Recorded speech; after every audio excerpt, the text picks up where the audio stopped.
Chapter 344. Xianxia didn't withdraw her divine sense after the group of people walked away. She just followed them from a distance, wanting to see what they wanted to do. Yeah, I just walked my own path and didn't provoke anyone. How dare you stare at me so fiercely? Do you think I'm not pleasing to your eyes and want to cut me down? Really, I just want to go home. Why is it so difficult? If I'm not being robbed, I'm being molested. How dare you guys stare at me?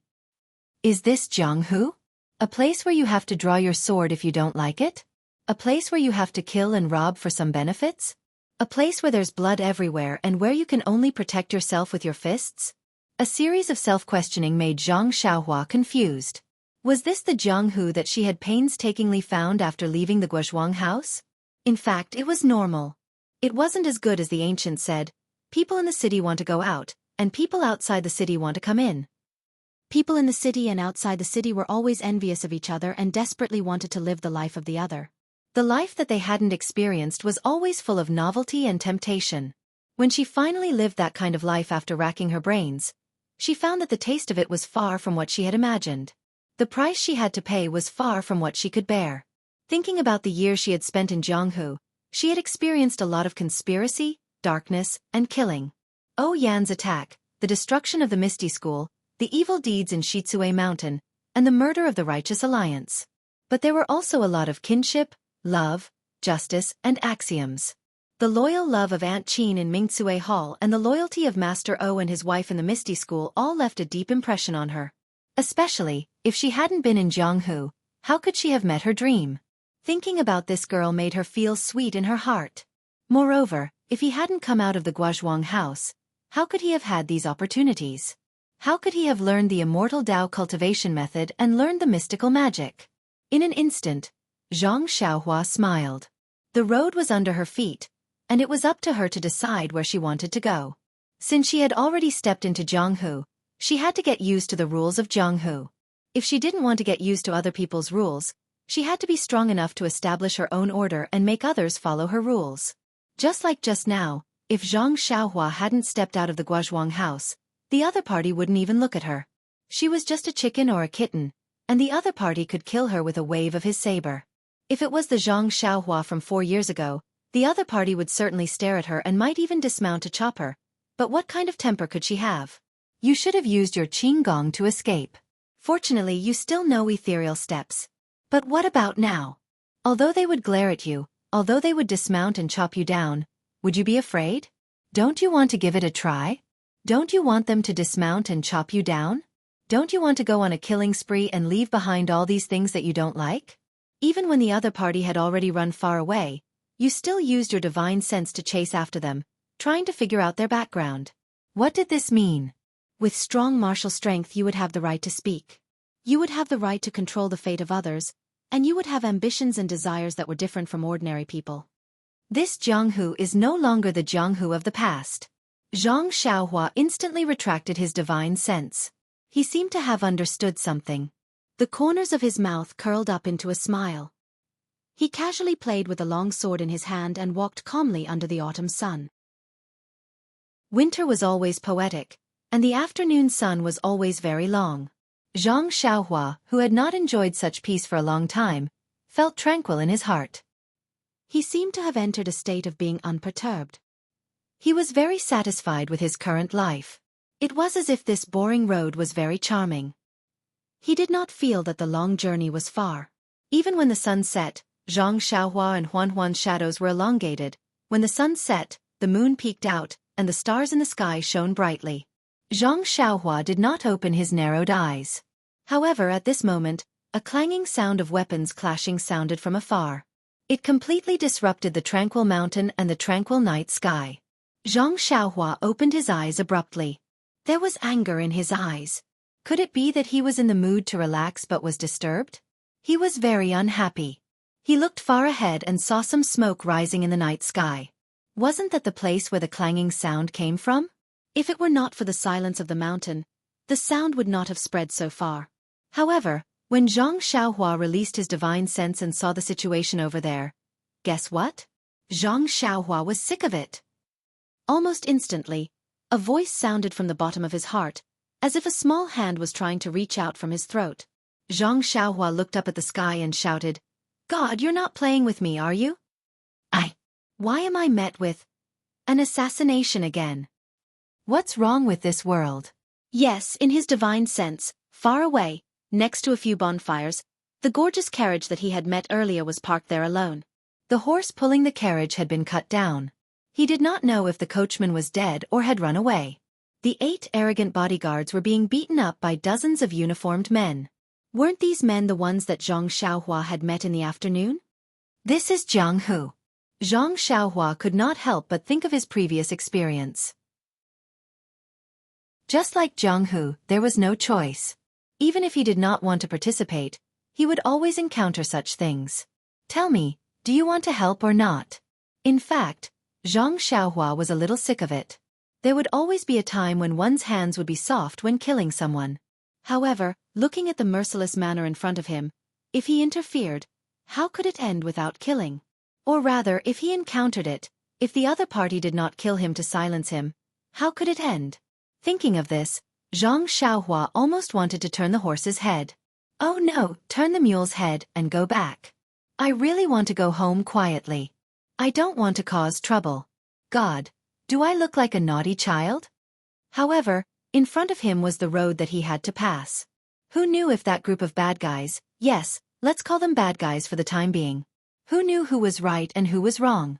Who knew which direction they would go after they finished their evil deeds? If nothing goes wrong, they will definitely turn back. At that time, won't I have to meet them head-on? Bumping into him head-on? And the direction I'm going is the direction they are killing people in. How could they let me go? Hide to the side? Hide underground? A few ideas flashed through Zhang Xiaohua's mind. However, they were immediately rejected by Zhang Xiaohua. That's right. Who am I now? I am an immortal cultivator. Why would I be afraid of you martial arts clowns? Look at you guys. You guys are nothing more than trash, and you still want me to hide from you guys? It's not that I don't want to care. It's just that I have met too many of such people along the way.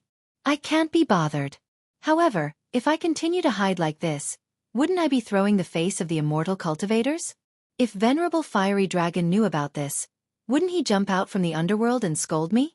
Sighing slightly, Zhang Xiaohua could only temporarily and unwillingly accept the mission given to her by the heavens. She released her divine sense and sat on the back of the 4 odd beasts. She continued to move forward at her original speed. It's best that you guys play your own vendetta and quickly finish it. After that, you guys can go on your own way. When I'm there, you guys will have left too. That's what Zhang Xiaohua thought.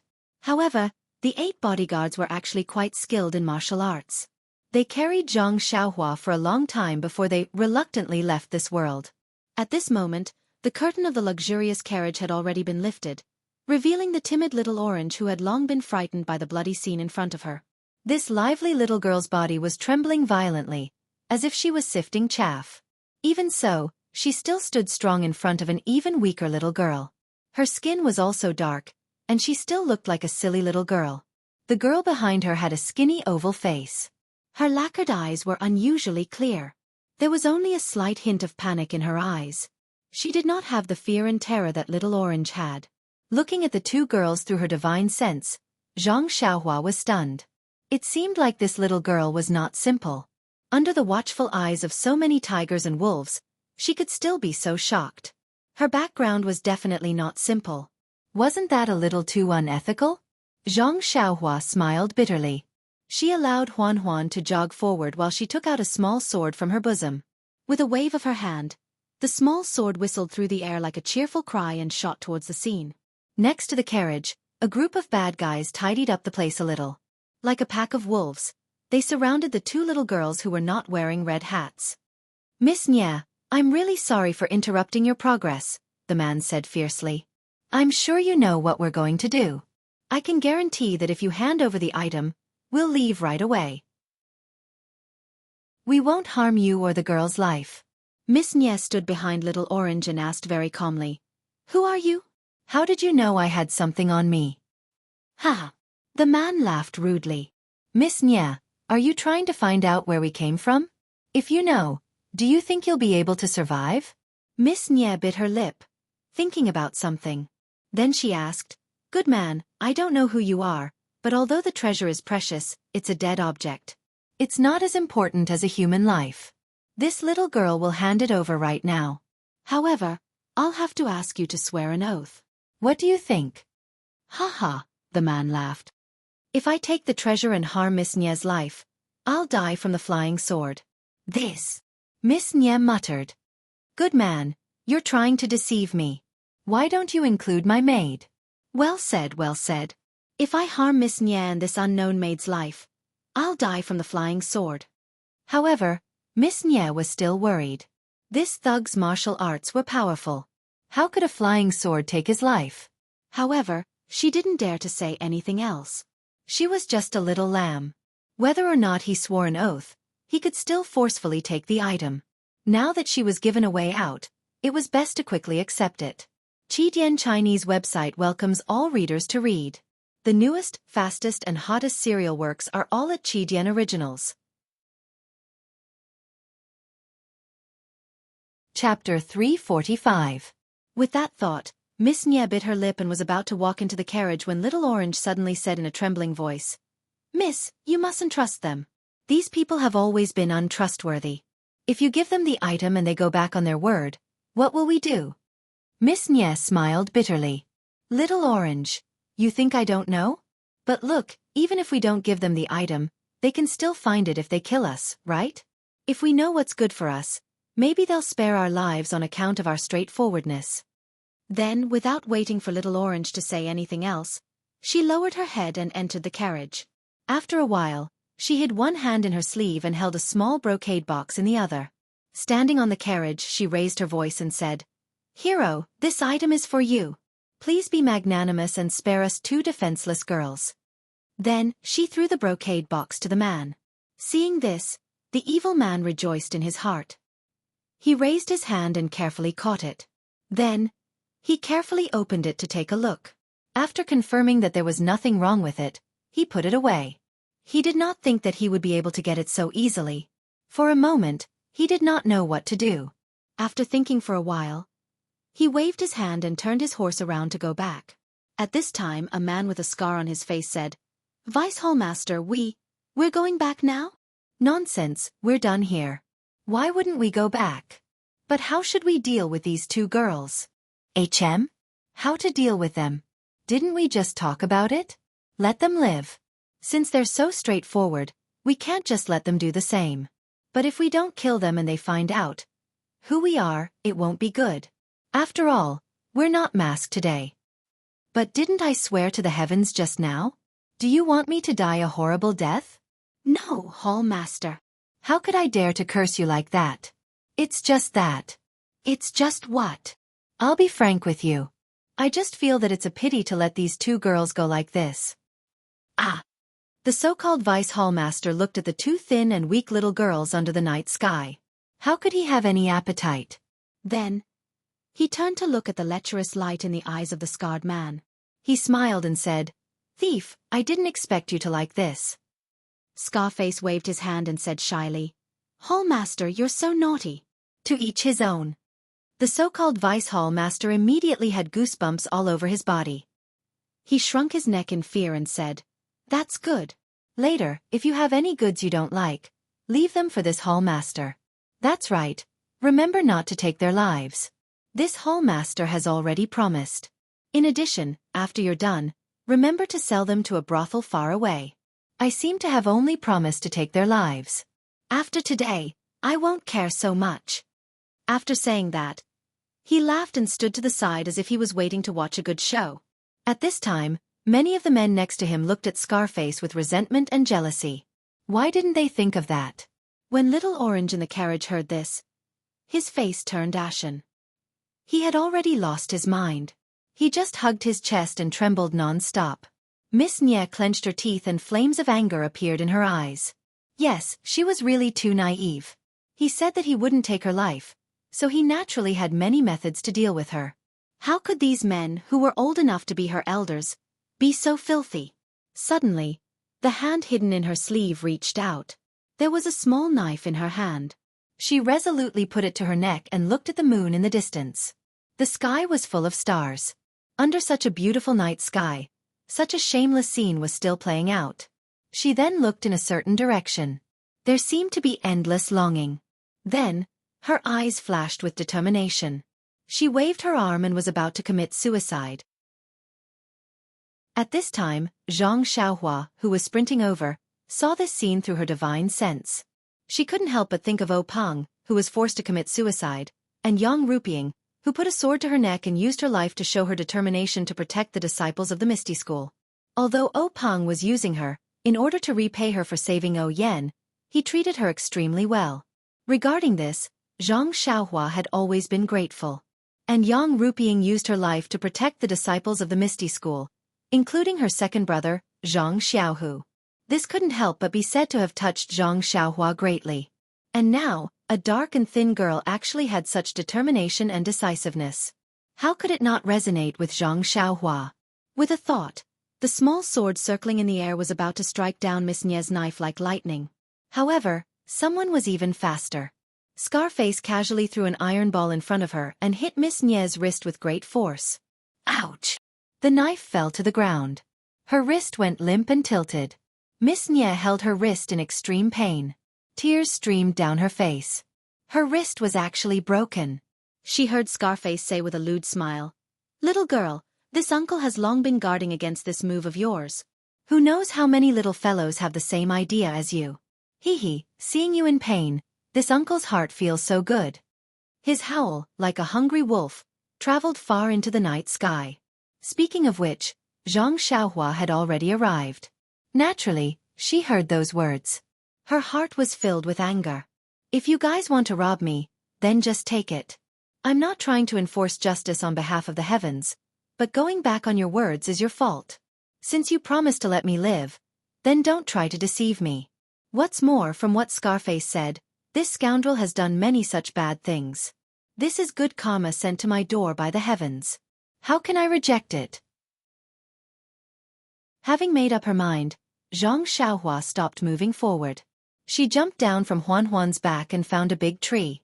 She floated up and sat cross-legged. Releasing her powerful divine sense, the small sword that had stopped in midair suddenly sped up. Like lightning, it streaked across the night sky and directly stabbed into Scarface's throat. Scarface was proudly taking off his shirt and walking around happily. The lightning came so fast that he didn't have any time to react. He immediately covered his neck and collapsed on the ground. The vice hallmaster, who was prepared to watch a good show, couldn't help but laugh when he saw Scarface like this. He said, "Bastard, other people ride horses. Why did you go crazy before you even got on the horse?" While he was talking, he saw a flash of black light. It was the small sword that was shooting towards his throat.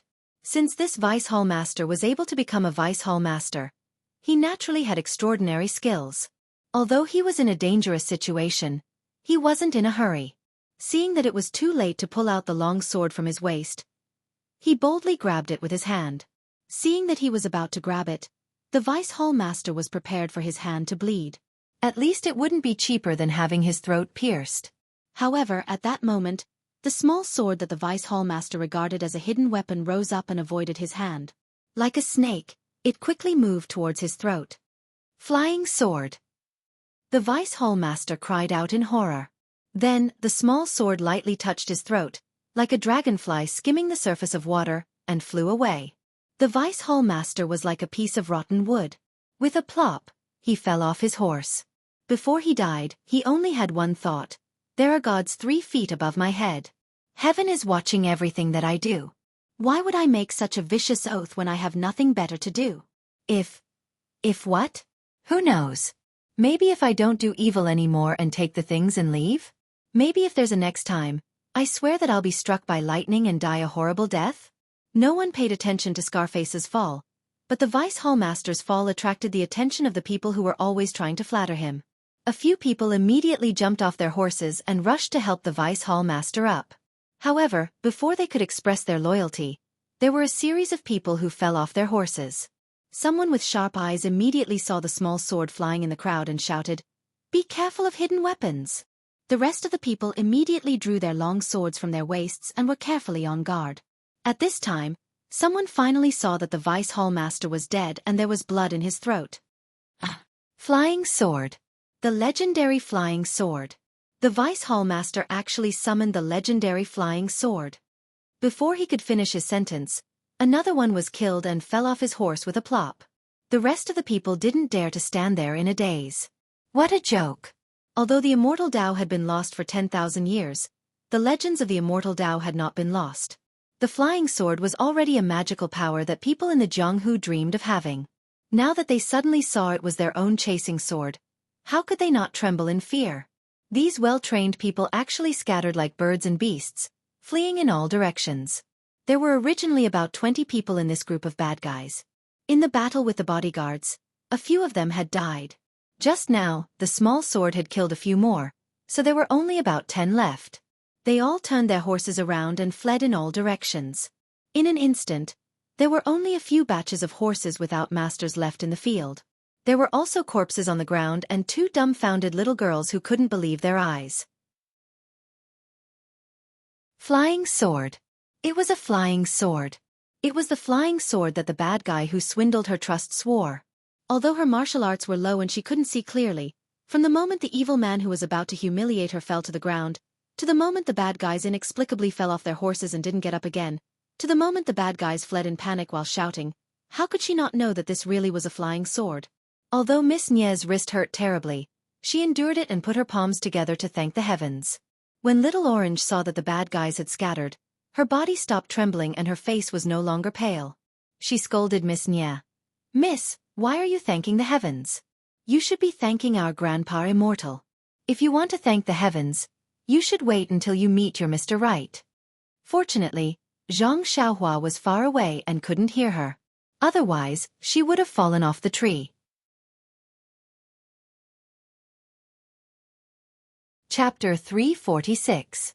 The remaining dozen or so mounted their horses and fled in all directions. In their minds, even if the flying sword was powerful, there was only one after all.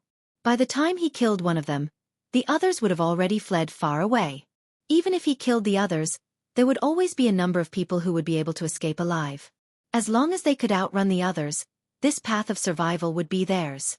Unfortunately, they were extremely wrong. How did Zhang Xiaohua practice the flying sword? It was a real kung fu that was practiced by killing birds and roasting meat. Even the seabirds on the island, which were not afraid of thunder and lightning, could not escape from Zhang Xiaohua's flying sword. How could a dozen bad guys on horses escape from Zhang Xiaohua's evil hands? Zhang Xiaohua made a gesture with her hands.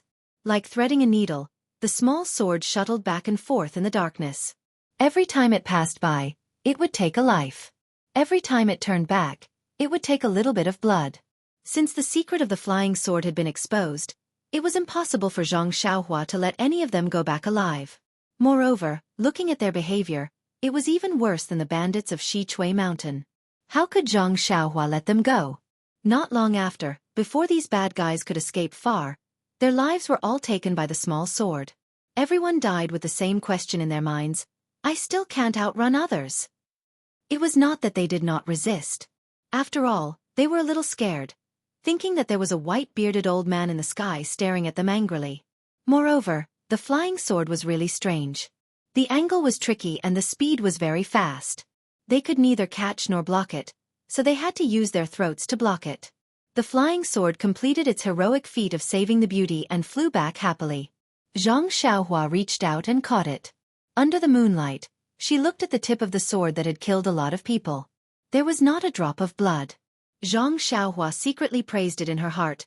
What a necessary weapon for killing and robbing. She put it in her arms casually.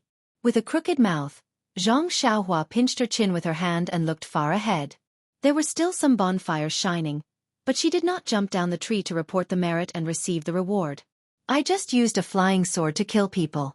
If I go down now, wouldn't I be putting a label on my forehead saying that I know how to use a flying sword? I can't kill these 2 little girls to silence them, so why should I go down? A hero saving a damsel in distress? Am I a hero? The 2 little girls aren't beauties, so there's no need for me to go down. Even if the young lady is a beauty, she's still too young. I really don't dare to be interested.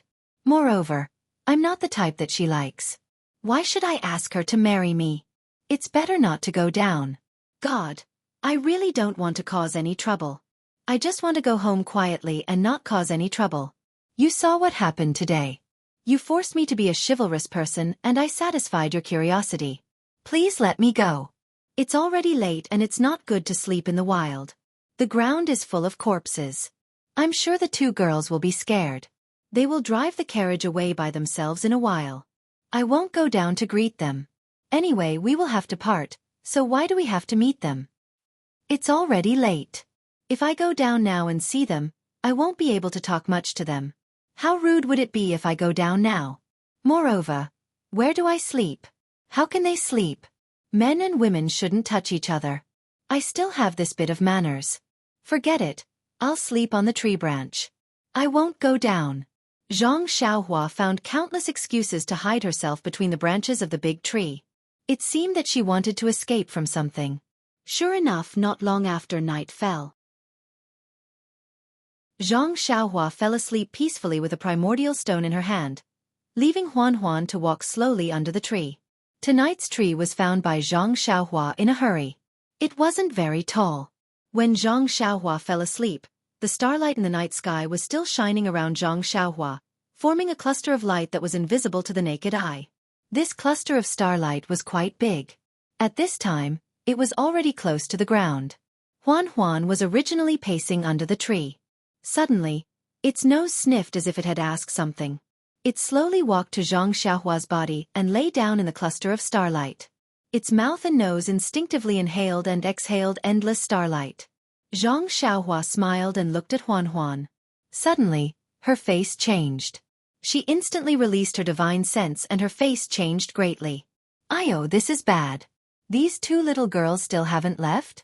Others may not know what Huan's cry is, but they have raised Huan before. They must know that I am here. If I don't appear, won't it be more conspicuous? This Huan is really too much. Of all times, why is she shouting now? "Oh, this is bad. Why is that young lady lying there motionless? Why is the little girl crying so sadly? Is she dead? No, she still seems to be breathing. Oh, I have to be a good person to the end. I should go and take a look. I don't know what has happened." When Xianxia got down from the tree, she rode Huan to the side of the carriage. Several bonfires had been extinguished, leaving only embers. There were many corpses scattered around the carriage. Several horses were also scattered in the surrounding bushes. It was silent and strange. If all of this was not caused by Xianxia, she would definitely be scared. Hearing some noise, the crying little orange raised her head in horror. But when she saw that it was the village boy she had teased yesterday morning, she could not help but let out a sigh of relief. However, she was also slightly disappointed. She and the young lady were saved by the flying sword yesterday. They thought that a godlike person would appear and tell them something. But when it was late at night and the bonfires were extinguished, he did not appear. It was very different from the plot in the novel. And in such a dark night, the two of them really did not know where to go. Should they drive the carriage forward? Needless to say, the horse driving the carriage had already been killed, and needless to say, the young lady's wrist had already been broken. She couldn't tame the other horse by herself, not to mention harnessing the carriage. Moreover, so many people had already died here. Even if there were any bad guys coming, they would definitely be terrified and would definitely stay far away. It was much safer than two young ladies traveling alone. After thinking about it, the two of them finally decided to stay in the carriage surrounded by about 30 corpses.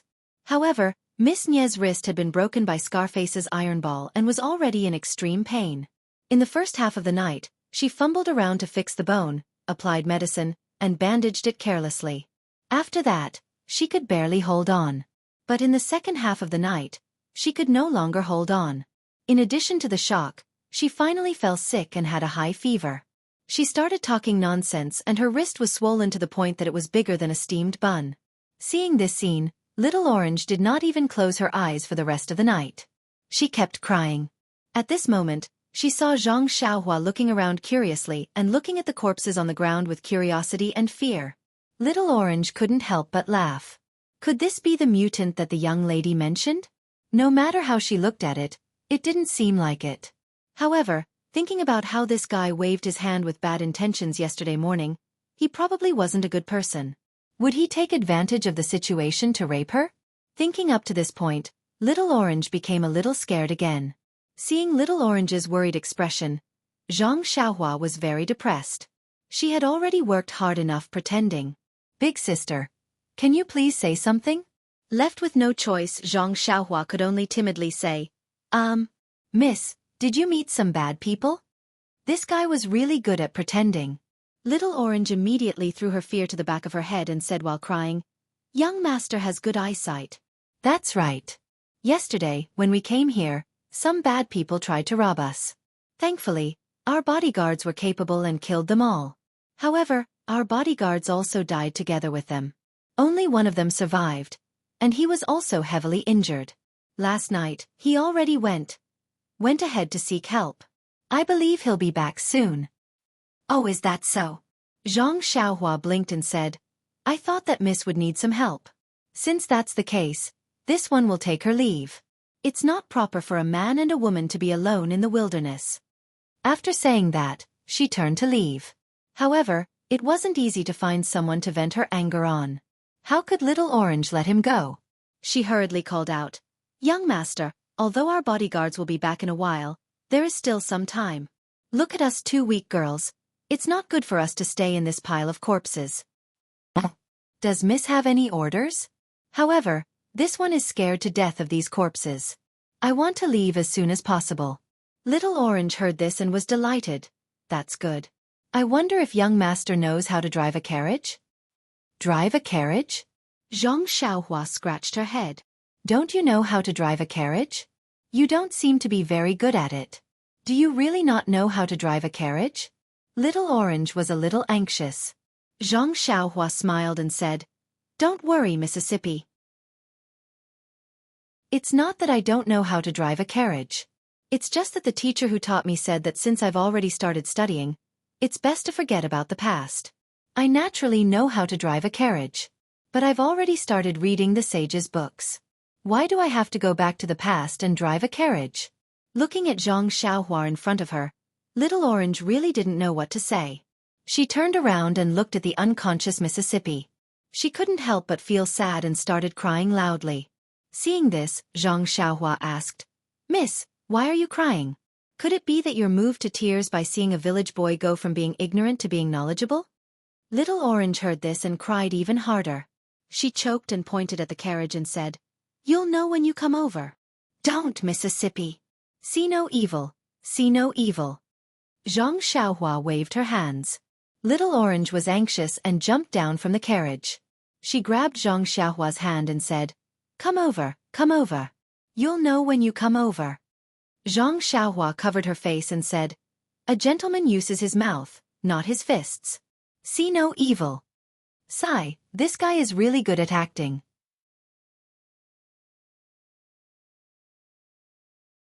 Chapter 347. Little Orange was still the generous one. She pulled off the sleeve that was covering Xianxia's face and said with a sobbing tone, My miss is already so sick. What's there to molest? Xianxia pursed his lips and thought to himself, She's just a silly little girl. She's not worthy of my molestation. However, when he looked at her, he really couldn't bear to do it. Miss Nie's face was flushed, and there were small blisters on her lips, which were dry and pale.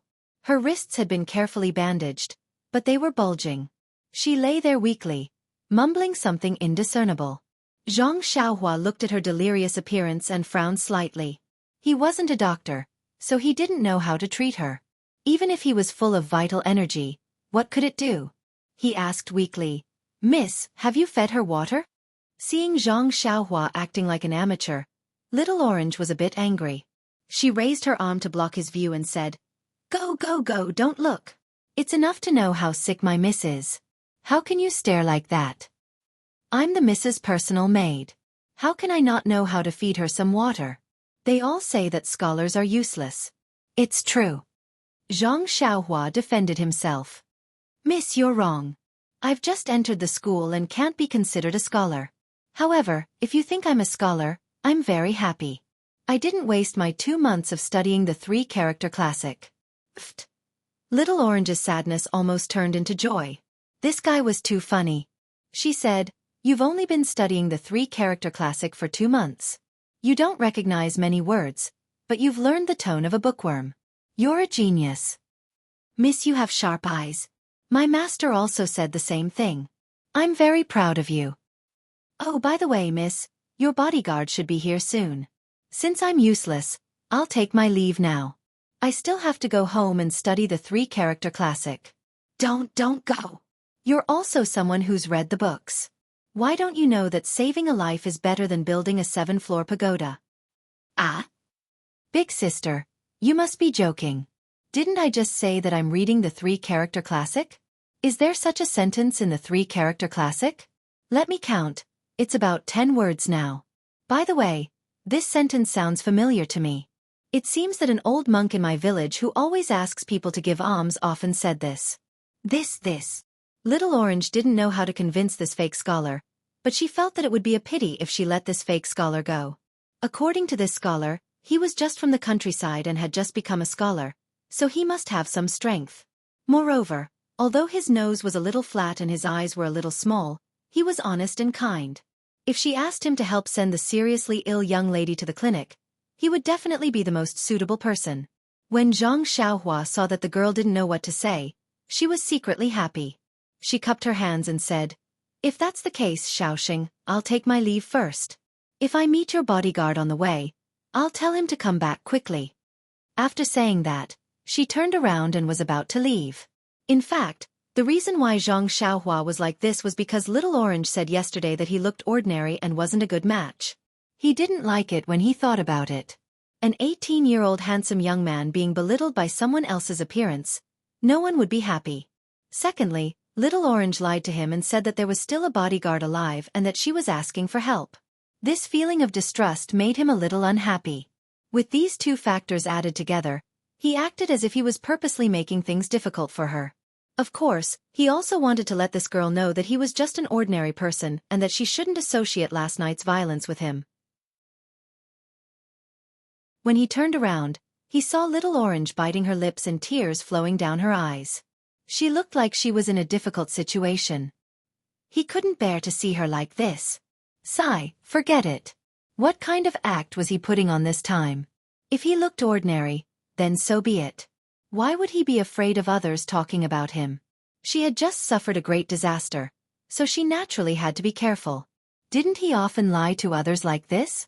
But after all, he was a young man in his prime. Since he had already turned around, how could he put down his pride and stop? He could only pray inwardly. "Hurry and beg me to stop. Hurry and beg me to stop."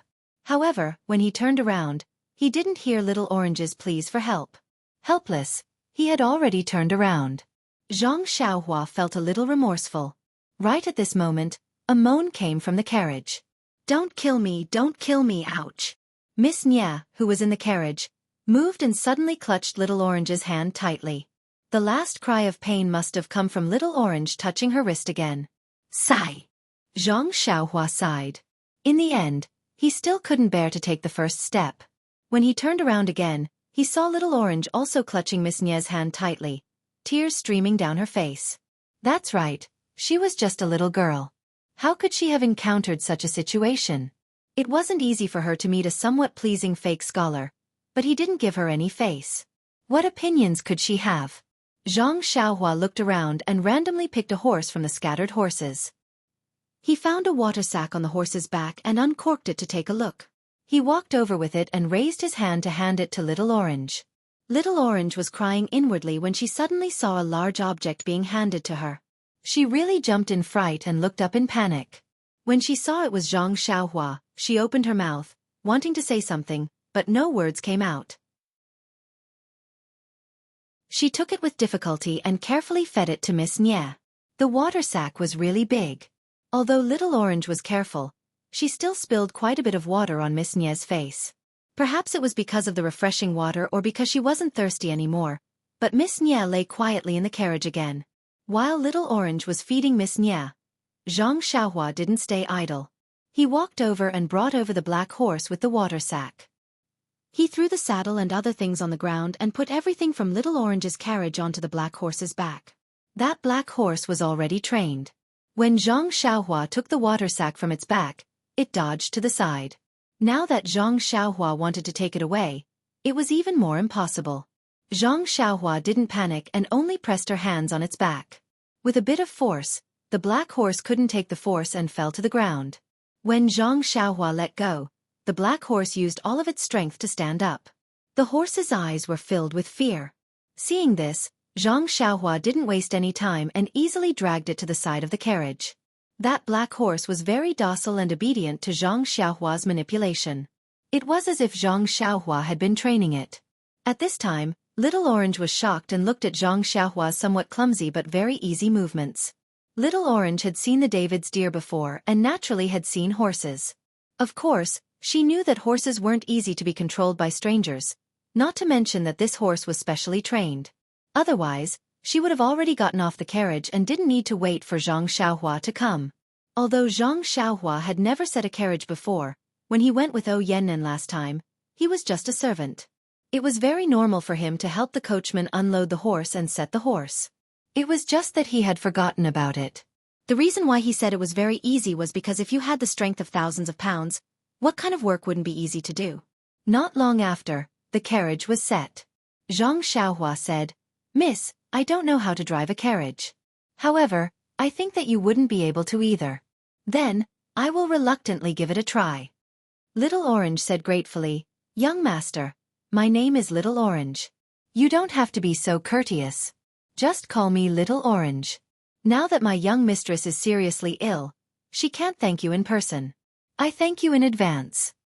Xianxia waved his hand and said, "You don't have to be so polite. Miss, oh Little Orange, I am not a young master. I am just a boy from the countryside who has been studying the 3-character classic for a few days. The way I spoke just now was very awkward. I am not used to it. Oh right, I am Ren Xiaoyao. You can call me Brother Xiaoyao." Seeing this fake scholar reveal his true face, Little Orange's face revealed a trace of a smile. Her anxious heart had a little bit of sunshine. She said, "Young master's personality is very good. So straightforward. My mistress will definitely like it." "Ah?" Xianxia was stunned and said, "This is a good personality? Little Orange, are you saying that all the people in our village are straightforward people? Will your mistress like it?" Little Orange's face turned red and said, "Then I won't be so polite. However, it is not appropriate to call you brother. You are quite tall, but you are about the same age as my mistress. You may not be older than me." Xianxia smiled and said, "Then you can call me Ren Xiaoyao." "Then, okay, Ren Xiaoyao." Little Orange finished talking to Xianxia and looked at the sleeping mistress. She said, "If it is possible, please drive the carriage to the town in front as soon as possible so that you can treat my mistress." Xianxia said, "That is exactly what I was thinking." After saying that, she jumped onto the carriage and sat cross-legged on the coachman's seat. She thought of how the coachman used to drive the carriage and imitated him. She picked up the reins and prepared to drive the carriage out. But Little Orange suddenly thought of something and called out, "Ren Xiaoyao, wait!" Xianxia was stunned and said with a smile, "Could it be that you know that I don't know how to drive? If you can, then just come." Little Orange said embarrassedly, "No, I just thought of something. This. Little Orange said, "This" for a long time but couldn't say what it was. Xianxia thought for a moment and knew what she wanted to do. She smiled and said, "Could it be that you want to go to the toilet?" Bah! Little Orange's face immediately turned red. She spat at Xianxia and said, "No." Actually, how could Xianxia not know? She was just saying it casually. Thinking about it, Xianxia was now 18 years old. She was in the prime of her life. When would she have the chance to talk to young girls in the past? She had just returned from the deserted island and met these 2 young girls. Although she didn't have any romantic thoughts, it was normal for her to say something inappropriate.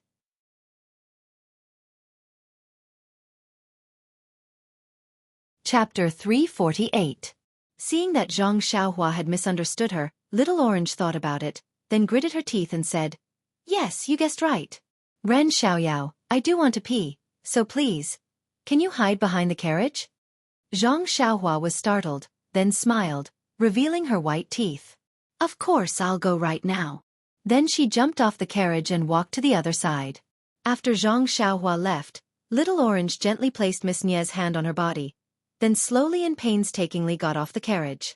She looked behind the carriage and said, Ran Xiaoyao, you're not allowed to peek. OMG, Zhang Xiaohua almost fell. She thought, do I have to do this? If I wanted to look, I could have just used my divine sense. Why would I need to peek? Plus, do you think I don't know what you're doing? As expected, Little Orange carefully walked and looked behind her.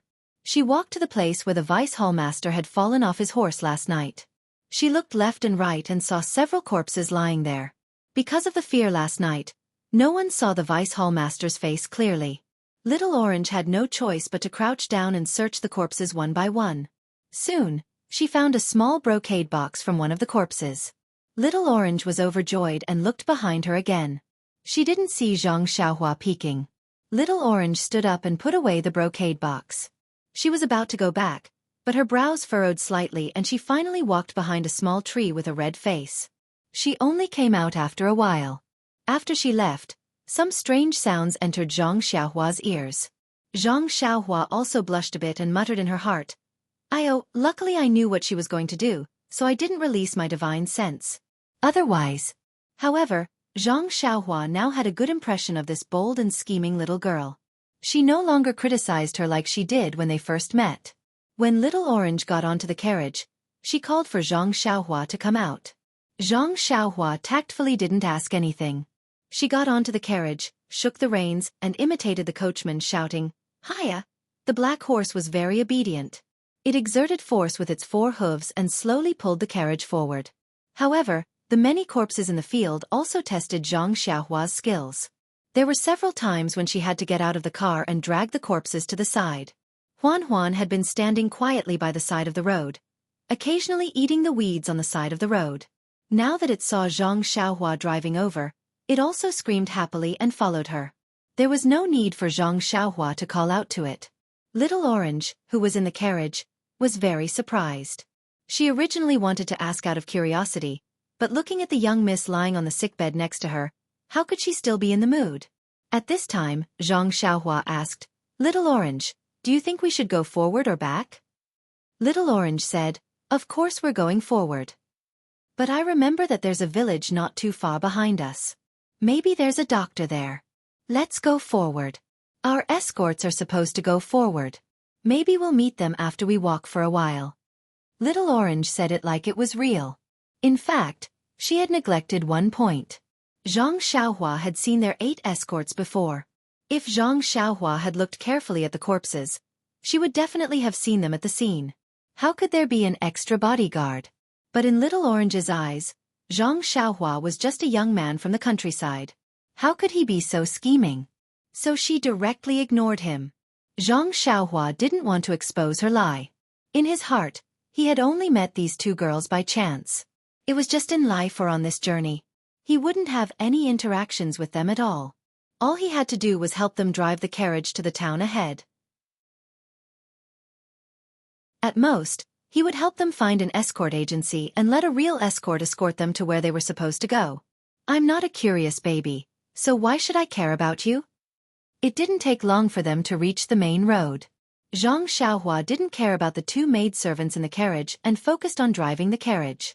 Although he hadn't really driven a carriage before, the horses he used to pull the carriage were trained by others. They were much better than ordinary horses, so he didn't have to worry too much about them. Moreover, the carriage didn't go very fast, so naturally, it became more and more convenient for him. Sitting in the carriage, Little Orange could feel that the carriage wasn't going very fast. Although she was burning with anxiety, she didn't want to rush them. It wasn't until it was almost noon that they arrived at a slightly larger town. The first thing Zhang Xiaohua did when he entered the town was to find out if there were any escort agencies or medical centers in the town. Unfortunately, the town was too small, so no escort agencies were interested in this place. Fortunately, there were still medical centers around. Zhang Xiaohua didn't dare to be negligent and chose the largest one to drive the carriage over. Miss Nie's wrist was broken, so Zhang Xiaohua didn't dare to move it too much. He wanted to get the doctor to take a look at her in the carriage, but the doctor only sat in the hall and didn't come out. He only asked them to send the patient over. Later, Little Orange had to secretly bribe him with some silver before he was willing to go out to see the patient. Zhang Xiaohua was depressed. Everyone said that doctors should treat their patients with care, but why was this doctor like this? Because he had received the silver. The doctor was especially meticulous. After examining her, he frowned slightly. Zhang Xiaohua asked curiously, "Is there a problem?" The doctor was puzzled and said, "From the way you bandaged her and the medicine you applied, they're all excellent. It looks like you're only slightly worse than me. So how did you get a fever and faint?" Zhang Xiaohua's heart skipped a beat. She smiled and said, "I just met a wandering doctor on the side of the road and treated him carelessly. I only rushed over because I didn't know that you're a skilled doctor." The doctor was very pleased and said with a smile, "I was wondering why it was like this. It turns out that you didn't treat her properly and didn't use any professional tools to fix her wrist. This is simple and is just a small test for me. Please wait a moment." The doctor was also very professional. Not long after, he fixed Miss Nie's wrist and wrote a prescription with a stroke of his pen. He then asked the medical center staff to brew the medicine according to the prescription. Little Orange was still worried, so he carefully read the prescription before agreeing to brew the medicine. After the medicine was brewed, Little Orange carefully fed it to Miss Nie. Zhang Xiaohua carried a lot of medicine bags and put them on the carriage before driving the carriage away from the medical center. When they reached the side of the road, Zhang Xiaohua asked, "Little Orange, do you think we should continue to walk forward, or?" He didn't finish his sentence and wanted to let Little Orange choose to go forward. However, Little Orange had his own ideas and said with difficulty, "Ren Xiaoyao, can I trouble you to find an inn first? It's not good for Miss Nie's health if she continues to travel like this." Zhang Xiaohua sighed. Why didn't he know that patients needed rest the most? However, he was also in a hurry to go home. His family in the Guozhuang house hadn't heard from him for 4 years. His mother must be missing him every day. He just wanted to hurry back. Forget it. Anyway, a few days won't make a difference. I'll wait until I find an escort agency. After making up his mind, Zhang Xiaohua wanted to drive the carriage to find an inn. However, just as he was about to start the carriage, Zhang Xiaohua thought of something. He turned around and asked, "Little Orange, I have an idea. Do you think it'll work?" Little Orange said, "What is it? Just say it." "Here's the thing. I saw so many corpses in front of your carriage this morning. You said that someone wanted to kill you and steal your things. Do you think they will send people to chase you again?" "That's right." Little Orange heard this and his expression changed greatly. He said, "Ren Xiaoyao, you're right. They will definitely send people to kill us again. What do you think we should do?" Zhang Xiaohua was speechless. "How would I know? This has nothing to do with me at all. I don't know where you guys are from or where the people who want to kill you are from. I can't even tell who's good and who's evil." After thinking for a while, Zhang Xiaohua said, "Since they can chase after you, I'm sure they must have some clues. Maybe it's the carriage, or maybe it's your looks. Looks can't be changed, but carriages can be changed. Don't you think so?" "That's right. Ren Xiaoyao. You're so smart. Are you really a farmer in the countryside?" Little Orange clapped his hands and praised him. Zhang Xiaohua shook his head proudly and thought to himself, "What do you mean by that?" Following that, Zhang Xiaohua said, "Let's get out of this town first. Once we're out, you guys can wait here. I'll come back and find a carriage to pick you guys up. What do you think?" Of course, Little Orange would follow Zhang Xiaohua's lead. Thus, Zhang Xiaohua drove the carriage onto the main road. After traveling for a while, they turned into a secluded area. Zhang Xiaohua tied the black horse to a tree and prepared to ride the deer back to town. At this moment, Little Orange stuck his head out of the carriage and called out, "Ren Xiaoyao you," Zhang Xiaohua asked curiously, "Is there something else?" Little Orange looked at him eagerly and asked, You won't not come back, right?" Zhang Xiaohua's heart skipped a beat. This wasn't a bad idea at all. Of course, this was just a thought. Zhang Xiaohua wasn't that despicable. With a look of disdain, he snapped his fingers and said, "Look, do I look like that kind of person? No matter what, I've studied the 3-character classic for a few months." Pfft. Little Orange almost fell off the carriage. But after a while, seeing that Zhang Xiaohua still hadn't moved, Little Orange felt strange again and asked, "Why aren't you going yet? Don't tell me you're angry with me for saying that?" Zhang Xiaohua looked at her from head to toe as if he didn't know her. He asked curiously, "Is this still the smart Little Orange? Doesn't Little Orange know that buying a carriage costs money? This carriage is what you want. You don't want the salary I give you to drive the carriage. Do you want me to pay for the carriage as well?" Little Orange blushed and quickly shrank back into the carriage. After a while, she came out with a small green pouch in her hand. She handed it to Zhang Xiaohua and said, "Ren Xiaoyao, this is my pouch. There's some money inside. Take it."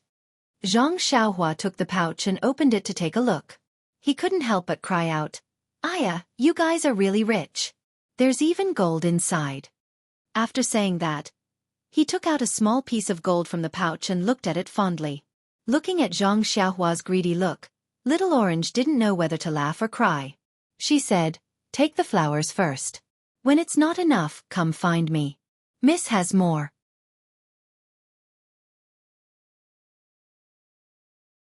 Chapter 349. Is that so? Zhang Xiaohua looked at Little Orange maliciously and said, "Aren't you afraid that I will rob you?"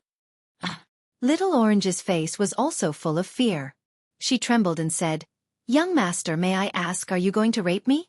Zhang Xiaohua's face immediately turned red. She slapped the head of the deer and ran away. I was teased. Zhang Xiaohua thought as she ran away.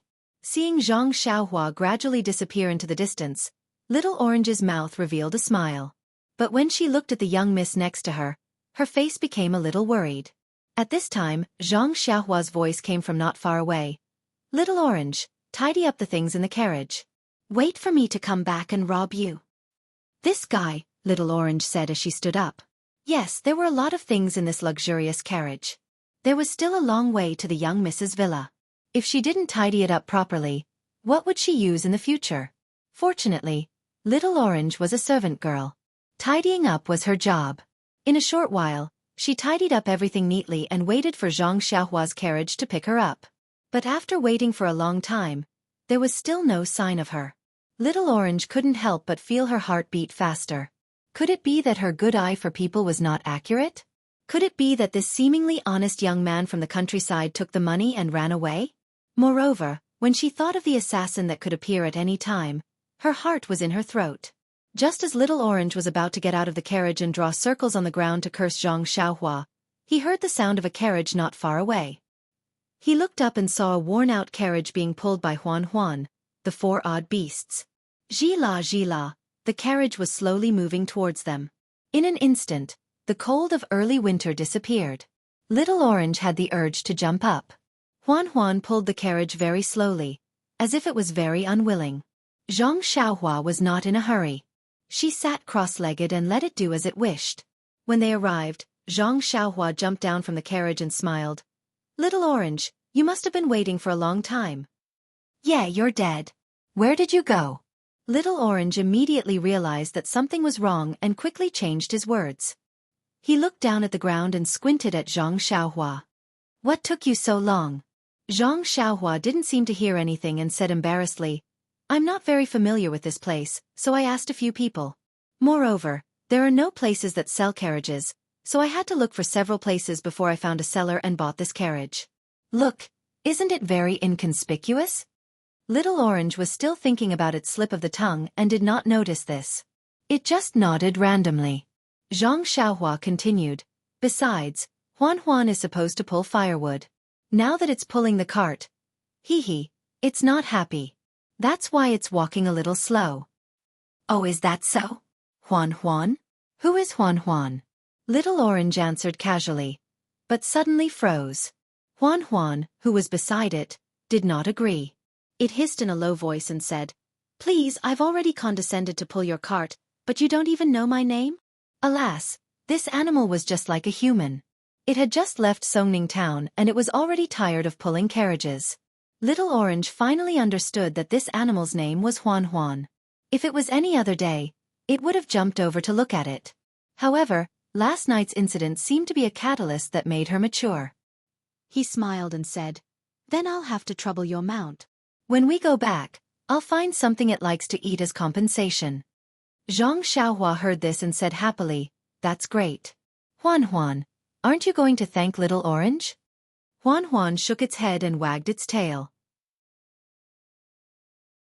It stuck out its big head and stuck out its big red tongue to lick Little Orange's face. Little Orange was scared and quickly hid. Huan hissed in a low voice and said, "This girl doesn't give me any face." Xianxia saw this and laughed in her heart. She said, "Also, when I was looking for a carriage, I found a decent inn. I used the money you gave me to reserve a small courtyard. We can go there later." Little Orange heard this and was very happy. He praised, "Ran Xiaoyao, you're so thoughtful. Miss will probably need to recuperate for a while. It won't do if she doesn't have a secluded courtyard." "What do you mean she needs to recuperate for a while?" Xianxia was a little surprised and disappointed. Little Orange said curiously, "It takes 100 days to recover from a serious injury. How can she not recuperate?" She did not hold back and directly treated Xianxia as one of her own. However, she did not think that Xianxia had something to do. "Then, okay." Xianxia could only be speechless. Then, he took out a package from the small carriage and threw it to Little Orange. He said, "You change first and then help your miss change. If you need my help, I don't mind." Little Orange was stunned. He reached out and took the package that was not heavy. When he opened it, he saw that it was some clothes that were not too shabby. She immediately understood what Xianxia meant. She and her miss were dressed in this luxurious carriage. If they were to sit in a small carriage, wouldn't it be more obvious? It was better to change to a carriage. In addition, she had just shown her face at the medical hall. If she did not change her clothes and was seen by others, they would know that she had just been to the medical hall. If an assassin came, he would definitely ask around and find out. Why didn't she think of this? Little Orange could not help but pat her forehead. Usually, she was the smart one in the manor. Otherwise, her miss would not have brought her out. Why was it that in front of this Ran Xiaoyao, her cleverness disappeared? With that thought in mind, she spat at Xianxia and said, "You're self-reliant and have plenty of food and clothes." After saying this, she turned around and entered the carriage. There was a rustling sound from inside. Not long after, a simple peasant girl appeared. However, she encountered difficulties when she helped her miss change her clothes. First, her miss was unconscious and could not cooperate at all. Second, her wrists were fixed with splints and could not be moved carelessly. Little Orange tried a few times, but in the end, she still could not help her miss change her clothes. At this time, she could not help but grit her teeth and secretly said, "Sigh, I really have to ask him for help. This country boy is too lucky." Little Orange raised her head from the carriage and said, "Ren Xiaoyao, can you come up and help?" Damn! Xianxia almost fell down. Just now she was just joking. Did he really need her help? Although she did not know how the servants of the rich young masters served their young masters and young mistresses, but helping the young mistress change her clothes should be the most basic skill. Moreover, she heard that when the rich young masters were drunk, their servants would help them bathe and dress them. Just thinking about it made her drool. Was this Little Orange a fake? Did she not know how to dress people?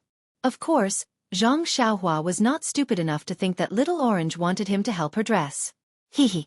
However, Xianxia was puzzled and was about to walk over. Little Orange frowned and shouted, "But Ren Xiaoyao, you have to close your eyes." "Close my eyes? Then how can I help?" Xianxia understood. This help was still very thought-provoking. Very naturally, Xianxia asked, "Does your miss not wear underwear?"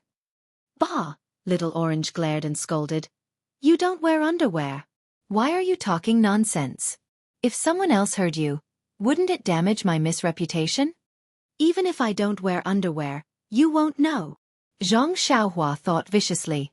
Even if she wears underwear, if a man like you sees it, my miss reputation will be ruined.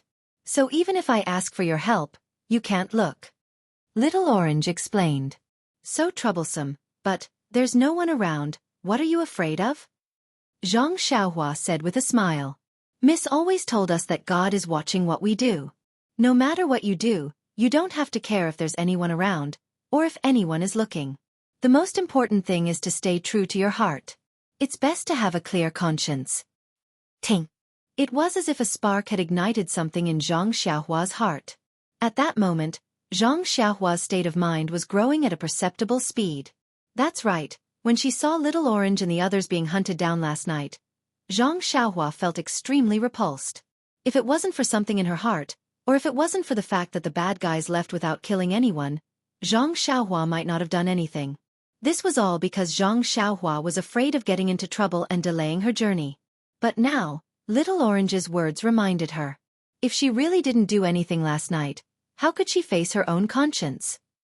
She was afraid that many times in the future, she would think about this matter and ask herself, that night, why didn't I do anything? I wonder what happened to those two pitiful girls in the end? Sigh, luckily, I did do something last night, and I did my best. Zhang Xiaohua thought to himself with a smile. At this moment, he felt that his cultivation that had been loosening up had improved again. What are you laughing at? Forget it, you should just stay aside. I'll do it myself. Little Orange saw Zhang Xiaohua suddenly smile and thought that he had thought of something. She blushed and said angrily, "Io, Little Orange, you're saying that it's a misunderstanding." Zhang Xiaohua realized that Little Orange had misunderstood and quickly explained, "I heard you say that your miss was scolding you, and I thought of something that a friend of mine from the academy told me." Is that true? Don't lie to me." Little Orange did not believe her at all. "It's true. I once knew a scholar who loved to read books. He read a lot of miscellaneous journals, travelogues, supernatural novels, and so on. But one day, he suddenly wanted to write a book of his own. So he started writing excitedly. Who would have thought that after writing for almost 10 months and writing 1.2 million words, not many people would read it? But he didn't know how to revise it or change to a new topic. So one day, I asked him, "You've worked so hard for so long, but no one applauded you, so what's the point of doing so?" Can you guess what he said? What did he say? Could it be that he is as smart as my miss? How can you say something so philosophical? Zhang Xiaohua clapped and praised. Yes, that's right. That scholar smiled and said, "No matter what others think, I have kept my heart and wrote down the story that I wanted to tell. I feel that it does not lose to any book, and it is their loss if they don't read it." See, isn't he as smart as your miss? That's true. Such an amazing person. I wonder when I can meet him? Little Orange looked forward to it. Zhang Xiaohua looked into the distance, as if he had seen through endless time and space, and smiled. You will, that day will come.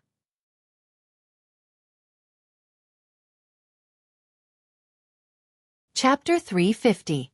Although Little Orange was worried that her young miss would be taken advantage of by Zhang Xiaohua, she couldn't do it on her own. She was also afraid of being hunted down by bad people, so she could only hold her nose and ask Zhang Xiaohua for help. Thankfully, Zhang Xiaohua was a gentleman.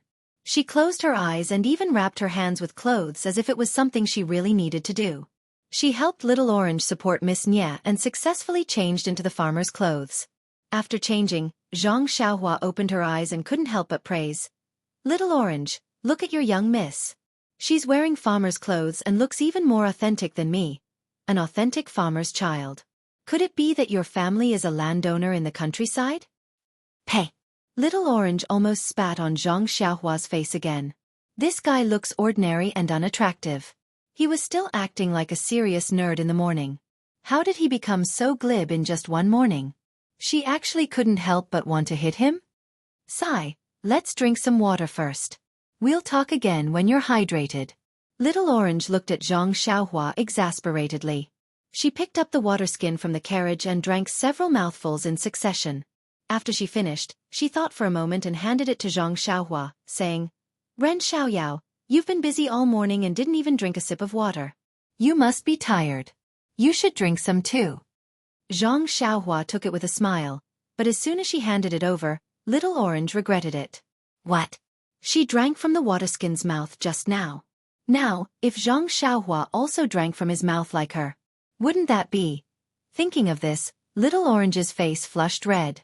Unfortunately, the waterskin was already in Zhang Xiaohua's hands. Even if she wanted to take it back, she didn't have a good reason. She just needed to lower her head, look sideways, and glance at it from time to time. Zhang Xiaohua saw her strange behavior and did not understand at first. But when he was about to drink, he felt Little Orange's body tremble slightly. He looked at the water bag and immediately understood. He smiled and said, "I'm not thirsty. I'm not tired. I'm working hard for Little Orange in Mississippi. My heart is sweet." Then, he threw the water bag back into the carriage and said, "This water bag belongs to someone else. Let's not take it." When Little Orange saw that Xianxia did not drink any water, he could not help but heave a sigh of relief. But immediately, a trace of disappointment appeared in his heart. Then, with Xiaoxia's help, Little Orange carefully carried his miss onto the worn-out carriage. Actually, Xiaoxia thought that he could do it by himself. Who knew that this Little Orange was so loyal? He was afraid that his miss would be bullied and insisted on doing it himself. So, Xiaoxia could only help hold his miss's injured arm. He had no choice. Xiaoxia put on some clothes on his arm and went to help. After moving the most important Miss Nie onto the worn-out carriage, the rest of the things were naturally taken by Xiaoxia. This time, Little Orange did not stop him at all. The luxurious carriage was not too big, but there were a lot of things inside. It was hard for Little Orange to clean it up so well. It almost filled up all the extra space in the worn-out carriage. Xiaoxia looked at it and could not help but frown. How could this be? It did not look like something from a country family. Xiaoxia told her concerns to Little Orange. Little Orange also felt that it was inappropriate. But looking at these things, he could not bear to throw this away or throw that away. He wanted to use this and that too. He was really a money grubber just like Xiaoxia. In the end, Xiaoxia had no choice but to coax and scare him to throw a small portion of the things that were not too valuable and took up a lot of space back into the luxurious carriage. As for the rest, she covered it with a worn-out felt cloth to hide it. Xiaoxia led the black horse and drove the luxurious carriage onto the main road. She walked forward a bit, looked around, and saw that there was no one around. Then she slapped the black horse's butt. The black horse cried out in pain and galloped forward. Xiaoxia easily jumped down from the carriage and ran back. Little Orange sat in the small and narrow roof of the worn-out carriage and felt extremely uncomfortable. When he saw Xiaoxia coming back, he asked, "Ren Xiaoyao, why didn't you find a slightly bigger carriage?" Xiaoxia shrugged and said, "This is already not bad. This town isn't big, so there aren't any places that specialize in selling carriages. Besides, we're just farmers in the countryside now. If the carriage is bigger, it won't look like it." Little Orange muttered, "I know the reason. I'm just afraid that Miss won't be used to it when she wakes up and will blame me. Oh right, I even threw Miss's carriage away. Do you think Miss will scold me?" After Miss Nie finished taking the medicine from the medical hall, her complexion looked better and her fever gradually subsided. Therefore, Little Orange's heart, which had been on edge all this time, finally returned to its original position. He also had the leisure to think about other things. Xiaoxia looked at Little Orange strangely and said, "You're your Miss maidservant." "I'm not. How would I know your Miss temper? Who knows if she'll blame you or not?" All right, forget it. Hurry up and drive the carriage. Don't let the bad guys catch up to us." In fact, Xianxia knew very well that the news of all the bad guys being wiped out would probably only be sent back this afternoon. The next time they would send someone over would probably be tomorrow. That was not including the time they would have to study it. Therefore, he had plenty of time to spare. However, since Little Orange was urging him, he did not say anything else. He walked in front of the David's deer and patted its head affectionately. The David's deer slowly pulled the cart forward while Xiaoxia walked beside the David's deer. The inn Xiaoxia found was not big or new. It was located in a rather remote part of town. She didn't know what the innkeeper was thinking. Why would anyone come to a place like this? However, looking at the innkeeper's indifferent attitude when he saw the customers, she could probably guess the reason. The courtyard Xiaoxia rented was not inside the inn but next to it. It was a very small courtyard that was similar to the one Xiaoxia lived in. The shabby appearance of the courtyard was also similar. Presumably, a family used to live there. The courtyard had its own entrance and a small door that was connected to the inn. Xiaoxia led the carriage to the courtyard under the guidance of a waiter. Then Xiaoxia gave the waiter a few copper coins and sent him away. The waiter was very happy when he received the copper coins. It seemed like there weren't many people who tipped him, which made Zhang Xiaohua feel very regretful. If she had known earlier, she wouldn't have tipped him. There were 3 rooms in this small courtyard. Little Orange carefully tidied up the largest one before carrying Miss Nie onto the bed with Zhang Xiaohua's help.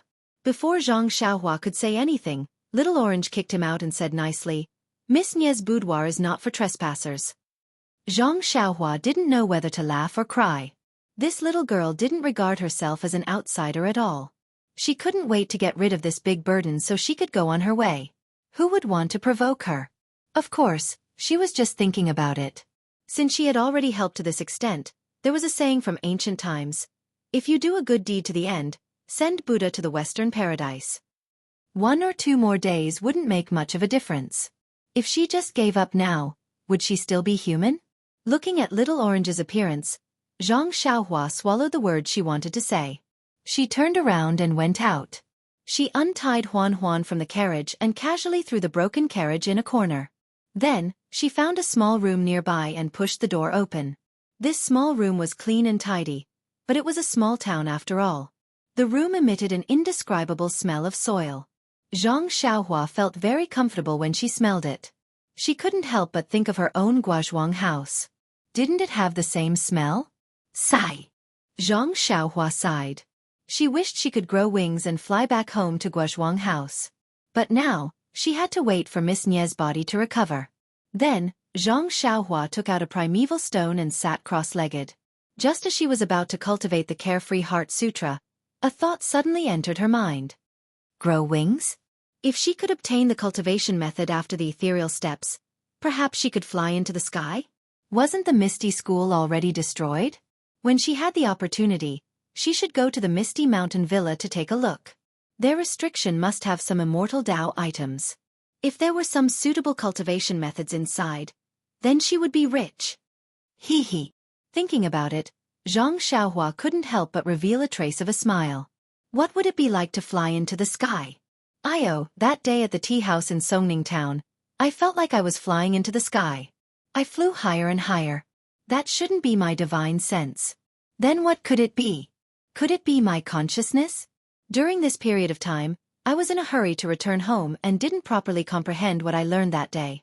The comprehension of flying into the sky isn't something that can be obtained easily. Moreover, I risked the danger of my consciousness drifting away to obtain it. After thinking about it, Zhang Xiaohua secretly operated her cultivation method to absorb the primeval qi while carefully comprehending what she had learned from flying into the sky. That day, Zhang Xiaohua sat in the tall building and looked down at the bustling crowd below. It was as if she was high above, looking down at the various states of the world. In an instant, her consciousness left her body and flew towards the boundless horizon. It was similar to the unity of heaven and man realm in the Immortal Tao cultivation. The unity of heaven and man realm, as the name suggests, was to combine one's consciousness with the consciousness of the heavenly Tao. The boundless horizon in Zhang Xiaohua's perception was only the simplest manifestation of the heavenly Tao. The cultivation of the Immortal Tao was the process of exploring, and grasping the heavenly Tao. This unity of heaven and man realm was a shortcut to integrate the essence or meaning of the heavenly Tao into one's consciousness. And the appearance of this realm was extremely rare. Even during the peak of the Immortal Tao in the ancient times, there were only a few that appeared. And these few that appeared were all the outstanding cultivators of the Immortal Tao. They all borrowed the moment when they glimpsed the essence of the heavenly Tao and grasped some of the rules of the heavenly Tao. From then on, they had a great improvement in their cultivation, reaching a level that ordinary cultivators could not imagine. The reason why Zhang Xiaohua was able to enter this exceptionally precious realm was not only because of the deep accumulation of his 4 years on the deserted island, but also because he had left the mortal world for a long time. When he returned, he had many feelings. It was as if there was a saying, "There is no Bodhi tree, nor is there a bright mirror. If there is nothing at first, where can there be dust?" The moment Zhang Xiaohua's clean mirror came into contact with the mortal world, everything in the world became so clear. It could not help but arouse his feelings towards the heavenly Tao.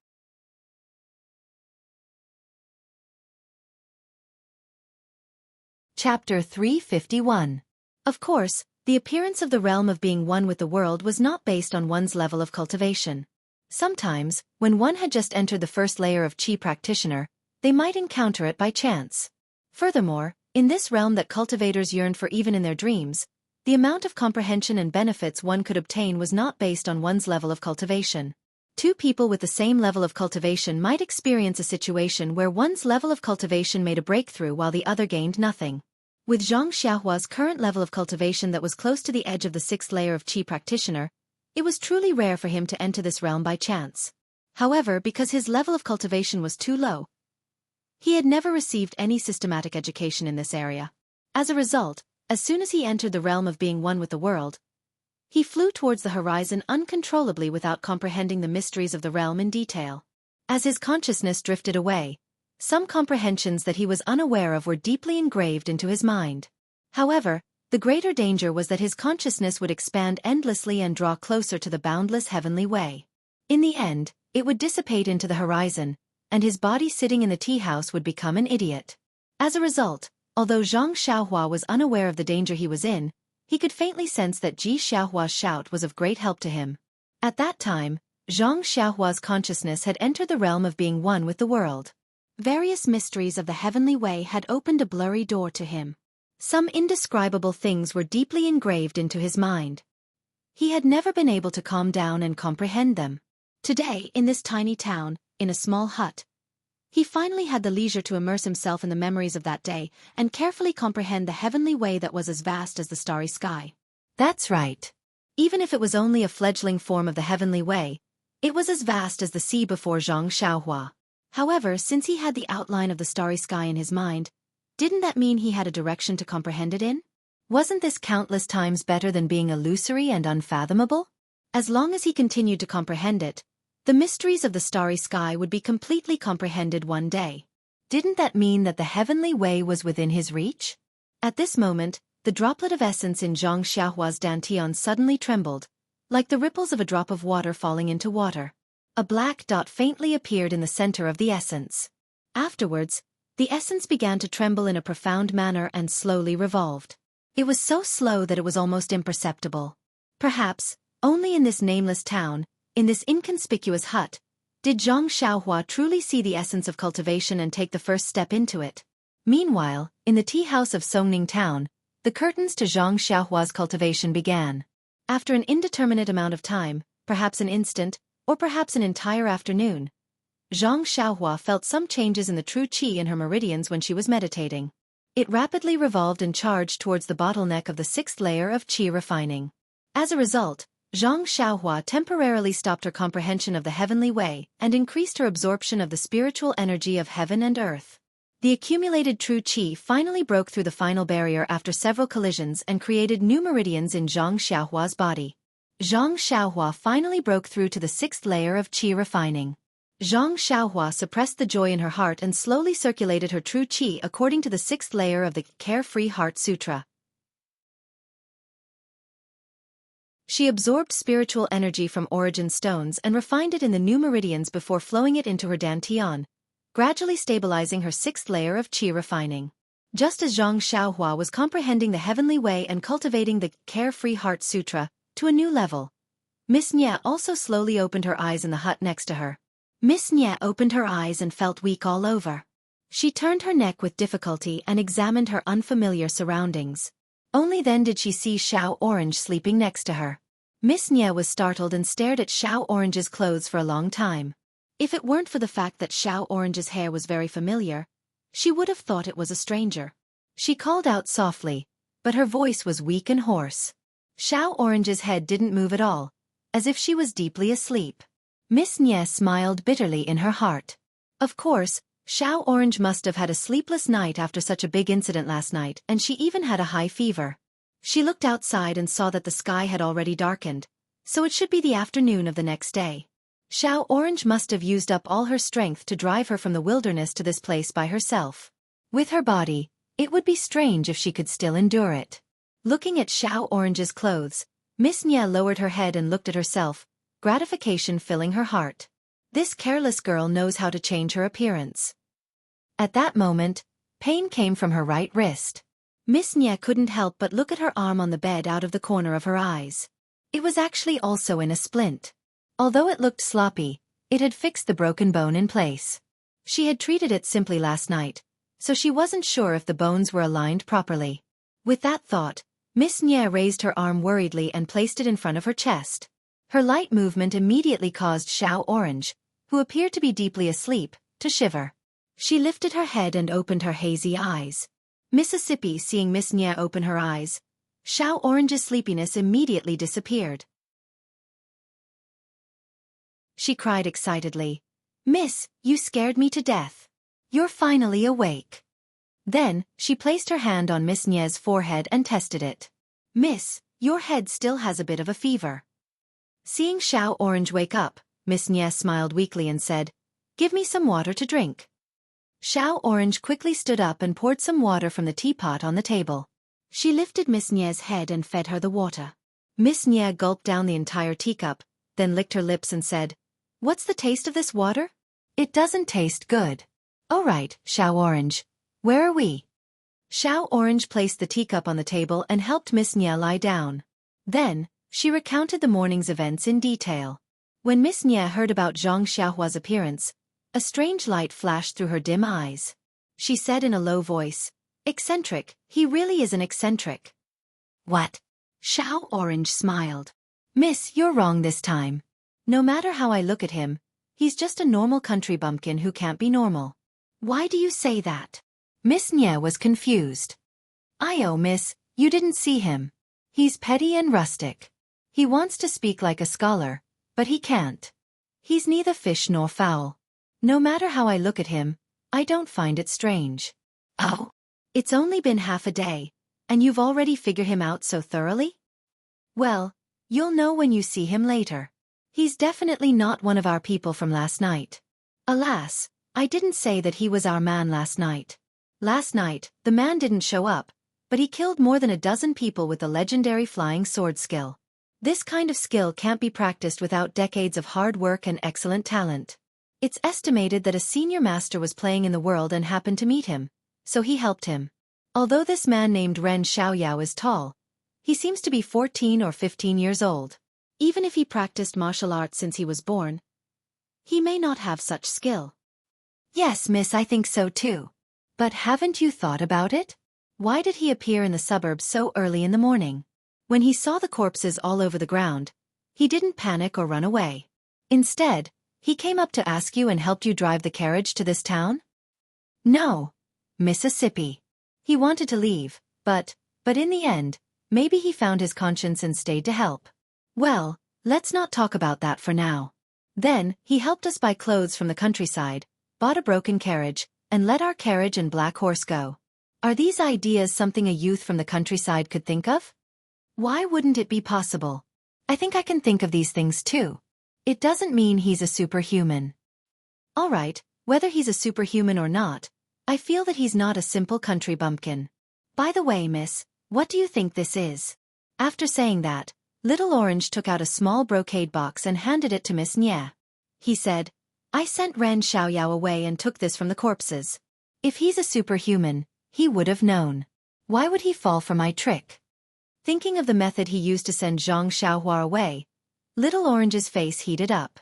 Miss Nye looked at it and said uninterestedly, "Maybe." Miss, you don't seem very happy.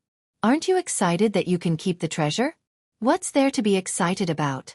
Didn't I say that treasures are dead and people are alive?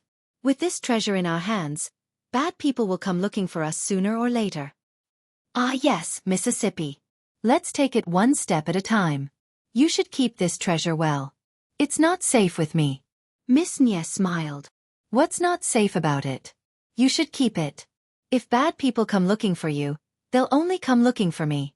Of course, Little Orange wasn't willing to take it. He put the brocade box on Miss Nye's uninjured left hand. "Miss, you should keep it well. The two of us are very safe together." Miss Nye smiled and put it in her pocket. Then, Miss Nye brought her right hand to her chest and carefully examined it. She smiled and said, "The doctors here are average, but their basic skills are solid. When they put the splint on, they actually didn't open my set bone." "Yes, Mississippi. You still have a fever. Shouldn't you change your medicine?" "Yes, Let me take a look at the prescription the doctor gave this morning. Little Orange thought about it and went out. He rummaged through the small carriage and brought the prescription and herbs into the room.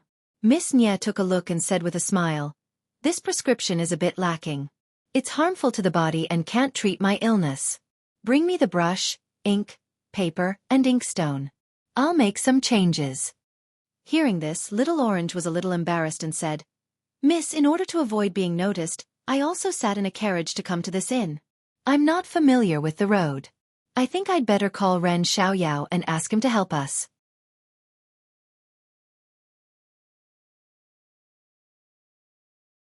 Chapter 352. Miss Nye and Little Orange had completely different attitudes toward Zhang Xiaohua's identity. Miss Nye felt that Zhang Xiaohua should be an otherworldly mutant. Just the way he pretended to be deep in thought while sitting on the deer was enough to make people ponder deeply. Of course, this was also because Miss Nye knew and understood the habits of animals like the deer. If it was anyone else, they would just think this guy was a mule-riding brat. Speaking of brats, Miss Nye was a bit hesitant because of Zhang Xiaohua's age. Although Zhang Xiaohua's height was basically all grown up, his facial features weren't much different from a few years ago. It was just that the shape of his face was slightly longer, shedding the childishness of a youth and replacing it with the vitality of a youth. The youthful aura that assaulted her face all indicated that the young man in front of her was in his prime during the rainy season. This puzzled Miss Nye. How could a mutant be so young? However, Miss Nye, who had a good eye for people, could read a certain depth in Zhang Xiaohua's seemingly normal eyes that she had never seen before. This was the key to why she kept saying that Zhang Xiaohua was a mutant. However, she couldn't explain what that depth was. "It's just a woman's sixth sense," Miss Nye said. "You're the only one who's a woman. I'm not a woman." Little Orange pursed his lips and said in his mind, "That's right, in Little Orange's eyes, wasn't it normal to wake up early in the wilderness?" He heard that the farmers outside the farms worked at sunrise and went to bed at sunset. It was extremely easy for a young man in the countryside to wake up so early. Wasn't he afraid of corpses? Nonsense, he was a man. What was a man? A careless guy. As long as he was a man with a bit of courage, he shouldn't be afraid of corpses. Most importantly, if he was a mutant, how could he talk to a girl like that? Thinking about those details, Little Orange's face heated up. That guy definitely wasn't a mutant. Little Orange had already decided on Zhang Xiaohua's character. It had to be said that first impressions were truly too important. Zhang Xiaohua was a classic example. So when Little Orange was about to order Zhang Xiaohua to do something without hesitation, Miss Nye was a bit hesitant. She asked, "Is this appropriate?" Little Orange snickered in his heart and cursed, "Miss, while you were unconscious, I wonder how many things you had that guy do." However, she also had a contemplative look on her face. After a long while she probed, "It should be possible. Young miss, look at his honest face, and the way he speaks is also amiable. Even if he's a mutant, he should be approachable. Moreover, this kind of thing that men like to do the most to help beautiful women. I guess they can't wait to do it." "Bah!" Miss Nye spat at Little Orange and said with a smile, "I'd believe you if you said you were a beauty, but how am I?" If Zhang Xiaohua released her divine sense, she would know why Little Orange liked to beat him up. Xiao Juezi's face blushed and she smiled. "Everyone judges a book by its cover, but they don't know how much beauty you have in your heart. Not only do I not dare to look up to you, even ordinary men cannot compare to you." Miss Nye rolled her eyes in boredom and said, "Little Orange, why are you blushing? Normally, you're always so proud of yourself when you praise yourself. Why is it different now? Could it be?" Little Orange's face became even more embarrassed. She rolled her eyes and changed the topic. "Oh, miss, it's really a pity to talk about this prescription. If you didn't give all the pills you brought with you to that injured heroine last time, we probably wouldn't have to go to the pharmacy to sell medicine right now. Plus, we'd have to trouble the mutant in your heart." Hearing this, Miss Nye's interest was piqued, and a trace of redness appeared on her pale face.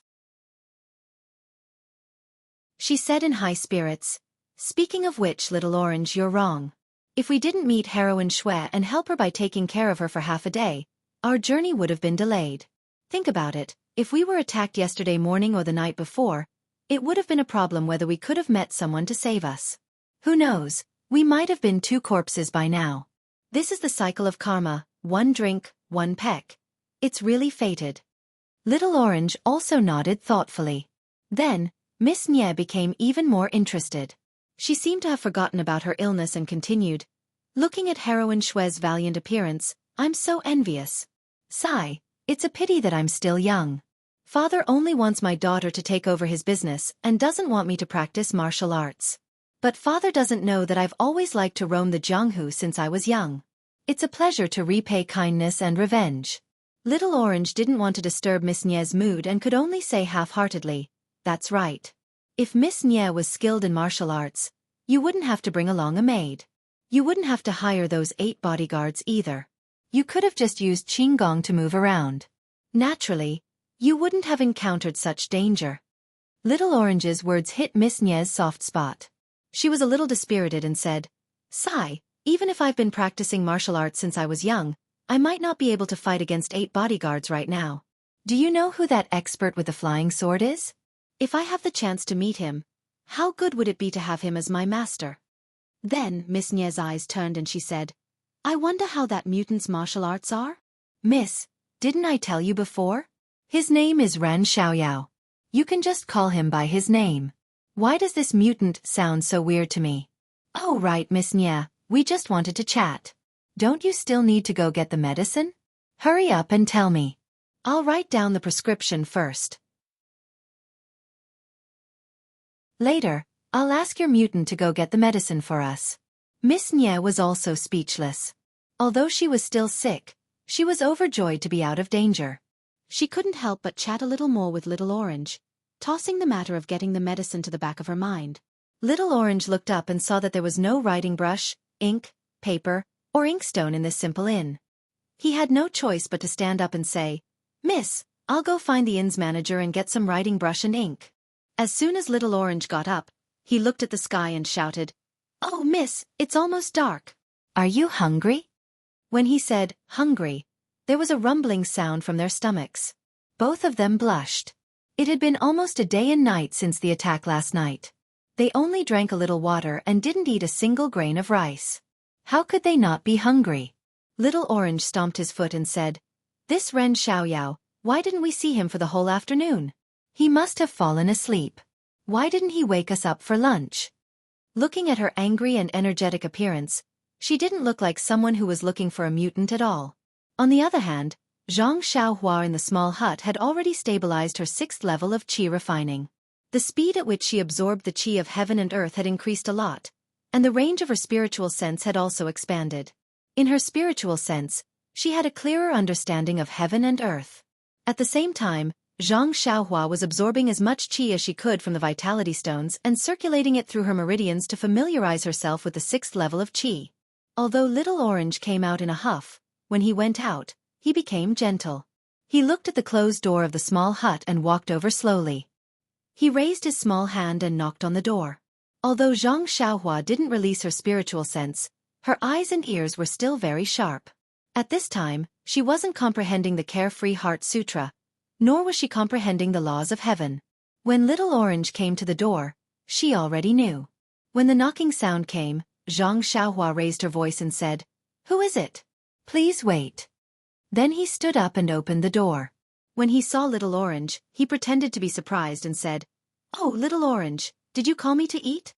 When Little Orange saw this, he couldn't help but be angry and said, You little brat, now you know how to eat. Why didn't you call us when you were staying at the inn earlier? Now Miss is so hungry that she's sticking to her back. Your Miss is already awake? Zhang Xiaohua asked. When I put Miss down earlier, I wanted to ask you if you needed anything, but you kicked me out. How could I have the time to ask? About this? Little Orange was a little speechless. Yes, at that time Zhang Xiaohua wanted to say something, but he kicked her out first. How could he blame her now? Therefore, Little Orange quibbled, even if you didn't say it in the hut, why didn't you say it outside? Didn't you want to see us make a fool of ourselves? Zhang Xiaohua smiled and didn't say anything. Then he asked, Has your young miss recovered from her illness? Can she eat now? Little Orange was a little worried and said, Yes, Miss has woken up, but her fever hasn't subsided yet. Our miss wrote a prescription herself, so I'll have to trouble you to go to the pharmacy and get some medicine for her. Zhang Xiaohua was a little surprised and said, "Your miss knows how to write a prescription herself." "Of course, my master is." Little Orange said proudly, but he knew he had misspoken, so he quickly shut up and said perfunctorily, "Our miss is very smart. These are just minor illnesses, so she'll be fine with just a dose of medicine. Unlike the doctors in town who have been taking medicine for almost a day, their fever hasn't subsided yet." "Is that so?" Zhang Xiaohua thought for a while and said, "Then what medicine do you need me to get?" "Oh, go to the inn and get some brush and ink. When Miss tells me, I'll write it down for you." When Zhang Xiaohua heard that, she nodded and turned around to leave. "Also," Little Orange added, "don't forget it's getting late, so it's time for dinner." "Haha," Zhang Xiaohua chuckled. How could he not know? In order to cover his tracks, Zhang Xiaohua did not ask the waiter to send the food over. Instead, he brought it back in a food box. The inn in town was also very simple, and there were only a few types of food available. Zhang Xiaohua took the food box, brush, ink, and other things to the cottage where Little Orange and the others were staying. He gently knocked on the door, and Little Orange happily opened it. Just as Zhang Xiaohua was about to pass the things to him and go back into the cottage, he heard a soft and hoarse voice from inside. "Hero Ren, please come in too." When Zhang Xiaohua heard this, he was shocked. "Please add it to your collection. Please tip it. Thank you."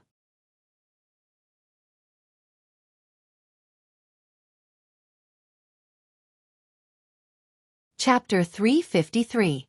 Hero. Zhang Xiaohua was a little puzzled and a little surprised. It was impossible for this girl to see him using a flying sword. She also did not see him using any martial arts such as Qinggong. Why did she call him a hero? Hearing Mrs. Greeting, Little Orange flashed and invited Zhang Xiaohua in. Zhang Xiaohua entered the room and put the food box, pen, ink, and other things on the table. At this time, the room was already lit with candles. The light of dusk and the dim light made the whole room not clear. Miss Nie was nestled on the Kong with her back on the thick quilt. Her upper body was slightly raised, and her lacquered eyes stared at Zhang Xiaohua without blinking. Zhang Xiaohua coughed and said, "Miss, did you recognize the wrong person? My name is Ran Xiaoyao. I'm not a hero." Little Orange heard and hurried over to introduce. "By the way, Ran Xiaoyao, I haven't introduced my family's miss to you. Her surname is Nie." Zhang Xiaohua cupped his hands and said, "So it's Miss Nie. I heard from Little Orange that Miss Nie's health is still not good. Do you need to get medicine?" Miss Nie nodded and said, "My surname is Nie, and my full name is Nie Qianyu. If you don't mind, you can call me Little Yu or Little Qian."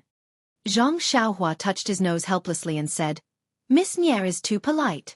I'd better call you Miss Nie. I'm just a country bumpkin with little experience.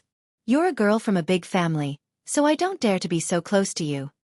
Zhang Xiaohua kept saying, "I," afraid that Nie Qianyu would put the hat of a hero on him. But the more humble he was, the more Nie Qianyu felt that this person had the attitude of a master. Nie Qianyu said, "Hero," just as she opened her mouth. Zhang Xiaohua waved his hand and said, "Miss Nie, you'd better call me Ren Xiaoyao. This hero makes my hair stand on end." I suddenly thought of the pile of corpses in the morning. I guess that was the masterpiece of a hero. Nie Qianyu thought for a moment and said, "If that's the case, don't be angry. I'll call you by your name." That's great. Miss Nie, you don't have to be so polite. I'm not some hero. Ran Xiaoyao, I think Little Orange has already thanked you in the morning, but I still want to thank you in person now. Thank you for lending a helping hand when we were in danger. I will never forget this kindness. When I return to the villa, I will definitely report it to my father and give the hero. Oh, give you a big reward." Upon hearing this, Zhang Xiaohua had a strange expression on her face. She smiled and said, "Miss Nie, you're being too polite again. I was just passing by. It was a piece of cake for me to bring you and Little Orange to this town, so how could I owe you a favor? If you think highly of me, just give me some gold and silver. I don't dare to covet your rewards." "Well." Nie Qianyu looked embarrassed and said, "I didn't bring any extra gold and silver with me when I came out. If we return to the villa, I can still take it out. But now, I'm just saying it without any evidence. Please don't laugh at me." Zhang Xiaohua laughed in her heart, but she didn't say it out loud. She pretended to be surprised and said, I see. Miss Nya, Little Orange gave me a lot of money earlier. I bought your carriage, medicine, and paid for the inn. There's still a lot left. You don't know, right? I'll give it to you now. Nye Qianyu's eyes flashed with surprise. She thought to herself, that counts as money? Seeing that Zhang Xiaohua was about to take something out of her pocket, she quickly stopped her and said, Ren Xiaoyao, there's no need to take it out. You should keep the money. Don't you still need to buy medicine later? We'll need money on the way. I'll have Little Orange give you some later. Zhang Xiaohua scratched his head and said, All right then, Miss Nye. This humble one is just a country bumpkin and has never seen money before. Little Orange has already given this humble one a lot of money. When this humble one leaves, you can just give this humble one a little bit. If it's too much, this humble one won't be able to accept it. Leave. Miss Nye and Little Orange both called out in a low voice. Miss Nye looked at Little Orange and asked Zhang Xiaohua, Ren Xiaoyao, from what you said, are you leaving soon?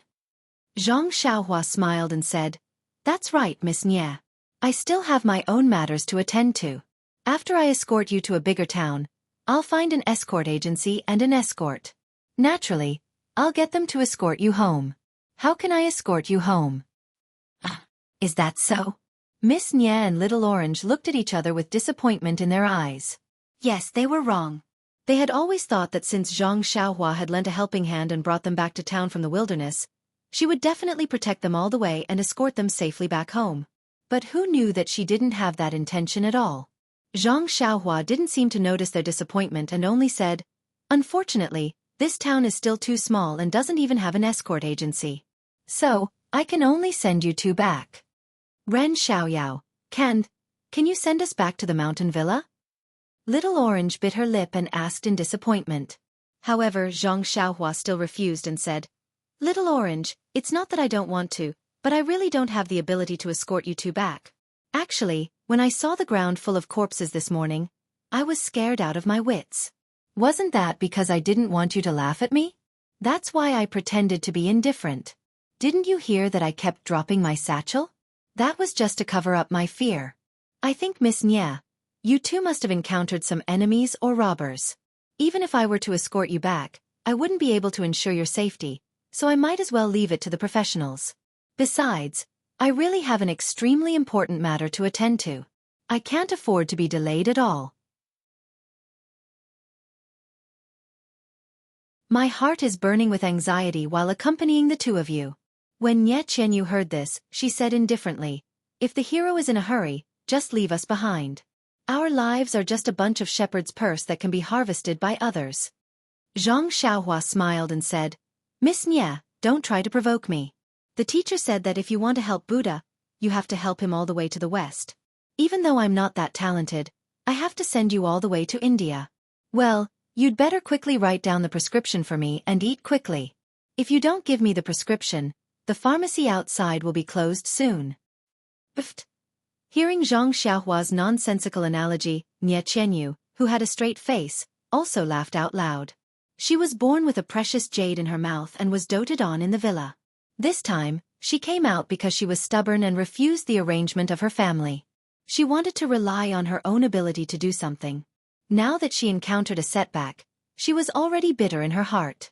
Moreover, she was rejected by Zhang Xiaohua. She made up her mind. It was just a life anyway. Now that she heard Zhang Xiaohua's words, she could only take this opportunity to get out of the embarrassing situation. In the small room, the situation was also eased. Therefore, Nye Qianyu dictated the prescription, and Little Orange wrote it down and handed it to Zhang Xiaohua. Zhang Xiaohua looked at it and frowned. Little Orange wrote it very well, but if you take it to the pharmacy like this, it will definitely attract attention.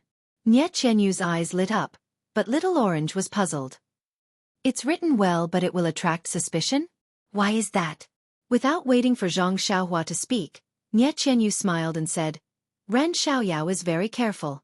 Since this town is very small, there must be very few people who can write well. There are almost no women who can write with such fine and beautiful handwriting. When the pharmacy staff see it, they will definitely remember it. If someone asks, they will naturally know. Then what should we do? Little Orange immediately became anxious. Then he looked at Zhang Xiaohua and his eyes lit up. Do you know how to write? Zhang Xiaohua curled her lips and said, Didn't you hear me say that I studied the 3-character classic for a few months? How can this be difficult for me? 3 months of studying the 3-character classic? Nie Qianyu almost laughed out loud. Therefore, under the light of the small house, Zhang Xiaohua held an ink brush in her hand and carefully copied the prescription that Little Orange had written. Only then did she show her handwriting to the two of them. Looking at the messy handwriting of all sizes on the paper, Little Orange almost laughed out loud.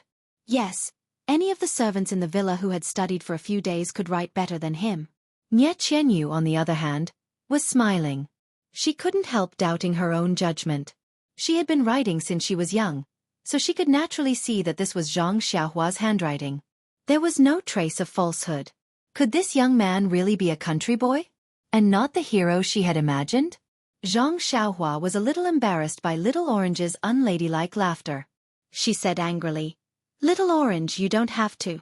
Even if I can't write well, it's because I haven't practiced enough. If I practice for a few more days, I may not be worse than you. Little Orange held back his laughter and said, Well, Ren Xiaoyao, if you come with us and send us to the villa, I'll teach you how to write on the way. How about that? By the time we reach the villa, your handwriting will be well proportioned. Zhang Xiaohua curled her lips and said in a low voice, You wish. After saying that, he put away the paper with the prescription and said, Then Miss Nie, please eat first. I'll be right back. Nie Qianyu nodded and said, Thank you. She couldn't help but feel a little disappointed. Zhang Xiaohua clasped her hands, tidied up the brush and ink on the table and left. After Zhang Xiaohua left, Little Orange said with a smile, Miss, did you see that? I told you that Ren Xiaoyao was just a boy from the countryside. I was right. Sigh, maybe I made a mistake. But I keep feeling that something is not right. He is only a teenager of 14 or 15 years old. If he was a child from the countryside, how could he be so calm? Moreover, looking at him, he seems to be going on a long journey. Do you think his family will be at ease with him going on a journey alone? Won't they ask someone to take care of him? I remember that the children outside the village need someone to take care of them when they leave their relatives. Little Orange said disapprovingly, He didn't say where he's going. I guess it's somewhere nearby. Besides, I heard that there are many brothers in the countryside. He's so tall. Maybe he's the eldest in the family. He's been taking care of his younger brothers and sisters since he was young. Of course, he knows how to take care of himself. Miss, you should eat first and have a good rest. It's his loss if he doesn't send us. Can't we find a bodyguard? Nie Qianyu didn't answer. She seemed to be thinking about something. Even when Little Orange was feeding her, she was absent-minded. Suddenly, she patted the quilt with her left hand and said, Alas, I finally understand. I was almost fooled by this boy. Her words were so sudden that Little Orange was so shocked that he almost dropped the bowl of soup in his hand. Please vote for me. Thank you.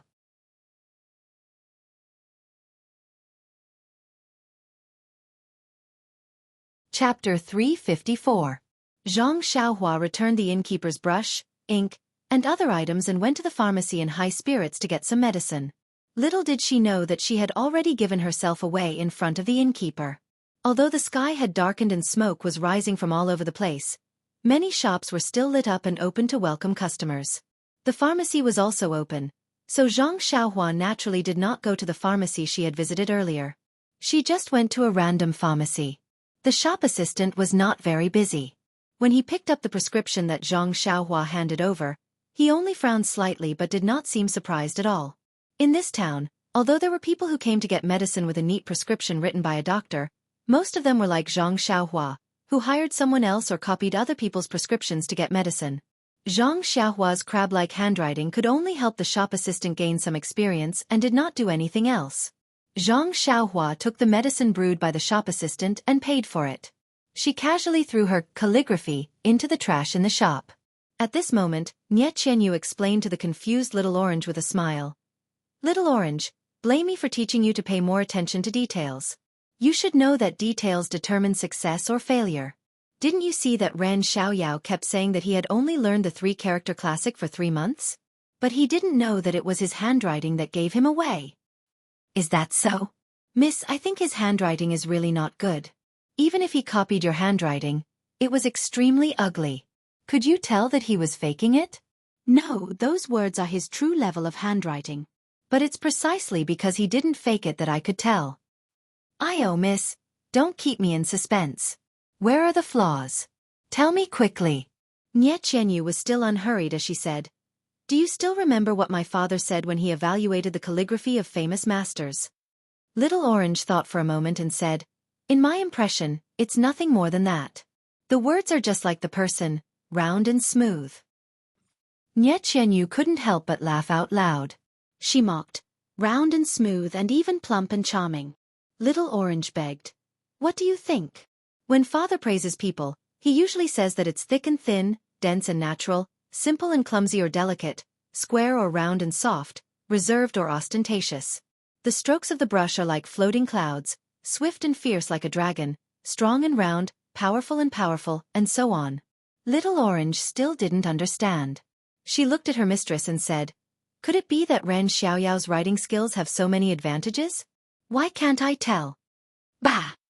Xianxia spat at Little Orange and said, How can his handwriting have so many merits? It's just one spot.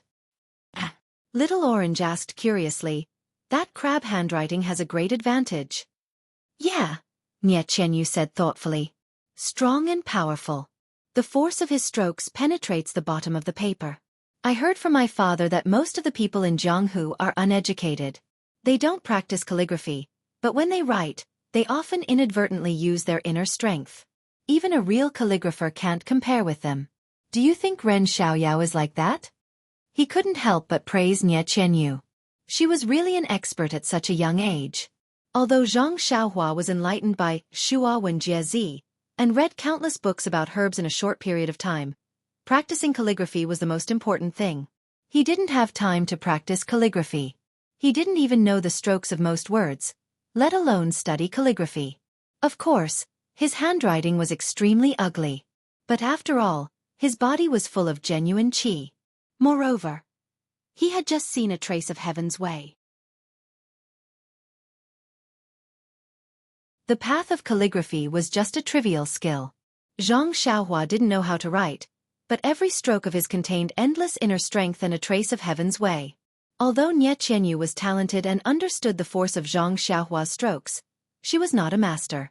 She didn't see the natural charm of his calligraphy. But even this simple recognition was enough to confirm Xiao's thought. This guy must be a martial arts master. But then, another question popped up. How old is this young man? Because according to Xiao's limited experience, a master of Jianghu who could write with such force must have been immersed in the inner strength for decades. Only when the inner strength was used to a certain extent could one understand all the other things. Only then could one apply the inner strength to the performance of calligraphy. Generally, a master of Jianghu who was much older than Xianxia might not be able to write with such force. Xianxia was still thinking about this question when Xianxia came back with the medicine. Xianxia entered the room and took out the medicine that was still warm. She said, Miss Xia, this medicine is still warm. Can it be used? If not, I'll heat it up in the kitchen. Xianxia looked at Xianxia with a smile and said, It's okay. This medicine is warm. At this time, Xianxia noticed that Xianxia and Little Orange were looking at her strangely. She couldn't help but raise her guard and said, Well, that's good. After that, she handed the medicine to Little Orange and was about to leave. Xianxia wouldn't let go of such a good opportunity. She shouted, Ren Xiaoyao, wait a moment. I have something to ask you. Oh, what is it, Miss Xia? Please tell me, Xianxia asked carefully. Little Orange looked at Xianxia with a complicated expression and said, Wait a moment. I'll help Miss Xia finish the medicine first. Little Orange's expression made Xianxia even more uneasy. She couldn't help but step back and stand with her hands behind her back. After Xianxia finished the medicine, she stared at Xianxia for a long time. Xianxia stood there, feeling like a fish being stared at by two female cats. She felt a little creepy and couldn't help but ask, Miss Xia, what's the matter? If you have something to ask, please tell me quickly. I've been tired all day and need to rest quickly. Seeing Zhang Xiaohua's evasive tone, Nie Qianyu became more nervous. She asked with a smile, Ren Xiaoyao, where's the prescription you just transcribed? Zhang Xiaohua frowned and thought for a moment. He didn't know what was so special about the prescription he wrote, so he said, when I came out of the pharmacy, I just threw it away. Does Miss still want to use that prescription? Oh right. Do you still need to take the medicine tomorrow morning? I forgot. Little Orange rebuked. Miss Nie wrote the prescription. She doesn't need to take a second dose. This bowl of medicine is enough. Hearing this, Zhang Xiaohua's heart skipped a beat. She asked tentatively, so Miss Nie's medical skills are very good? Nie Qianyu waved her uninjured left hand and said, Little Orange, you're flattering me. Although I know a little about medical skills, I can only treat minor diseases. My current condition is caused by anxiety and a little injury on my wrist. It's really minor. Of course, it can be cured with some medicine. If it's something else, I can't guarantee. Oh, I see. Zhang Xiaohua felt a little regretful. Seeing Zhang Xiaohua like this, Nie Qianyu asked curiously, could it be that your family members are sick and need a miracle doctor? Zhang Xiaohua thought for a while and told her about Ji Xiaohua's mother's illness. Of course, he ignored the details of his encounter with Ji Xiaohua and only told her about a neighbor. Nie Qianyu listened and said with a smile, according to your description, it's just a simple case of tuberculosis. It's very simple. It's just that the family has been poor for a long time and didn't receive timely treatment. The ordinary doctors in town can cure it. If you're still worried, I can write a prescription for you. You can take the medicine and recuperate for 10 days to half a month. You should get better. However, it's been a long time and it's difficult to fully recover. Zhang Xiaohua was overjoyed to hear this. Just as he was about to ask her for a prescription, he heard that ordinary doctors could also cure it. He thought about the money he had left for Ji Xiaohua and figured it should be enough. He smiled and said, since Miss Nie says so, let them go to the medical hall for treatment. I thought it was some serious illness. Nie Qianyu was a little disappointed when she heard this. She said, however, this is just your description. The way to cure a disease still lies in looking, listening, asking, and feeling the pulse. Everything has to be carefully examined. If it's convenient or on the way, I'll go and have a look. Zhang Xiaohua was not willing to let her know the details. He only said, that's too much trouble for Miss Nie. You haven't recovered yet. Let's talk about it in the future when there's a chance. Then he was about to leave. Nie Qianyu realized that she had been led astray by Zhang Xiaohua again. She couldn't help being angry and amused. She said, Ran Xiaoyao, wait a minute. I haven't asked you the question yet. Zhang Xiaohua thought to herself, nonsense. Of course I know you haven't answered. I just don't want you to ask. But he said, then please enlighten me, Miss Nie. Nie Qianyu said, how old are you this year? Hearing this, Zhang Xiaohua said naturally, Miss Nie, you'd better tell me your age first. Then I'll answer your question. Xiao Juezi was unhappy and scolded. Ren Xiaoyao, what are you talking about? Don't you know that a girl's age is confidential? How can you tell others? Zhang Xiaohua scratched his head and said, a girl's age can be confidential. Why can't a boy's age be confidential? The teacher once told me that if you want others to do to you, you must do to them first. I don't understand it very well, so please enlighten me, Miss Nie. When I want to ask someone a question, shouldn't I answer their question first? Nie Qianyu and Xiao Juezi were at a loss for words. Wasn't this the reason? She had asked him a question for no reason. Naturally, she had to pay him back. Nie Qianyu couldn't help but be a little angry. How can this guy be so unkind to girls? After thinking for a while, Xiao Juezi said, Ran Xiaoyao, I'm 14 years old this year. You can rest assured now. Can you tell us your age? Zhang Xiaohua said with a smile, hee, when did I say that I'll tell you if you tell me first? Miss Nie said angrily, you can't go back on your word. Zhang Xiaohua wasn't angry at all. She smiled and said, besides, even if I want to tell you, I have to wait for Miss Nie to finish before it's my turn. Miss Nie was the one who asked me first. So, I'll stay up all night and covet the urge to update. I'll kindly accept it. Thank you, Si Jiao. Sure, just this once. I hope everyone likes it. Please vote for me, hee hee.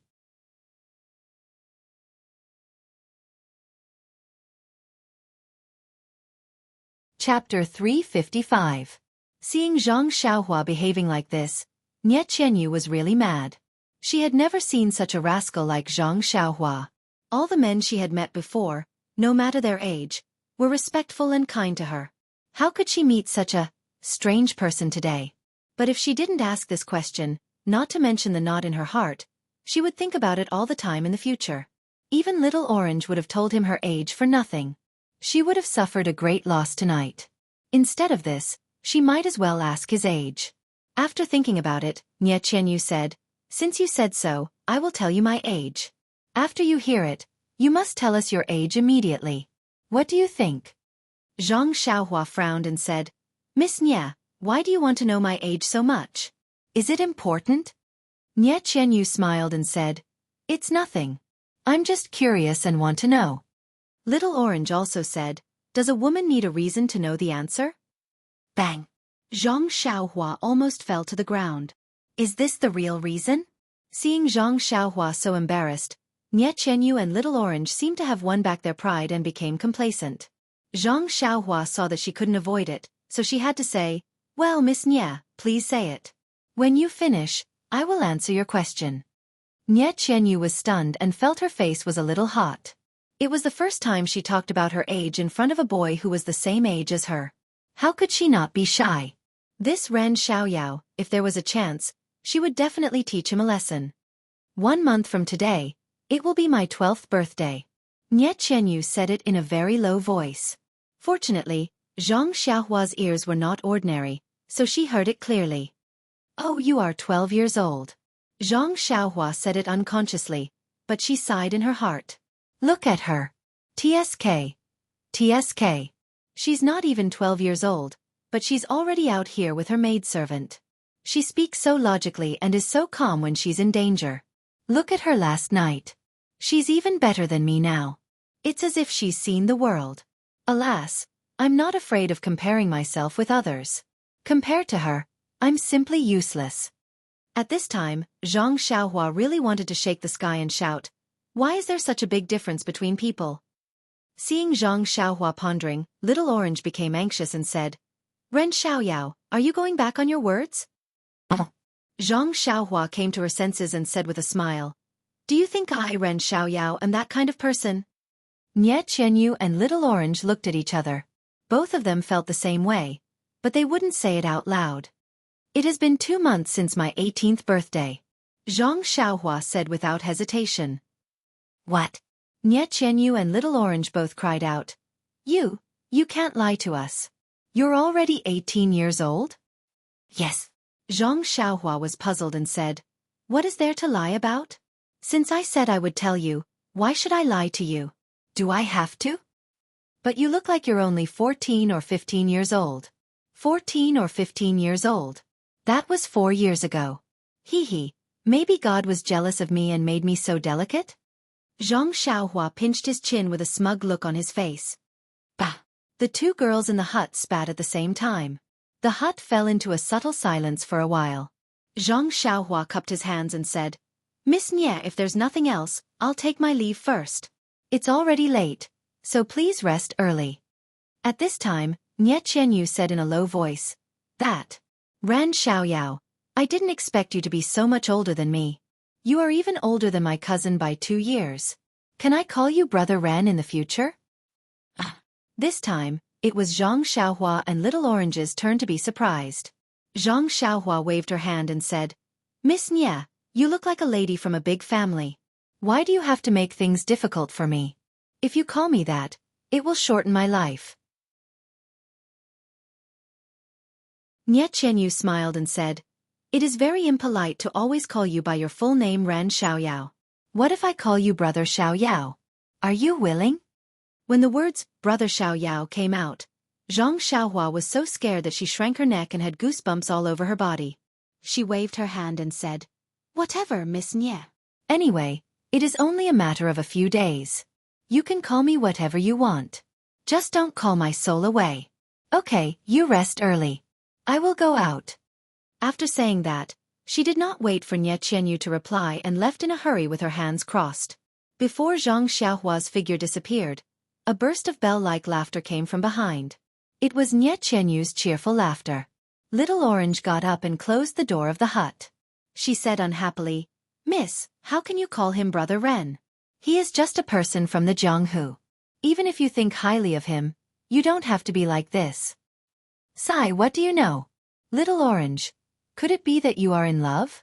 You've taken a liking to this brother Xiao Yao, that's why you're so jealous?" Little Orange looked a little uneasy and rebuked, "Miss, look at what you are saying. I have only met him for a day. How could it be like what you are thinking? I just feel that he is always shameless. I feel that it is not worth it for you." Nie Qianyu looked at her seriously and laughed. "I am just joking with you. Why do you take it so seriously? You don't know. I heard from Dad that people from the Jianghu are the most carefree. They are always quick to repay kindness and revenge. Looking at Ren Xiaoyao, I think he is really planning to dump us to the bodyguards as long as there is an escort agency in the next town." Hearing this, Little Orange still did not understand and said, "If we meet an escort agency again, we can just find a few more highly skilled bodyguards. Ren Xiaoyao is so young. How can he be compared to the escorts in the agency?" Nie Qianyu shook her head and said, "The escorts in the agency are just second-rate people in the Jianghu. Even the best of them can barely be considered as first-rate. Looking at Ren Xiaoyao's young age, his internal strength should be very profound. He must be much better than the escorts in the agency. Moreover..." Nie Qianyu hesitated for a moment. Little Orange continued, "Moreover what? Is he better than the 8 escorts? Moreover, Ren Xiaoyao has such a high level of internal strength at such a young age. Think about it, his background must be extraordinary. He must be a disciple from a famous sect in the Jianghu. Didn't you hear him say that he has something important to do and can't be bothered to escort us? According to my speculation, disciples from famous sects are all chivalrous and brave.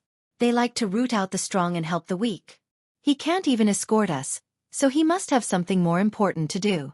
Maybe it is the purpose of his experience in the Jianghu this time? I call him Big Brother so that I can get closer to him. If he is soft-hearted and gives me a token from his sect, or spreads the news that we are related to him, then the people who want to kill us will have to be careful when they take action. They will have to weigh their own weight first." "So Miss has thought so much. Hee, I thought Miss had taken a fancy to him, so I wanted to get closer to him," Little Orange said with a smile as if relieved of a burden. "Little Orange, could it be that you really have such an idea? Are we implying this in our words?" Nie Qianyu seemed to be used to Little Orange's teasing. She changed the topic to Little Orange and said, "If that's the case, you have to be careful. Ren Xiaoyao is a disciple of a famous sect. Although he looks ordinary, he has a deep background after all. Maybe many heroines will take a fancy to him. You have to seize the opportunity and seize the time to capture him before he leaves." Little Orange's face was not very clear under the dim light. She laughed and said, "Only Miss thinks he is a treasure with profound martial arts. In my opinion, he is just a young man from the countryside. No matter how you look at him, he does not have the demeanor of a Jianghu hero. Just look at his stingy look just now. Does he look like one? Yes, Xia and Xiaoxia are magnanimous. How can they be like him?" Nie Qianyu was also a little confused. But the handwriting on the prescription was still vivid in her mind. The strength of the handwriting was not fake. Then, what was the problem? Seeing that her miss was deep in thought, Little Orange did not dare to disturb her. She sat alone under the light and rested her chin on her hand. She looked at the swaying flame and did not know what she was thinking. Zhang Xiaohua walked out of the house and shook her head. She thought, "You just want to get close to me so that I can send you back. Hee. Do you think I will fall for your honey trap so easily? Well, you are not a beauty anyway." She hummed a tune and walked back to the house. Seeing that it was still early, Zhang Xiaohua sat cross-legged. She was not in a hurry to practice the Worry-Free Heart Sutra. Instead, she began to comprehend the first glimpse of the way of heaven. The comprehension of the way of heaven was really endless. She had comprehended it for almost an entire afternoon, but she had only seen the tip of the iceberg. And this small gain made Xianxia feel endlessly useful. She felt that she had scratched her itch. The more she comprehended it, the more she felt it was endless. The more endless it was, the more she wanted to comprehend it. It was not until this moment that Xianxia truly understood the joy of cultivation. It was really something that could only be understood and not explained with words. Moreover, it was not until today that Xianxia realized that only the comprehension of the way of heaven was the true way of cultivation. The cultivation of the Worry-Free Heart Sutra and other cultivation methods of chi refining. Although it could not be said to be trivial, the purpose of cultivating the Heart Sutra was to enhance one's ability to understand the way of heaven. The 18th layer of chi refining and the legendary foundation building were only the extent to which one could grasp and use the way of heaven. Now that she knew this, how could Xianxia neglect the essentials and focus on trifles?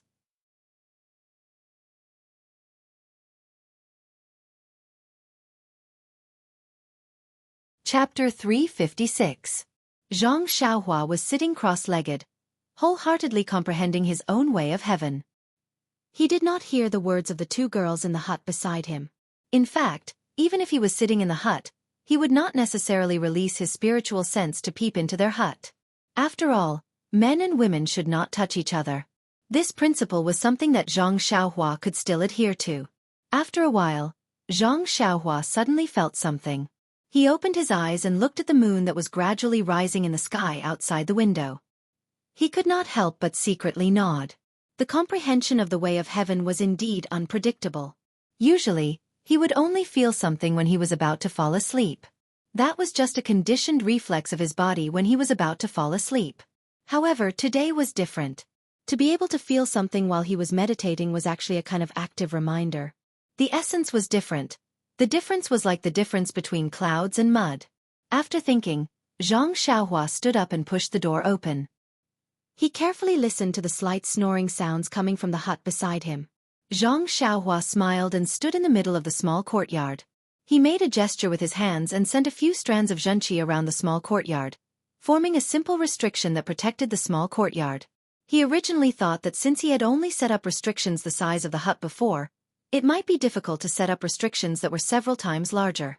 However, when he started, he felt that his understanding of restrictions was actually deeper than yesterday. He could set them up with ease. This could only be attributed to the short moment of comprehension of the way of heaven in the afternoon. In fact, it was not only the cultivation of mental cultivation methods.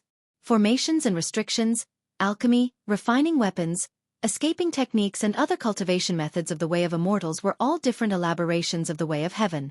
Xianxia's glimpse of the way of heaven from afar naturally stimulated all his cultivation methods like a catalyst. Using a kind of top-down view to look at these cultivation methods, of course, there would be surprising results when using these cultivation methods. After setting up the restriction, Xianxia clapped her hands, very satisfied with her technique. She walked back to the hut proudly and took out 2 more primal stones. She sat down cross-legged and began to cultivate the 6th level of the Carefree Heart Sutra. After midnight, the starlight from the entire sky shone down like silk, faintly emitting a fluorescent light. It was different from before. The quantity and quality of the starlight were also several grades higher. A spherical light screen tightly wrapped Xianxia. Inside the light screen, Xianxia was like a baby, calmly absorbing the endless starlight. The next morning, when the rooster crowed, Xianxia opened her eyes. A flame flashed in her eyes, and there was a bit more light. Xianxia floated up. First, she practiced the Big Dipper Fist several times in the courtyard. To her delight, she discovered that the Big Dipper Fist had actually entered the 9th level. Every time she practiced the Big Dipper Fist, the energy flow would appear once, tempering all the bones in her body. Only after she finished practicing the 9th time did the energy flow stop. Apart from her delight, Xianxia scratched her head. This Big Dipper Fist was very strange. It was completely pieced together from the memories in her mind. The 9th level was also randomly set by her. Now that she had practiced to the 9th level, she did not know how to train from now on. However, Xianxia was not worried. Left and right it was just practicing. In the past, she practiced from the beginning to the end, but in the future, would she still practice from the back to the front? Thinking of this, Xianxia's heart skipped a beat. If she practiced from the back to the front, what would happen? However, she was used to practicing from the beginning to the end. It was not that simple to practice from the beginning to the end. Before she had time to think carefully, she heard a coughing sound from the small house. Thus, Xianxia did not have time to think about the fist technique. She made a hand seal and removed the restriction around the small courtyard. As soon as he was done, he heard the door creak open, and a person walked out from inside. When Zhang Xiaohua turned around, wasn't it Miss Nie Qianyu? When Nie Qianyu saw Zhang Xiaohua standing there and seemingly doing something, she immediately became spirited and smiled. Good morning, Big Brother Ren. Are you practicing martial arts? Miss Nie, why don't you call me Ren Xiaoyao? I feel very awkward when I call you Big Brother Ren. Nie Qianyu repeatedly waved her hands. Don't. Didn't you say last night that you could call me Big Brother Ren? I think it's pretty good this way. Zhang Xiaohua helplessly said. Sigh, it's up to you. It's really up to you. By the way, why did Miss Nie wake up so early? Are you feeling better? Don't you want to sleep a little longer? Nie Qianyu smiled and said, Didn't Big Brother Ren wake up even earlier? Isn't there a saying, dance at the sound of the chicken? Are you practicing martial arts? Seeing that Nie Qianyu kept pressing him and did not even answer her question, she could only say, I don't practice martial arts. I'm just used to waking up early.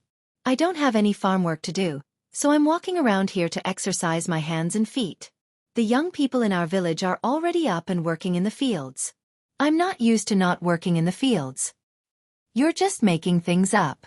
Nie Qianyu did not believe a single word Zhang Xiaohua said and only looked at Zhang Xiaohua with a smile.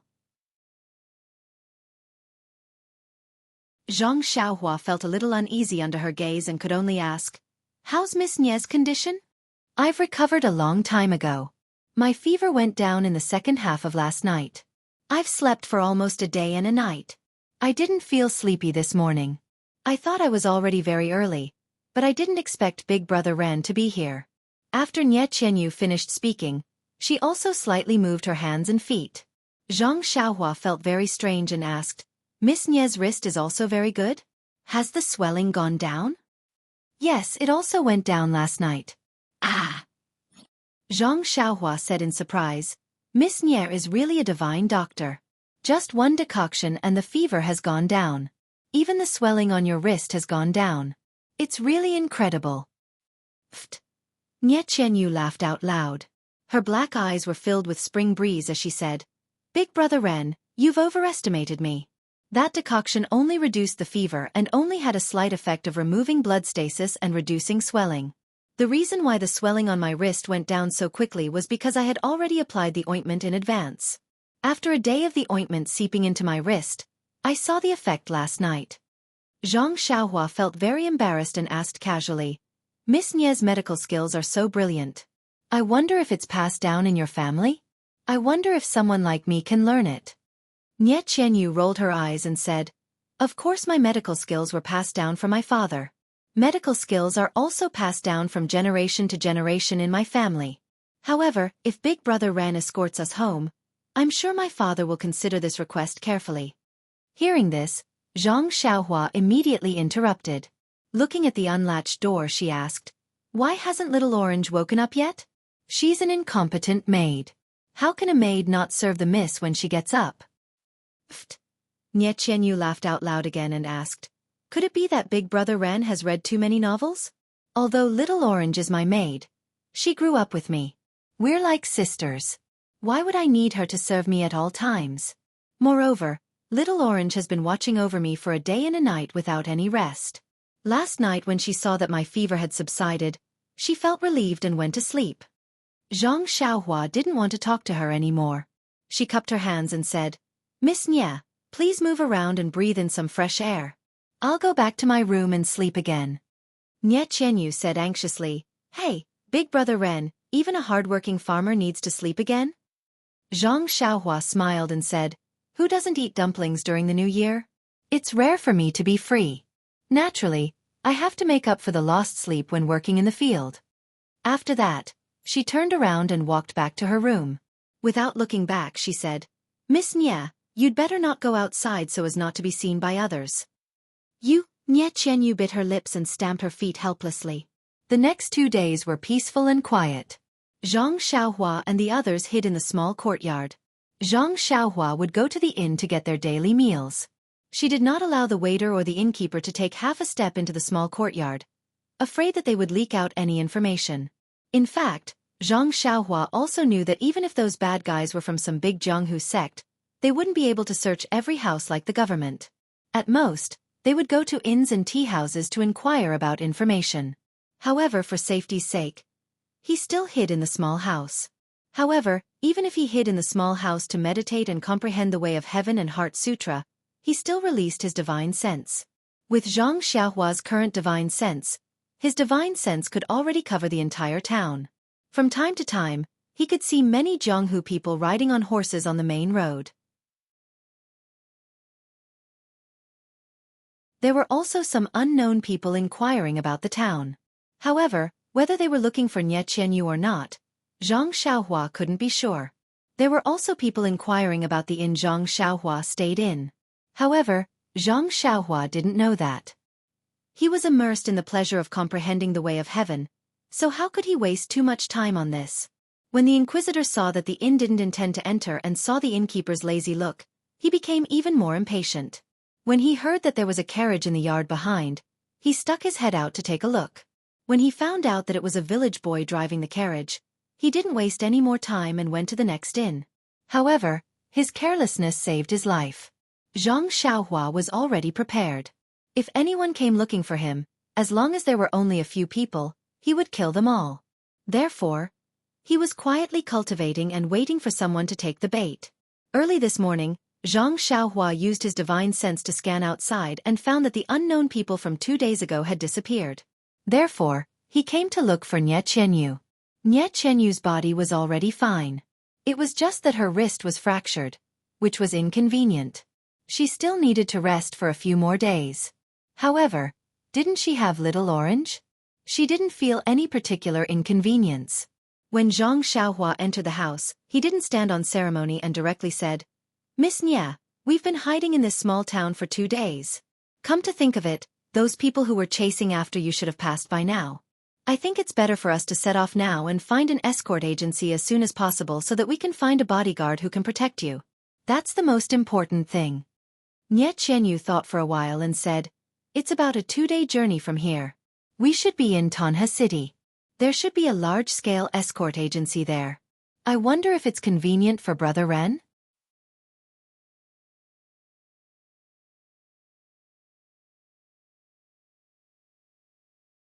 Chapter 357. Zhang Xiaohua thought for a while. Fortunately, the place was on the map Ji Xiaohua gave him.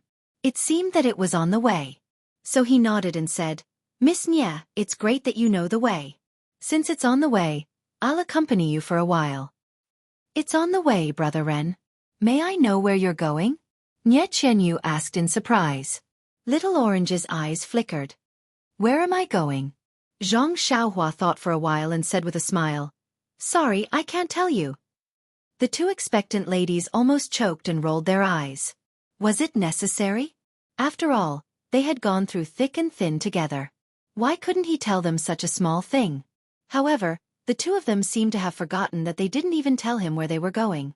Well, maybe they had the rule of ladies first in their hearts, but the Guozhuang house was also Zhang Xiaohua's taboo. Unless it was a last resort, he would never say a word about it, especially when there were so many wolves following behind them. Seeing Zhang Xiaohua looking up at the white clouds in the sky, as if there were endless stories there, Nie Qianyu could only pout and ask Little Orange to pack up and get on the carriage. Fortunately, they didn't plan to stay here for a long time. Everything was in the shabby carriage, so it was easy to pack up. Not long after, they got on the carriage. Zhang Xiaohua went to the counter of the inn to settle the bill and tactfully tipped the waiter a few copper coins. He felt very awkward, but the innkeeper was very happy. Not to mention how much the tip was, this young man had booked an old courtyard and didn't even need the waiter to call him. If there was anything, he would come to the counter himself, which saved them a lot of trouble. They only met a few customers like this in a year, so when Zhang Xiaohua left, the innkeeper sent him off far away, almost wiping his tears with his sleeves. Zhang Xiaohua didn't know and thought that it was the reason for the tip. He praised the charm of the money and raised his vigilance, afraid that the innkeeper would find clues from the carriage. Actually, he was worrying too much. The shopkeeper had also been running the inn for many years. Although he was lazy to run the inn and treated people indifferently, he still had a pair of eyes, didn't he? How could they not see clearly? You have stayed in the small courtyard of the inn for many days. Even if they did not deliberately observe you, they would still have a rough idea. When Xianxia often took 2 portions of food from the inn, he had long been labeled as eloping or running away from marriage. He was taken care of by the experienced innkeeper. This was also the main reason why they were not harassed by people who wanted to find out more information. Xianxia did not release her divine sense, so of course, she could not see the ambiguous look in the shopkeeper's eyes. She drove the carriage slowly forward and was very satisfied with her performance in this town. Who said that people with no hair on their mouths couldn't do their jobs well? This young master has just entered the pugilistic world, and I've already played those bad guys in circles. On the road again, Xianxia was not in a hurry. First of all, Xianxu's wrist had not fully recovered and she was afraid that it would be damaged by the bumps. Second of all, there might be bad guys blocking the way ahead. Who would be stupid enough to rush forward? Third of all, Xianxia was sitting cross-legged in the carriage leisurely. It was a good time to comprehend the heavenly Tao. Cough cough. Actually, the most important thing was that the shabby carriage Xianxia bought could not go too fast at all. Along the way, she listened to the creaking sound of the small carriage. Every time there was a slightly bumpy road, she would feel her heart in her throat. She was afraid that the carriage would fall apart. Finally, Little Orange could not stand it anymore. She lifted the somewhat dirty curtain and asked, "Ren Xiaoyao, are you doing this on purpose?" Her question pulled Xianxia back from her daydream. She was very puzzled and asked, "Little Orange, what's wrong? Why would I do that on purpose? Look at what kind of carriage this is. It might not be able to travel much in a day. When will we be able to go home? If you want to spend more time with us, just say the word. We see that you have worked hard and let you escort us for a while. What you are doing is unnecessary." Xianxia smiled bitterly and said, "Little Orange, when I bought the carriage that day, didn't you agree? Why are you going back on your words now? It's really hard to be a good person." Xianxu's soft voice sounded again. "Brother Ren is doing it for our own good. Little Orange, don't blame him. If he is not in a hurry, why should we be in a hurry?" "But," Little Orange was a little annoyed and said, "he used our money to buy this junk." "Pfft," Xianxu laughed and said, "I was wondering what was going on. So you are worried about your own private money. Hee hee. I know you are a good wife who can take care of the family. You don't have to show off here." Miss, you. Just, wait, I can't even say a word?" Little Orange's words were spoken intermittently, and he couldn't hear them clearly. "Gosh," Xianxia complained in her heart. There was a saying that, 3 women make a play. These 2 girls were also 500 ducks. They were not out of danger yet and they were already flirting with an innocent young man. Xianxia did not say anything and reached out to pat Huan's butt.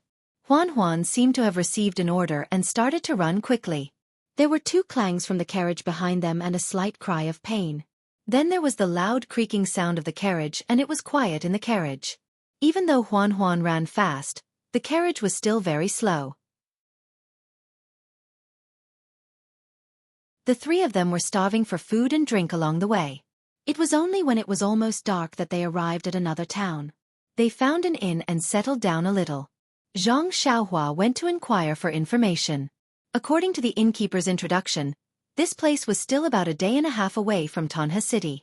Xianxia was taken aback, but he immediately understood that his carriage was too slow. It had only taken him half a day's journey the entire morning. The next day, they set off again. Xianxia did not increase her speed and instead slowed down a little. This was because she knew that there was only one main road from Tanha City to the town where they were attacked. It should not be too difficult for the group of people who were chasing after Xianxu to find the luxurious carriage that she abandoned. Of course, she could also imagine that Xianxu would change to another carriage and they would definitely rush to Tanha City to look for clues. Of course, there were no clues there. Xianxia was betting that the group of people would think that Xianxu had been rescued by her family and took another road or had run out of their hunting range. But they did not expect that Xianxia was still strolling slowly on the road to Tanha City. Besides, they were not the government, so of course they could not set up checkpoints to check one by one, right? Didn't the books often say, the most dangerous place is the safest place? Perhaps it was because of Zhang Xiaohua's intuition that almost nothing unusual happened for the rest of the day. In the afternoon, a group of people dressed in similar clothes to the people who were chasing after Xianxia passed by in a hurry. The leader of the group only casually glanced at Zhang Xiaohua and his David's deer before immediately looking away and rushing straight ahead. When those people were far away, Xianxia poked her head out. After looking for a while, she frowned.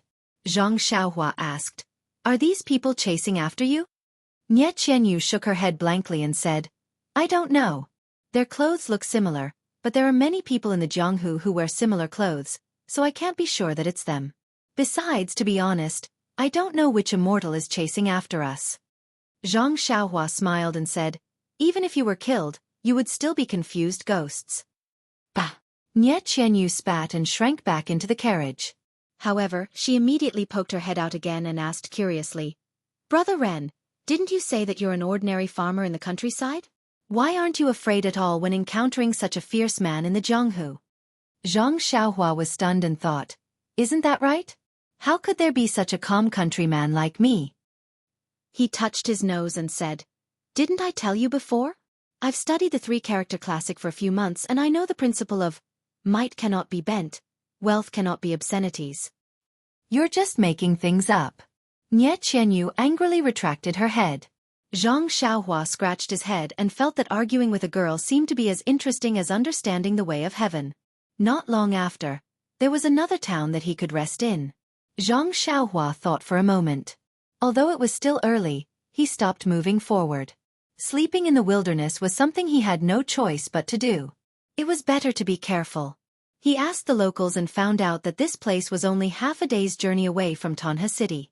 He estimated that he would reach his destination tomorrow afternoon. What made Zhang Xiaohua the happiest was that according to the locals' introduction, there was a large-scale escort company in Tanha City called Fushun Escort Company. It was said that they were very powerful and could escort people as well as deliver items. Zhang Xiaohua secretly breathed a sigh of relief. After sending them to the escort agency, his task would be completed. He had to go home as soon as possible. It was already winter. If he hurried, he might be able to go home for the new year. Thinking that his family could sit at the same table and have a reunion dinner, Zhang Xiaohua felt warm in his heart and wanted to go home as soon as possible. Early the next morning, Zhang Xiaohua woke them up to hurry. Xianxia and Little Orange looked unhappy, not knowing whether it was because they didn't sleep well or because Zhang Xiaohua wanted to leave them to the escort agency. They didn't meet any Jianghu people along the way. There were a few who were alone and had nothing to do with them. Also in the afternoon, they arrived at a slightly deserted area. While chatting with Zhang Xiaohua, they heard the sound of hurried horse hooves ahead. Zhang Xiaohua released his divine sense and saw 5 men in neat clothes riding toward them.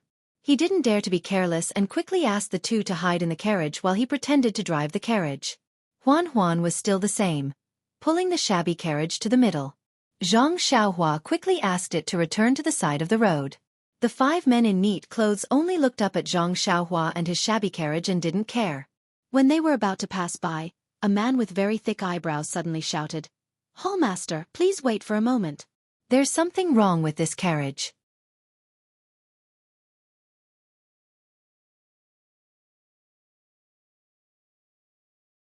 Chapter 358. The 5 horses were running very fast and couldn't stop in time. They all rushed forward very far. Zhang Xiaohua heard someone talking and couldn't help but frown slightly. She continued to pretend that she didn't hear anything and patted the 4 odd beasts to continue forward.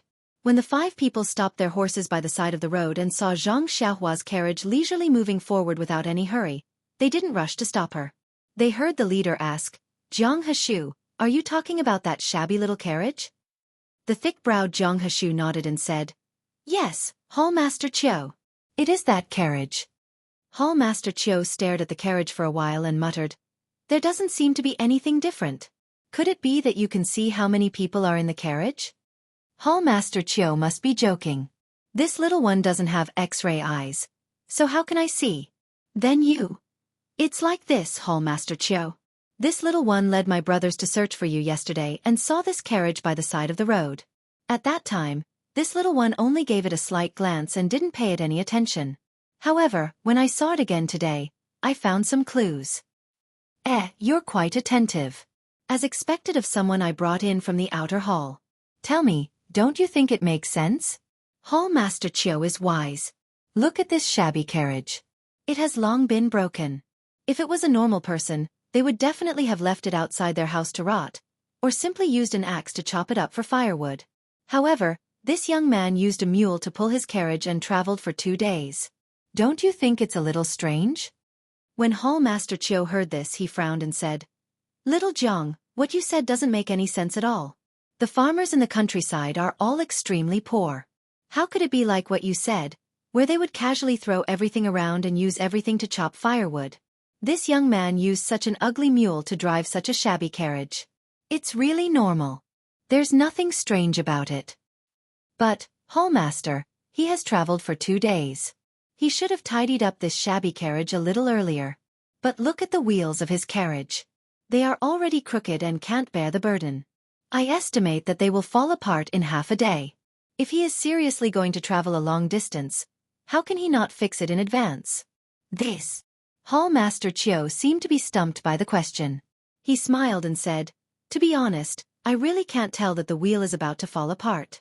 Little Jiang, how can you tell? This lowly one. When this lowly one was young, before I entered this hall, I was a coachman with a whip. Jianghu said embarrassedly. When Xianxia, who was eavesdropping in front of them, heard this, she almost fell off the carriage.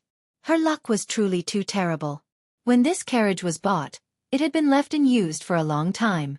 Of course, it couldn't travel long distances. Furthermore, she didn't plan on using this shabby carriage to travel. She only wanted to use it to safely send Miss Nye to the escort agency.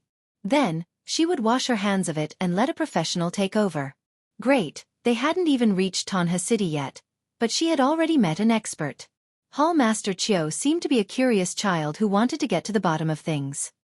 He continued to say, Little Jiang, you also know that before our sect appears in the Jianghu, everything must be done in a low-profile manner. I can't just disturb the people based on your simple deduction. Do you have any other evidence? Xianxia really despised this Hallmaster Chiu's way of doing things. What low profile? All he did was kill and rob, and he was recruiting people all over the streets. How could this not disturb the people? However, she also wanted to know where the flaw was, so she couldn't help but perk up her ears.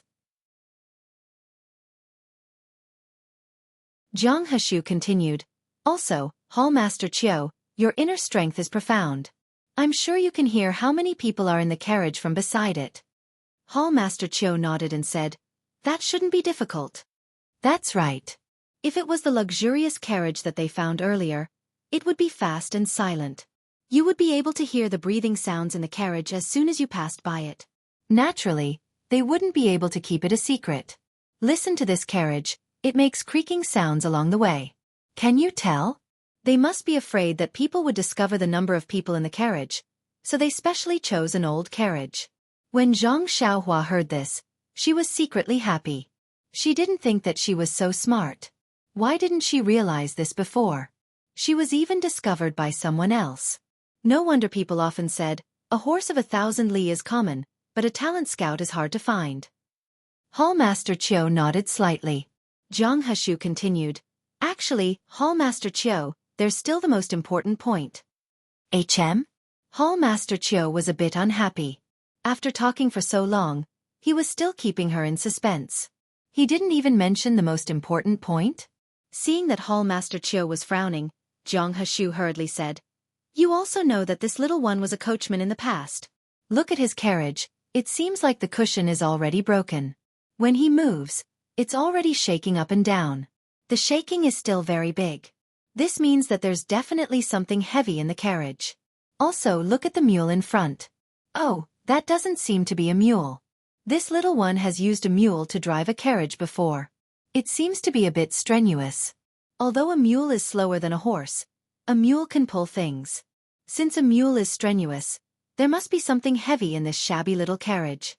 When Zhang Xiaohua heard this, she couldn't help but blush with shame. Of course, her sword was on the back of the David's deer. How could it not be strenuous? The carriage that she had arranged had actually been seen through in 3 places. Sigh, she couldn't help but admit that she was still lacking in Jianghu experience.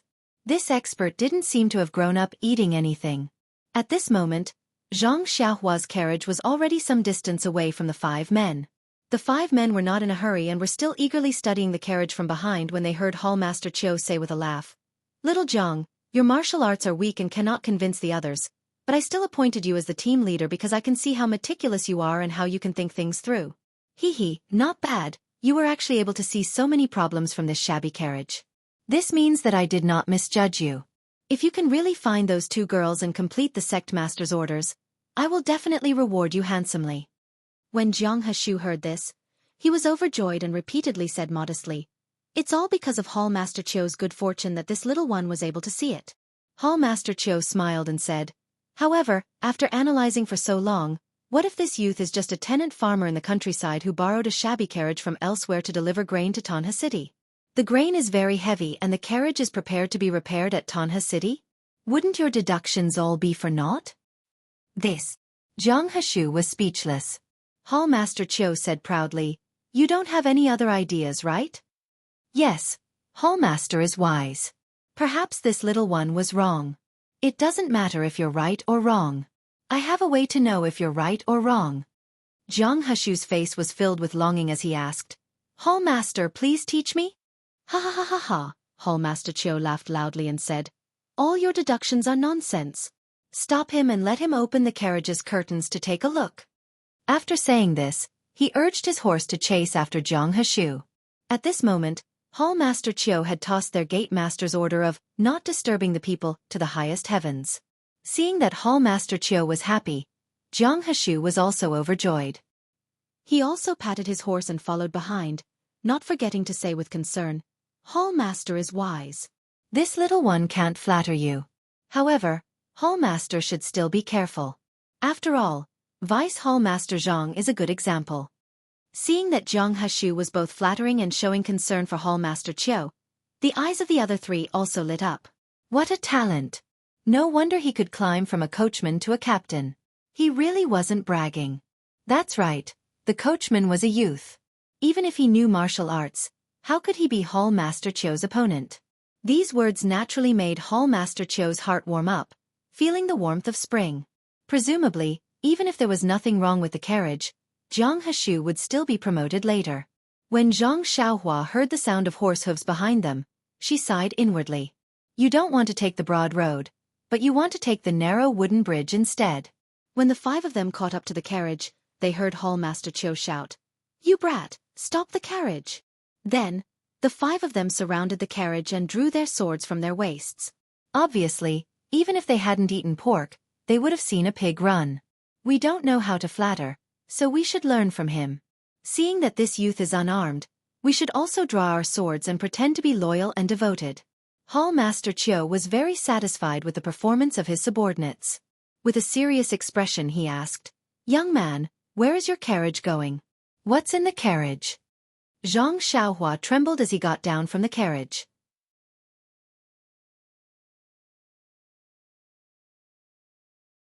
He cupped his hands and asked, "Are the 5 officials from Tanha City's garrison?" Hallmaster Qiu was stunned. He really didn't dare to rashly admit it, so he could only say, "We are not officials." When Zhang Xiaohua heard this, his expression relaxed. He said, "If the 5 of you are not officials, please step aside. This humble one has already reported to Tanha City's garrison. If there is anything, you should look for the city's garrison." After he finished speaking, he turned around and pretended to leave. When Jianghu saw this, he raised his sword and shouted, "Brat, stand still. This lord is asking you a question." Zhang Xiaohua was so scared that he trembled. However, he still rolled his eyes and said indifferently, "Didn't this humble one say that this humble one's carriage was reported to the garrison? Since you are not soldiers, please step aside." In fact, when Zhang Xiaohua stopped the carriage, Hallmaster Qiu had already carefully listened to the movements inside the carriage. His internal energy was profound, so he could barely hear the breathing of two people in the carriage. He already had some doubts in his heart. However, this young man kept saying that he was an official, so he was intimidated. However, if he didn't see it with his own eyes, he really couldn't be at ease. After thinking for a moment, he took out a large ingot of silver from his bosom and said, "Brat, if you answer my question, this is yours." Xianxia was stunned. He immediately beamed with joy and said, "If you give it to me first, I will naturally answer." Hall Master Qiu sneered and threw the silver ingot to Zhang Xiaohua. He was in a hurry. Zhang Xiaohua was stunned and secretly said, "Is he going to make a move now?" Qidian Chinese website welcomes readers to read the latest, fastest, and most popular series of works at Qidian Originals.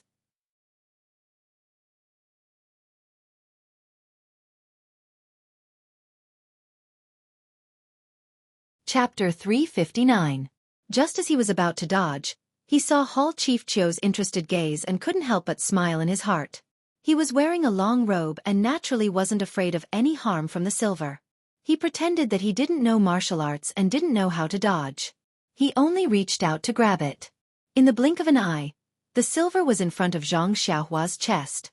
Just as it was about to hit his body, it suddenly curved and fell down, falling straight to the ground in front of Zhang Xiaohua. Zhang Xiaohua's hand naturally missed.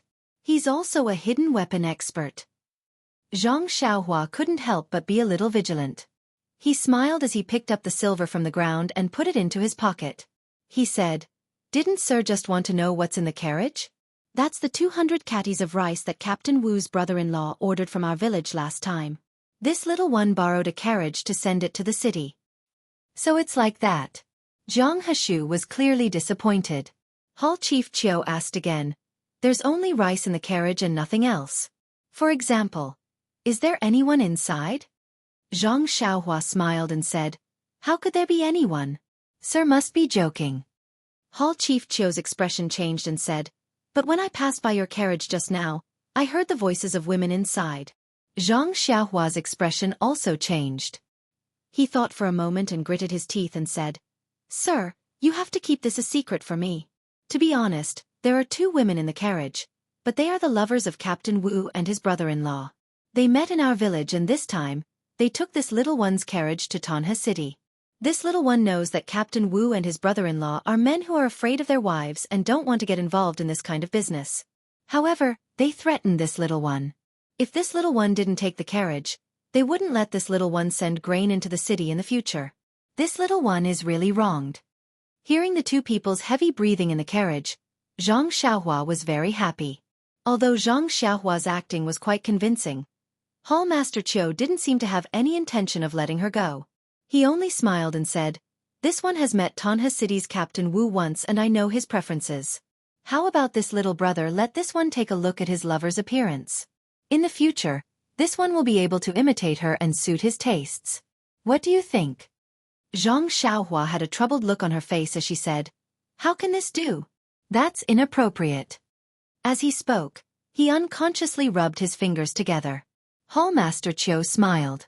She fished out another ingot of silver and tossed it to Zhang Xiaohua. Zhang Xiaohua casually caught it and said with a smile, "Since they're Captain Wu's friends, it's only natural for us to meet them. Hee, wait a moment, this little one will have them come down now." With that, he turned around and walked back to the carriage. Standing beside Huan, he pulled open the curtain of the carriage and said with a smile, "Everyone, please take a look." When Hall Master Qiu saw Xianxia and Little Orange, who had already changed into village girl's attire, his smile froze on his face as he shouted, It's the two of them. Men, capture them." On the other hand, Xianxia and Little Orange were nervous and their faces were red. They didn't expect Zhang Xiaohua to really pull open the curtain of the carriage. When they saw the 5 people holding swords, they became afraid.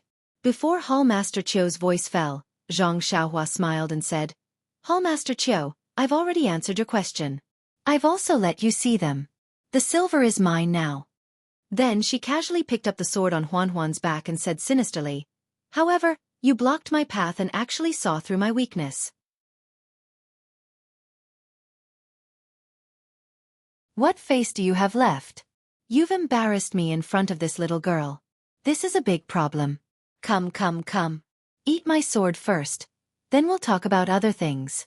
With that, she exerted a little force with her right leg and executed the levitation technique. She leaped high into the air, half a body taller than Hall Master Qiu, who was riding on the horse. Then, she raised her sword high and slashed at Hall Master Qiu. When Hall Master Qiu saw Zhang Xiaohua's qinggong, he was shocked. However, when he saw the flaws in Zhang Xiaohua's swordsmanship, disdain appeared in his heart. A treasured sword is for stabbing, not for slashing. Then, he casually raised his sword to block. But the moment the two swords came into contact, a weight as heavy as Mount Tai came from the sword. Hall Master Qiu immediately took a deep breath and forcefully circulated his internal energy, wanting to withstand the weight. Unfortunately, how could he withstand the weight of 10,000 kilograms? With a crack, the treasured sword in his hand broke into two. Zhang Xiaohua's sword did not lose its momentum and smashed directly on Hall Master Qiu's shoulder. Then with a pu sound, his shoulder was smashed into a bloody mess and half of his chest collapsed. At the same time, the horse under him also let out a mournful neigh and collapsed to the ground. Then, Zhang Xiaohua lightly tapped the horse's head with her sword. The horse immediately fell to the ground and stopped breathing. Zhang Xiaohua's sword strike was so powerful that it left everyone present dumbfounded. Yes, Nie Qianyu and Little Orange were first embarrassed and angry, then scared. Then, they saw the ordinary-looking young man who had been with them for a few days fly up high like a god and slap a person who was skilled in martial arts to death on the back of a horse. That strength was so strong that the horse was forced to kneel. Was he still human? In that instant, the two of them had the same thought in their minds. Mutant! Then, under the watchful eyes of Nie Qianyu and Little Orange, Zhang Xiaohua did not hold back. The moment she landed, she tapped her foot and flew towards another man. The tip of her sword was pointed at that man's chest. That man did not know what to do and was about to dodge. However, Zhang Xiaohua's qinggong was so amazing that before that man could think, her sword had already pointed at his chest. With just a light tap, that man's chest caved in. That man vomited blood and fell off the horse. Zhang Xiaohua kicked the horse he was on and used the momentum to shoot towards another man like an arrow. That horse, however, fell to the ground and could not get up. In just a short while, the 5 living martial arts masters and their horses were all lying on the road. Zhang Xiaohua looked left and right, then put the long sword back on Huan Huan's back. He easily cleaned up the mess on the road and threw them far away into the forest by the side of the road.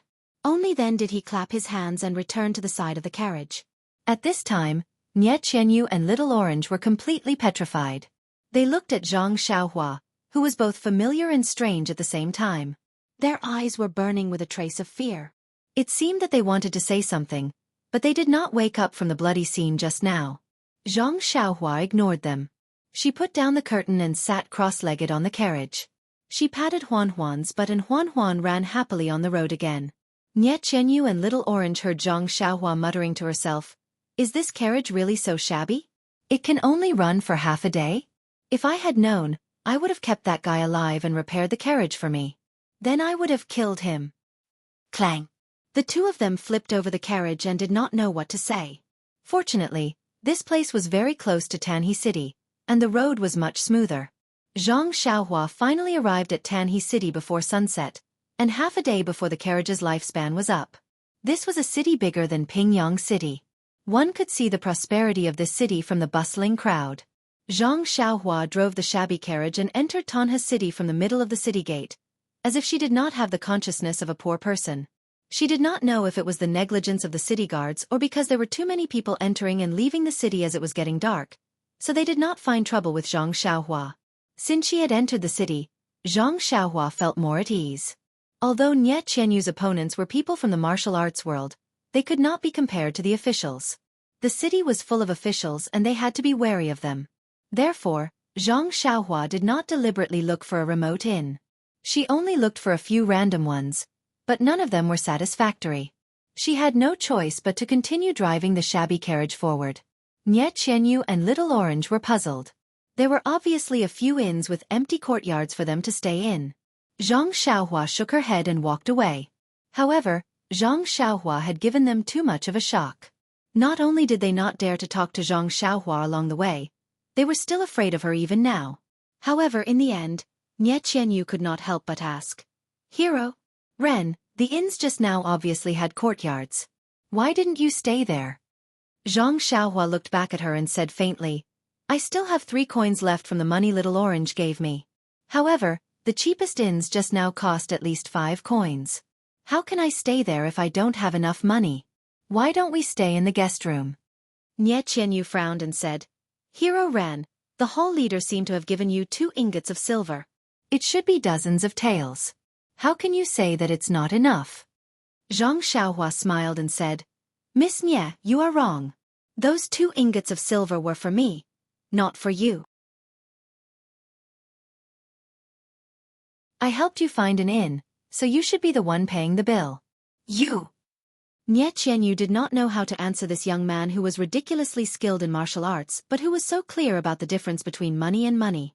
Little Orange, who was behind them, said softly, Stingy. After that, she rummaged inside and then threw out an emerald green pouch. She said, This is Miss Nye's pouch. There is some gold in it. You can spend it however you like. If it was a few days ago, she would have said, Keep the rest for yourself. But today, she did not dare to say this sentence out loud. She could only secretly whisper it in her heart. Xianxia took the pouch and opened it. He said with a smile, Miss Nye, you are so stingy. You should have taken it out earlier. You even made me go to so many places. Then he put it in his arms naturally. With the silver it was easy to do things.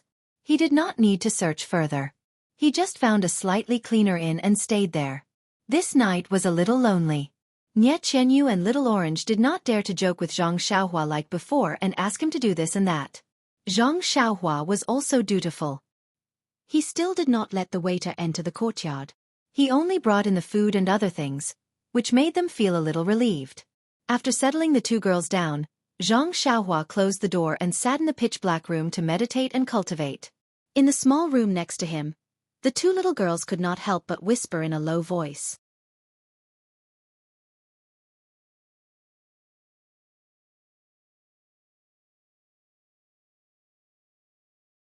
Chapter 360.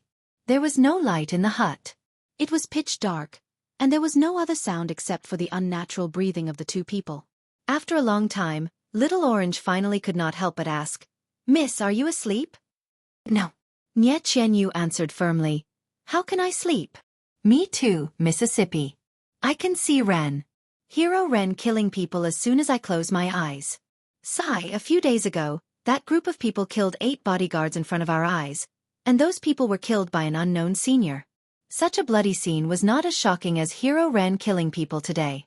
Not to mention you, even I, even though I was prepared, was caught off guard. I really did not expect him to be so strong.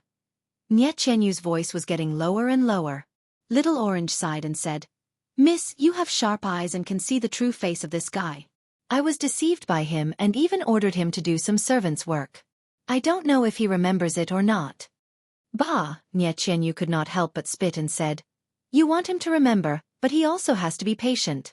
If he is not willing to do it, even if you talk until your mouth is broken, he may not do it. Then she murmured, Little Orange, do you think we have some fate with him? Fate. Little Orange was a little panicked and said, Miss, don't talk nonsense about fate. You see, we just saved a heroine, and after a delay, we met him a few days later. The crazy words you said were all heard by him. Do you still remember? He even waved at us, and then asked about us, the David's deer. If he asked about other things, I can't guarantee, but if he asked where the David's deer is, I think in this world, maybe only our Rejuvenation Valley has it. Although the question he asked was very simple, it could be considered as a good karma. That's right, Little Orange. Don't you think that his appearance that morning was very sudden? He seems to be related to the senior who saved us the day before. Maybe he was sent by that senior to protect us. Little Orange laughed, and the atmosphere in the room became lively. She said, Miss, you're not telling me a story from a novel, are you? If he was the disciple of that senior, he would have appeared the night before. Moreover, he would have directly escorted us back to the villa. Why would he be like him, refusing to send us back with so many excuses? Well, that's true. Besides, I didn't see any white-bearded or white-haired old man beside him that day. Then, the room fell into silence again. After a while, Nie Qianyu hesitated and said, Little Orange, do you think he will really throw us into the escort agency and send us away with a few bodyguards or armed escorts? Miss, I think. In the dark, Little Orange was also very hesitant. He said, I think it's very possible. But, doesn't he have any sense of chivalry? We are both poor and weak girls. Can't he just help us a little and send us home? Little Orange was silent for a while and did not say anything. Nie Qianyu was a little anxious. She said, Little Orange, are you asleep? No, Mississippi.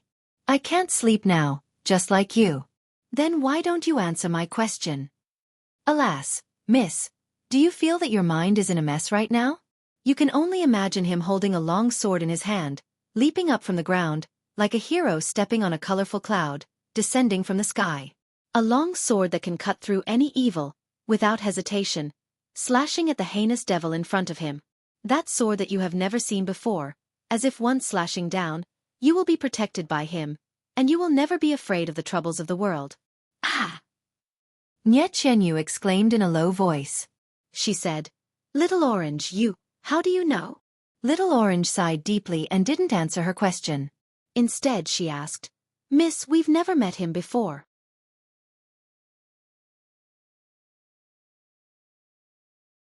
First, he helped us pull our carriage back from the wilderness and took care of us for several days.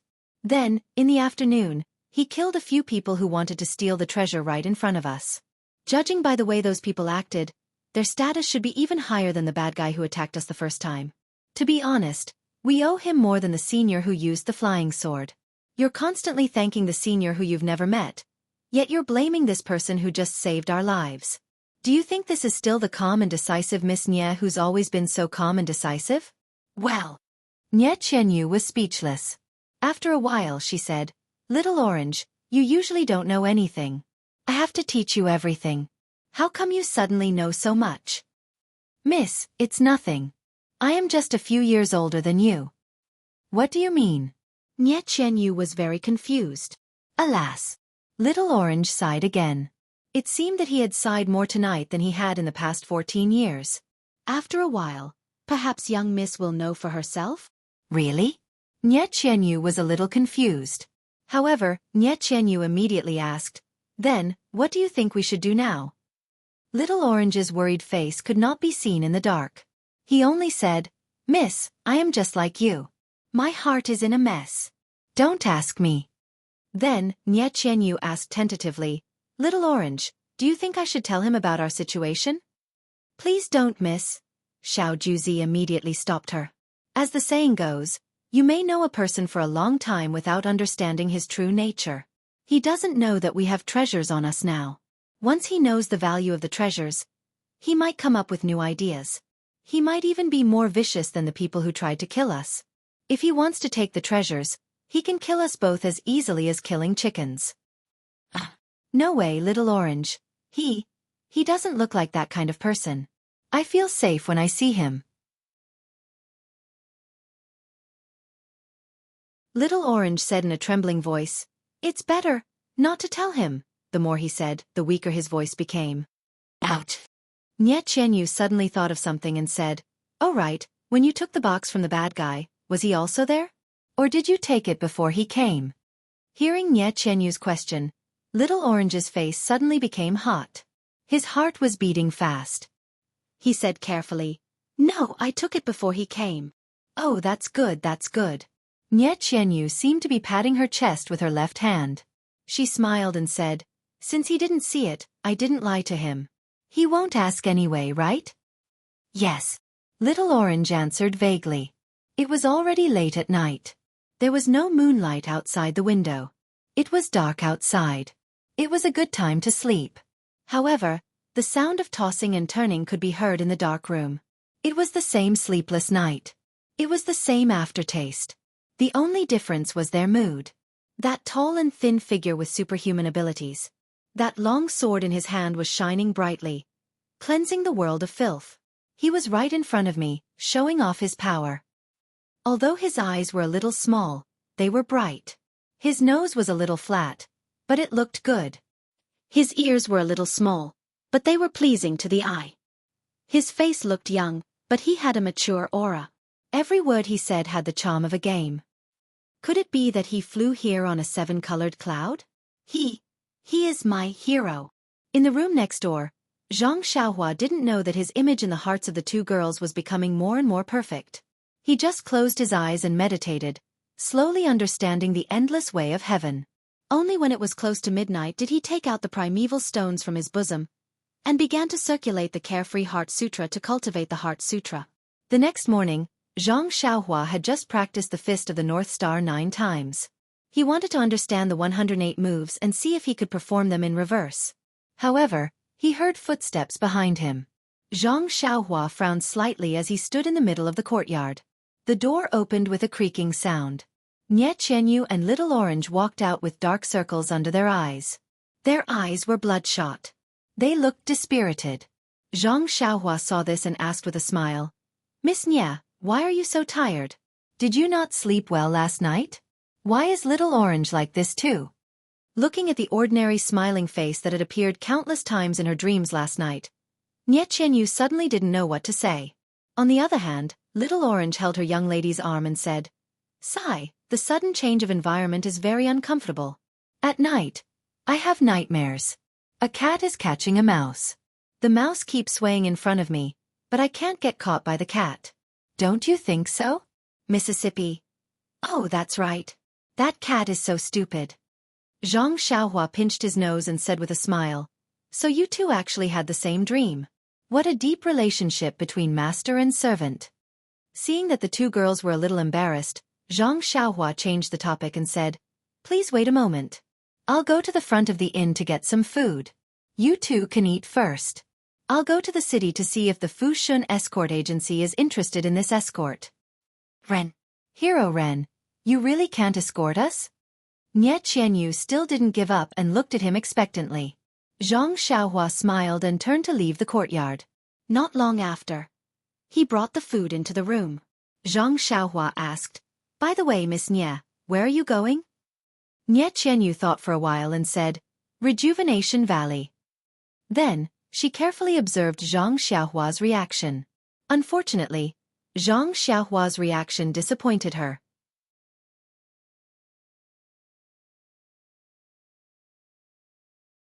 Xianxia smiled and said, "Miss Xia, Rejuvenation Valley is the valley where your house is, right? You have to tell me where it is. Otherwise, how am I going to tell the escort agency?"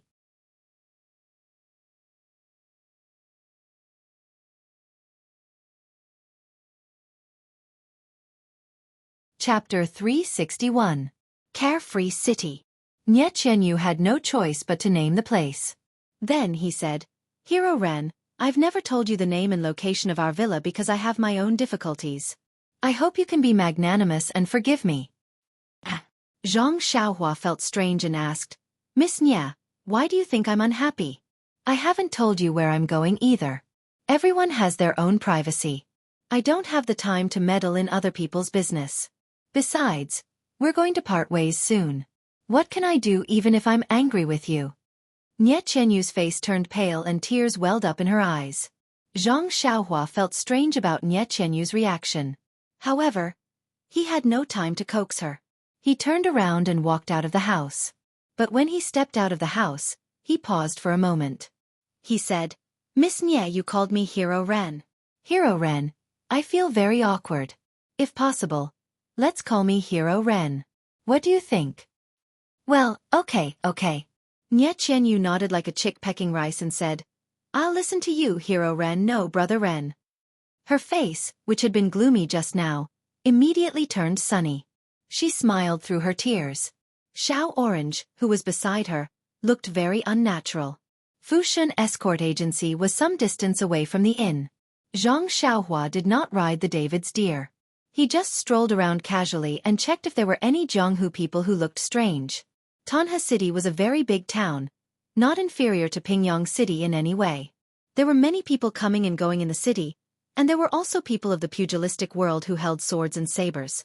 However, they seemed to be in a hurry and did not look around.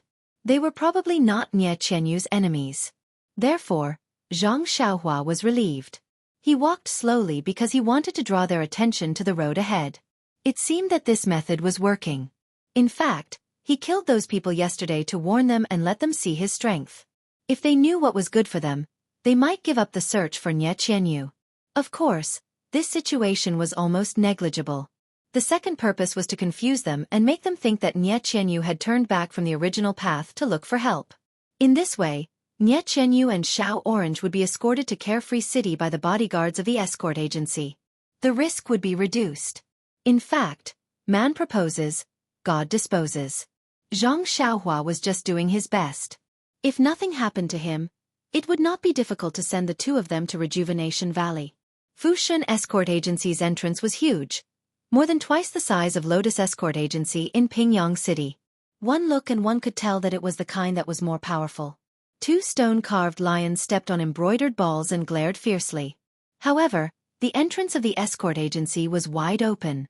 There were merchants coming and going from time to time, but there were no guards at the entrance. This made Zhang Xiaohua feel a little strange. Could it be that the rules of Tanha City were different from those of Pingyang City? She remembered that the guards of Lotus Escort Agency were guarding the entrance when the door was opened. Firstly, they could greet the guests, and secondly, they could show the strength of the escort agency. Did Fushun Escort Agency not need this? Following a few people into the escort agency, Zhang Xiaohua took a look. The layout was exactly the same as that of Lotus Escort Agency. In front of her was an incomparably huge public square. In the corner were weapons, stone locks and other objects. Early in the morning, there were also a few men practicing martial arts diligently. Seeing this familiar scene, Zhang Xiaohua smiled. Although the days of recuperation at Lotus Escort Agency were dull and painful, they were also unusually heartwarming. Then, Zhang Xiaohua familiarly walked towards a large hall on the right side of the entrance. In her impression, that was the place where Lotus Escort Agency received business. In fact, there was no need to ask further. There were already a few people in front of her walking in that direction. Turning around a projector wall, before Zhang Xiaohua could get close, she heard an anxious and loud voice saying, "Chief Escort Lu, you must make a decision for me. You have already agreed to the conditions earlier. Why did you suddenly change it today? If this batch of goods of mine can't be escorted to Swallow Creek Town in time, I will lose a lot of money." Another loud and clear voice sounded, "Shopkeeper Mo, it's not that I don't want to help you. We have been doing business for more than 10 years.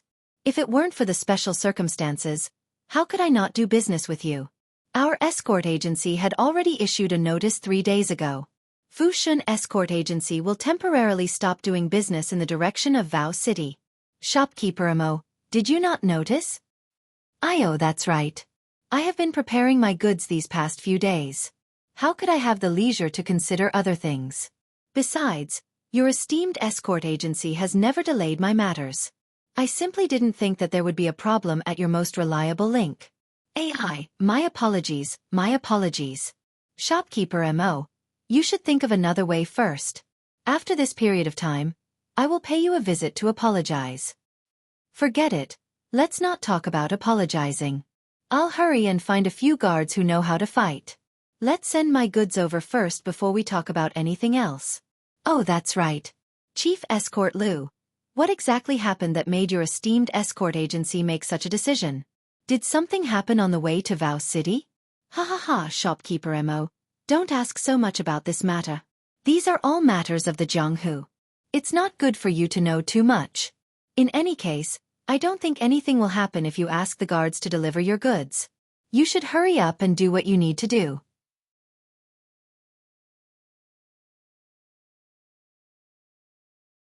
When Zhang Xiaohua walked into the hall, a short and fat old man with white hair and beard was panting as he ran out of the hall.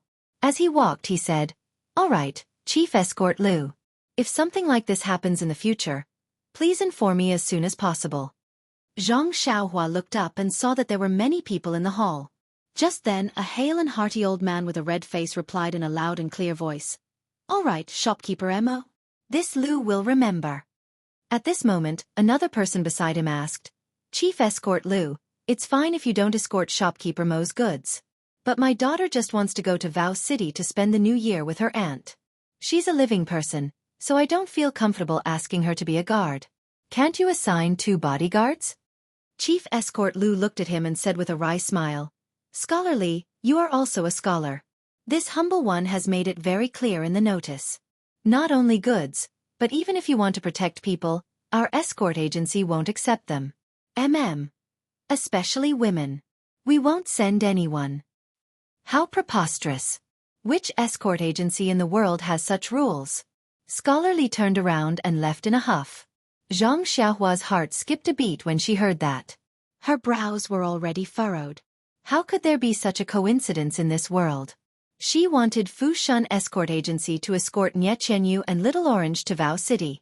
Oh, Fushan Escort Agency issued a notice saying that they wouldn't accept any goods or people in the direction of Vow City. Needless to say, this must be the good deed of those people who were after Xianxia. What kind of treasure was in that brocade box in Xianxia's hand? Why did they put in so much effort? Zhang Xiaohua couldn't help but feel curious.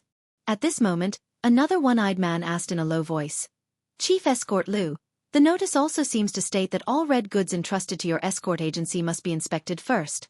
Is this true?" Chief Escort Lu nodded solemnly and said, "I know this is against the rules of the escort agency, but this humble one really has some difficulties that I can't disclose. Please understand. Also, I'm sure everyone knows that the other 2 escort agencies have issued similar notices. Therefore, if everyone can't agree with these rules of our escort agency, then please find someone else. If you are willing to be escorted by our escort agency, then please follow the notice." The one-eyed man said, "My item isn't going to Vow City, so there's no need to inspect it." Chief Escort Lu replied, "I'm sorry, if it's not going to Vow City, Fushan Escort Agency can naturally escort it, but it must be inspected. Even if we are escorting people, we still have to see their faces first." "Oh, Chief Escort Lu, now that you mention it, I really do remember. Other than the East City Gate, which is the same as usual, the other 3 city gates seem to be." A few others also shouted, "Yes, now that you mention it, I really do remember. It seems like 3 days ago, there were a few Jianghu people with swords and sabers guarding outside the city gates. It's been a few days now, and I thought it was strange at that time." "That's right, Chief Escort Lu, what's going on? Did something happen?"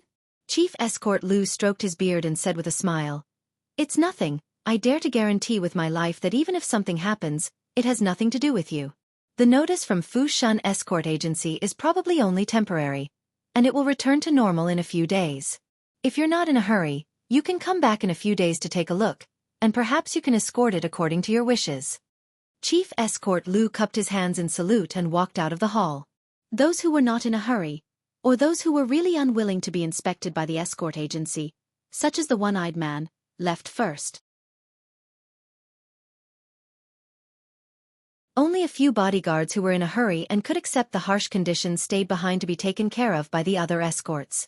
What about Zhang Xiaohua? The bodyguard he wanted Fushan Escort Agency to protect was precisely the one they wanted to inspect, so he naturally followed the others out. However, as he walked, he released his divine sense to follow Chief Escort Lu. Chief Escort Lu exited the main hall and walked towards the backyard. After passing through several courtyards, he arrived at an elegant room. A scholarly middle-aged scholar was tasting food in the room. When he saw Chief Escort Lu return, he stood up with a smile and went up to greet him. Seeing this, Zhang Xiaohua looked around and walked to the side of a screen wall. With a twist of her body, she immediately disappeared. When she reappeared, she was outside the elegant room. Zhang Xiaohua poked her head out to look around. She exerted force with her legs, and her body floated up like cotton wool and landed on the elegant room. She pricked up her ears and began to eavesdrop.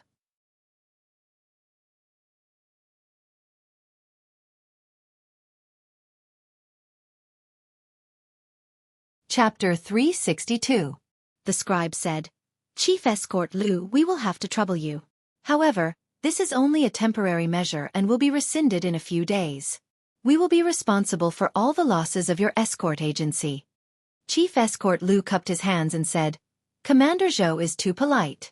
Elder Shi of your esteemed sect is my savior. If I don't help out with such a small matter, wouldn't I be worse than a pig or a dog? Don't mention this compensation again."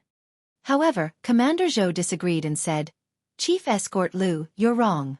Your friendship with Elder Shi is one thing, but we're already very happy that you're willing to help us with this big favor for Elder Shi's sake. This will delay the escort agency's business, but it's a matter of official business. We can't let private matters affect official business. Moreover, this is also my sect leader's intention, so please don't decline. Otherwise, when I return to the sect, how will I explain this to Elder Shi? I can't let Elder Shi laugh at me for taking advantage of others because of him. Ha ha ha, Chief Escort Lu laughed loudly and said, "If that's the case, then I won't stand on ceremony." Thank you for your sect master's kindness. Commander Zhou also laughed and said, "Likewise. I still have to thank Chief Escort Lu for your kindness." The two drank tea for a while, then Chief Escort Lu asked, "Commander Zhou, it's already the 4th day, and we still haven't seen the person or thing you mentioned. I presume they're no longer in Tanha City." Perhaps. Some of the sect's brothers have already followed the path down, but there hasn't been any news back yet. Hall Master Chiu also returned to the sect yesterday to report the completion of the mission. Looking at the situation along the way, there's an 80 to 90% chance that they've already been picked up by their experts. Chief Escort Lu asked with interest, "Commander Zhou, what are you looking for, and who are you looking for? Can you tell me a little?" Commander Zhou laughed and said, "This isn't Chief Escort Lu's style. You haven't asked me about it for 3 days, so why are you asking again today? Aren't you making things difficult for me?" Chief Escort Lu chuckled and said, "Aren't people always curious?" Curiosity killed the cat. Chief Escort Lu, it's better if you don't know what you shouldn't know. It's not that I don't want to tell you, but it'll really kill you if I tell you. Chief Escort Lu was dumbfounded. He quickly said, "Then it's better if Commander Zhou doesn't say anything." Then, he changed the topic and talked about something else. Xianxia was bored and was about to leave when she heard Chief Escort Lu ask again, "How is Elder Shi doing in your sect? I haven't seen him for many years. How did he join your esteemed sect?" "That's right, your sect doesn't seem to have a great reputation. I've been in Jianghu for most of my life, so why haven't I heard of it?" Hee, Chief Escort Lu laughed and said, "That's right, I really haven't heard of it. However, since Elder Shi was able to join your sect, you must be from a prestigious sect, right?" "A prestigious sect?" Commander Zhou sneered and said, "How can a prestigious sect be compared to us?" "I'm not afraid to tell you that if it weren't for Elder Shi's personal relationship with the sect leader, with Elder Shi's skills, he might not have been able to occupy the position of the last elder in our sect." Chief Escort Lu was shocked. He had always thought that his savior was an important figure in this sect, so he had been neglectful in front of this scholar a few days ago. Now that he knew that the person he thought was his backer might not even be in his eyes, the expression on his face immediately became more respectful. "Then your esteemed sect." Chief Escort Lu seemed to want to ask something more. Xianxia also pricked up her ears outside, wanting to know what kind of powerful sect this was.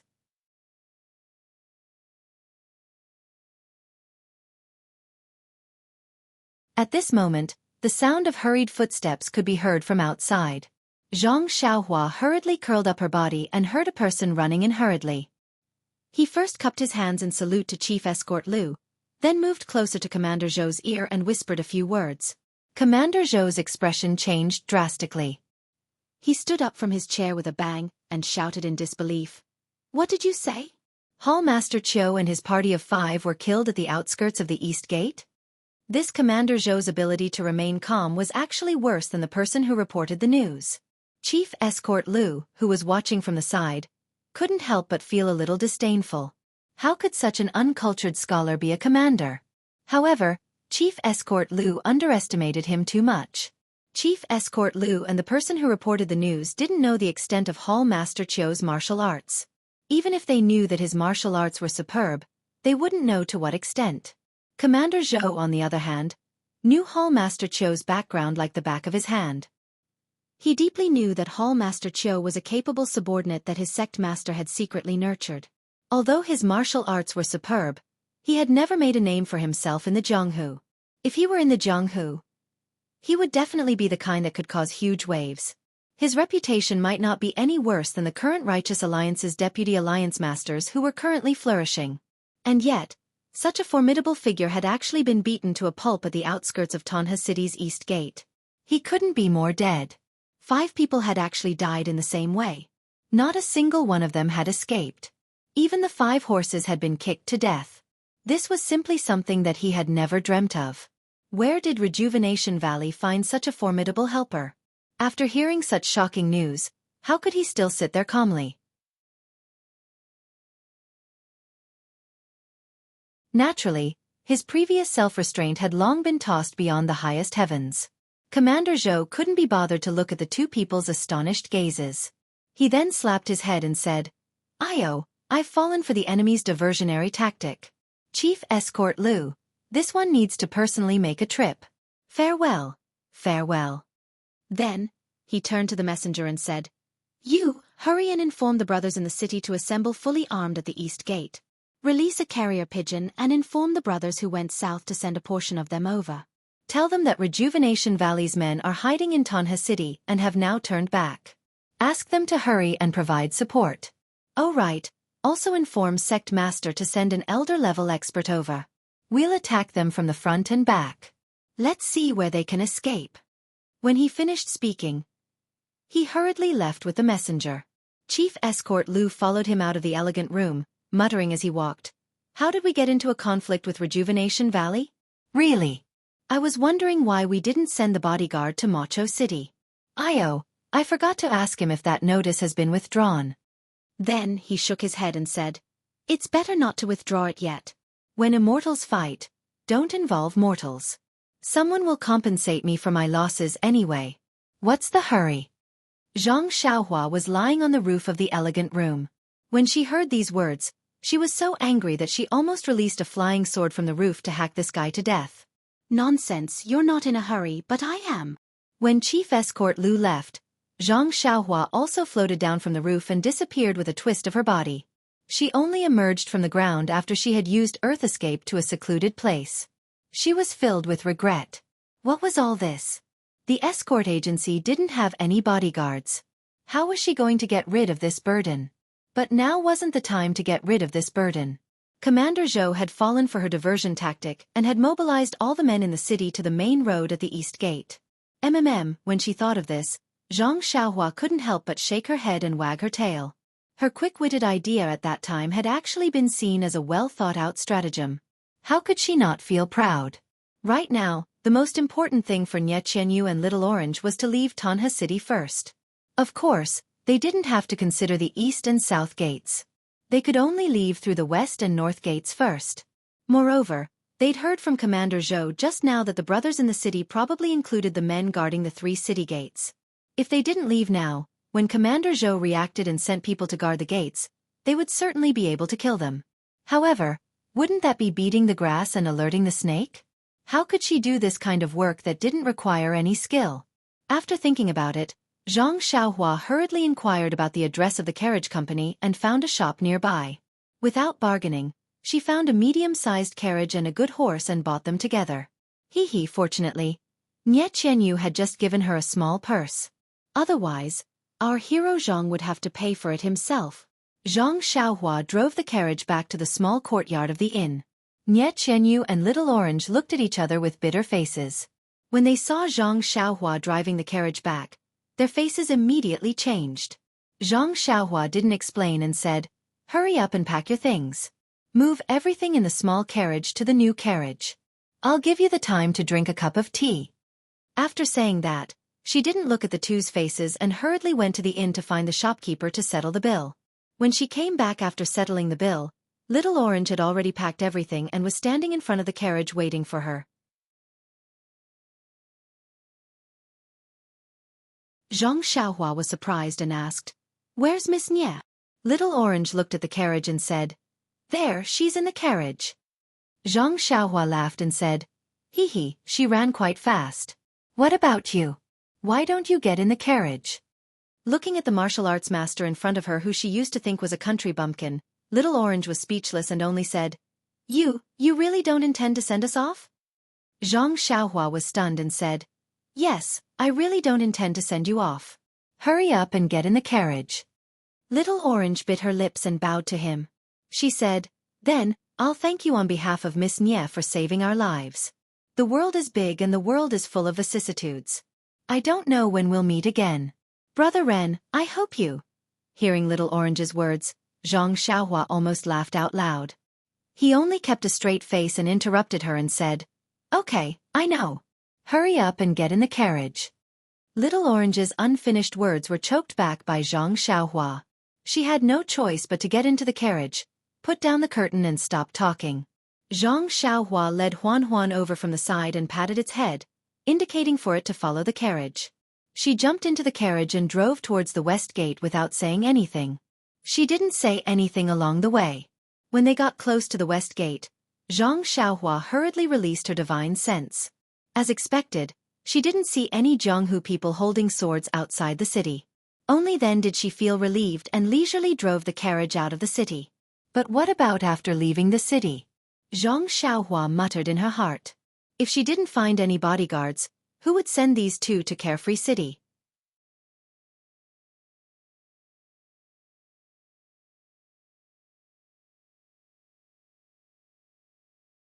Chapter 363. The carriage gradually moved forward. A black horse was pulling the carriage, and the bell on its neck jingled. The sound was exceptionally crisp on the road. Xianxia and Little Orange, who were in the carriage, were in a bad mood. They didn't say anything and were too lazy to pay attention to everything outside the carriage. They knew that after a while, the young man who was holding a long sword and leaping into the air would ride his David's deer and part ways with them. In this vast sea of people, they didn't know when they would meet again. They even faintly felt that this mysterious young man might not say goodbye to them when he left. Yes, goodbye, goodbye. It was a simple sentence, but it was filled with deep expectations. Sure enough, after the time of 2 meals, the curtain of the carriage hadn't been pulled open. The interior of the carriage was dusky. From time to time, light would penetrate through the gaps of the carriage, sweeping across the two's tightly stiff little faces. He really did leave. He left without saying goodbye. The two of them thought at the same time. However, when the crisp sound of the bell rang, it was like a deafening bell. Both of their delicate bodies trembled violently. Their gazes collided in the dusky carriage, and both of them were filled with surprise and disbelief. Almost at the same time, they whispered, Why didn't I hear him talking to the bodyguard? Why are we outside the city? Right now, it was quiet outside the carriage. Even the occasional sound was soft. Where was the impetuosity unique to Tanha City? If that bell was in the city, how could it have such a heavenly sound? The two of them seemed to have woken up from a dream and rushed to pull open the curtain in front. Wasn't the shoulder that wasn't very broad, the back view that had been deeply engraved in their hearts, right in front of them? Little Orange rushed to say, Ren Xiaoyao, why didn't you leave?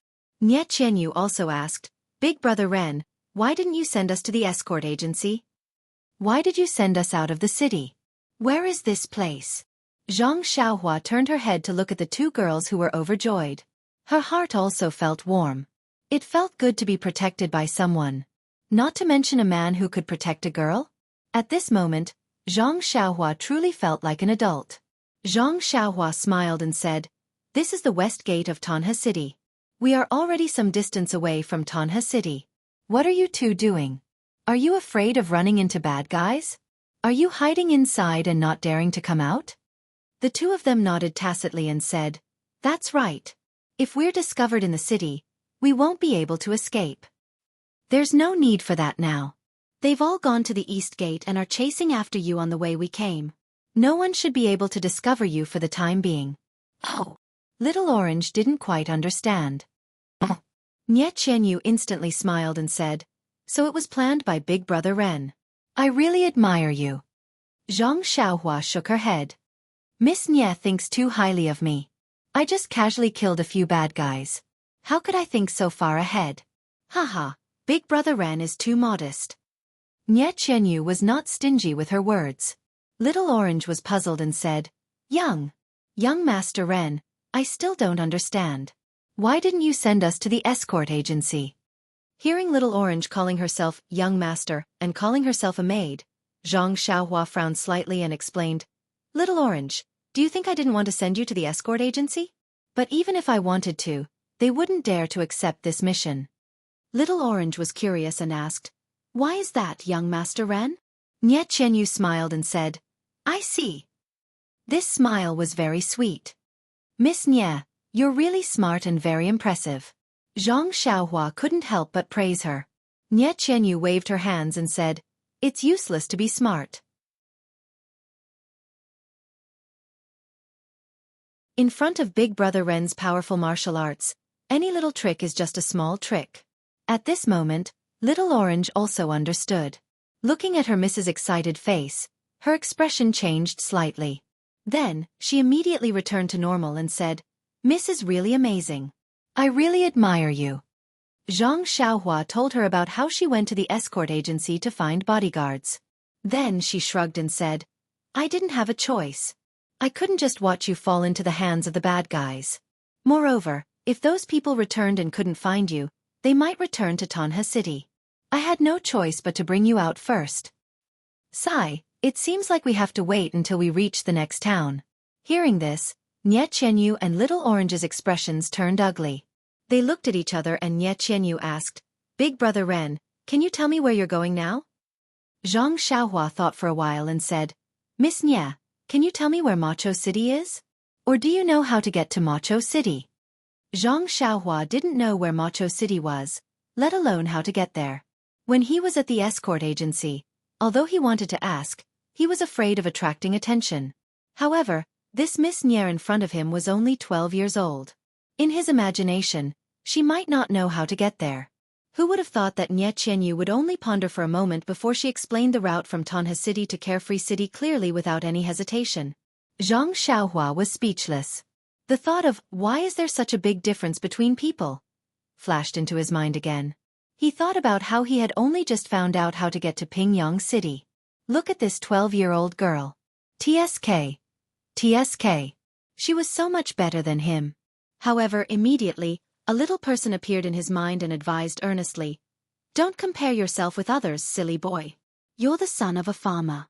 Being simple is your true nature." Puh. Zhang Xiaohua spat on the ground. He had Nie Qianyu's charm.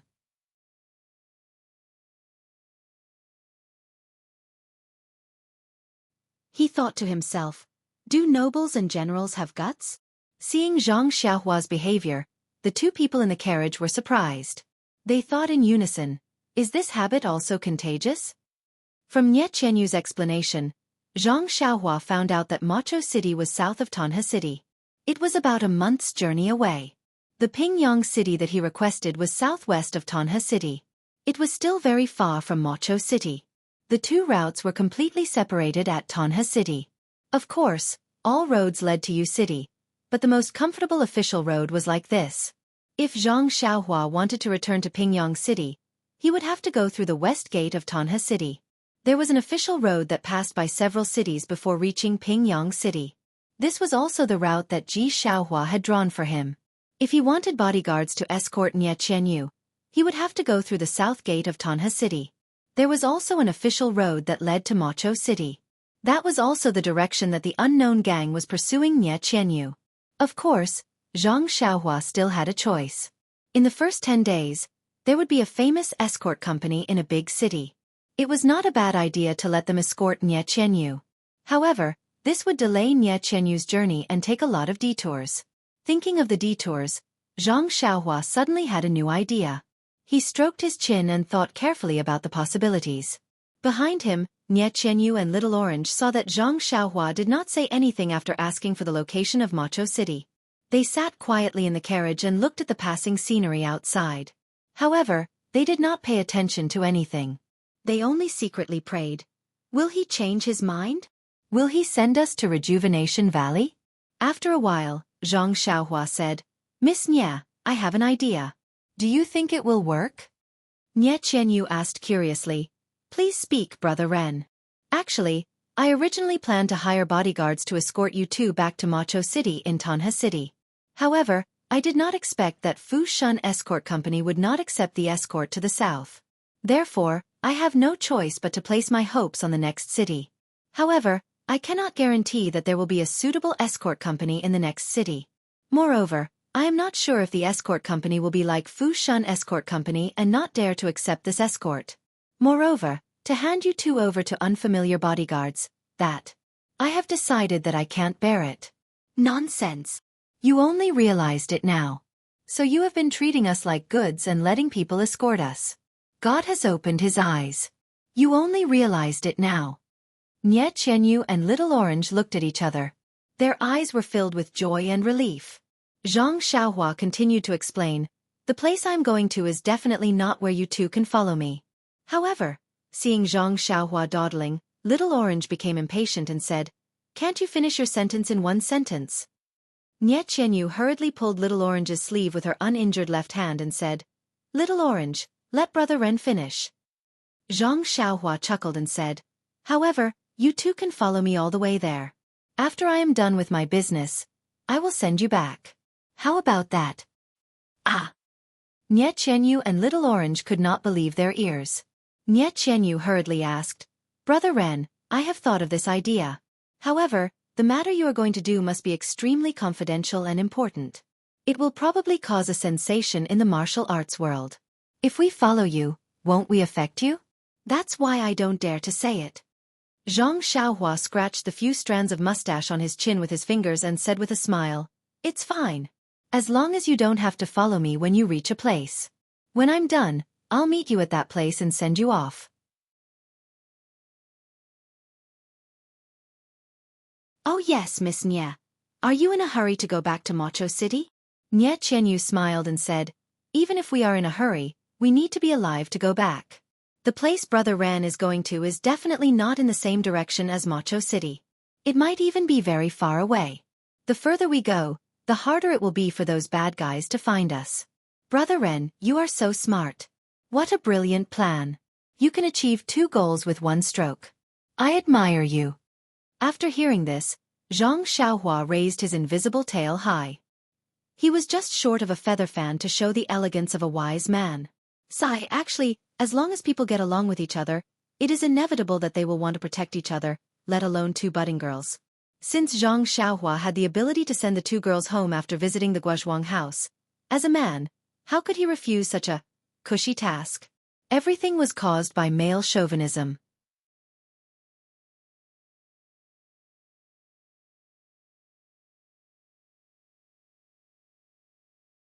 Chapter 364. Faint snowflakes drifted down like salt grains, covering the mountains and rivers, and even dyeing the boundless fields white. A thin layer of snow had already accumulated on the straight and wide road. The road was slippery in the snow, and there were very few people on the road. At this time, there was a clear ding-ling sound, and a carriage came from afar. Pulling the carriage was an ordinary black horse, and there was nothing special about it. But what was strange was that the carriage didn't travel in the middle of the official road. In the middle of the road, parallel to the black horse pulling the carriage, there was a glossy and spirited mule. On the carriage pulled by the black horse sat a skinny young man. His eyes were closed as he rested. His hands were in an extremely mysterious position. It seemed that he had already fallen asleep. Everything seemed so normal. However, if one were to pay close attention, one would be able to clearly see that although the snowflakes that filled the sky and became bigger and bigger stained everything, they did not seem to disturb the young man's beautiful dream at all. This was because there seemed to be a transparent cover around the young man's body. When the snowflakes landed on his body, it was as if they had landed on an abnormally smooth surface. They could not stay there and would slide to the side. Therefore, the snowflakes that filled the sky could not leave a single mark on the young man's body. Right at this moment, a soft and clear voice sounded out. Big Brother Ren, the snow is getting heavier and heavier. Aren't you going to take shelter in the carriage? Wasn't it Nie Qianyu's voice? The 3 people in the carriage were none other than Zhang Xiaohua, Nie Qianyu, and Little Orange who had come out of Tanha City. Upon hearing the voice, Zhang Xiaohua opened his eyes, loosened his hands, and released his divine sense. Immediately, a faint smile appeared on his face. At this time, Zhang Xiaohua was different from before.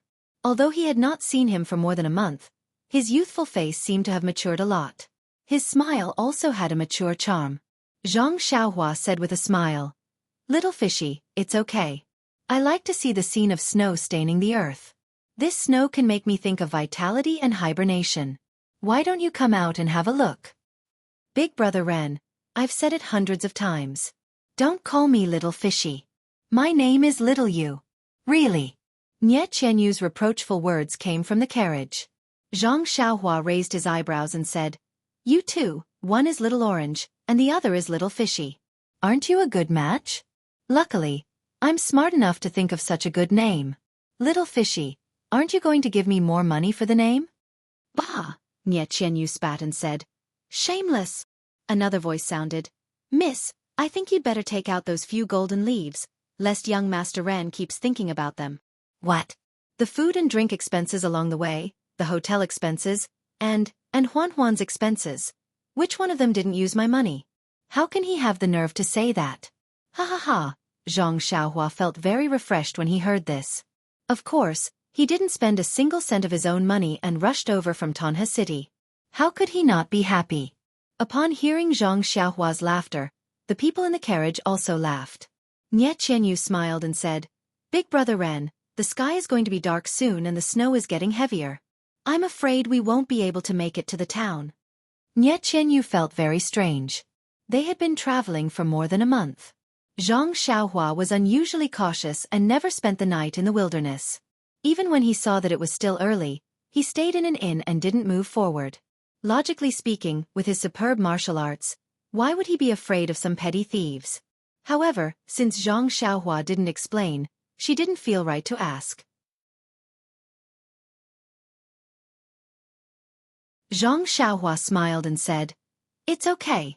Pingyang City is about 4 to 5 miles ahead. If we speed up, we should be able to make it by the time the sky turns dark. We've already passed the first day of the new year on the road, and we'll have to pass the 5th day of the new year in Pingyang City. Nie Qianyu said in surprise, Big Brother Ren, aren't you always bad at directions? How did you know that we're reaching Pingyang City today? It's all white outside the carriage. How can you tell? Upon hearing this, Xianxia only laughed and didn't explain. Nie Qianyu in the carriage also seemed to be used to it and didn't pursue the matter. Xianxia shouted habitually, Hiya! The deer immediately swung its tail and hit the black horse's buttocks. The black horse's hooves tightened again and it galloped forward quickly into the boundless snow. After Xianxia left Tanha City, she told Nie Qianyu about her thoughts. Although Miss Nie was young, she was much more experienced than Xianxia when she was the same age 5 years ago. She was also insightful about the ways of the world. How could she not quickly cozy up to Ranbaqian? Naturally, she didn't have any objections. Wasn't it just a detour? Even if she had to go out to sea for a round, as long as she could return to Carefree City safely, she was willing to do so. Besides, there was another small thought. Let's not expose other people's privacy. From Tanha City to Pingyang City, it was only a short curve in Xiaohua's scroll. Xianxia drove the carriage for almost a month to pass through the few cities in between. Even the first day of the new year was spent hurriedly on the road. In the end, Xianxia didn't return to Guozhuang House during the new year. In the beginning, Xianxia used the whip on the carriage to drive the black horse. However, after a long time, she got tired of it. Huan, the deer, was indeed the spirit beast that Xianxia mentioned. It actually understood its master's thoughts and caught up with Xianxia. It only stopped when it reached a fork in the road and waited for Xianxia's instructions. Along the way, Xianxia was overjoyed and thanked Xiahua even more in her heart. When Nie Qianyu and Little Orange saw that the deer was so intelligent, they were also very surprised and liked it. Both of them had reared the deer before and had a deep understanding of its diet. Nie Qianyu's carriage didn't lack money, so along the way, although Huan was a little different from the Rejuvenation Valley's deer, it was also well-fed and shiny. It was no longer as ugly as it was in Songning Town. As for Nie Qianyu and Little Orange, after interacting with Xianxia for more than a month, they went from being in awe and fear at the beginning to gradually getting to know him.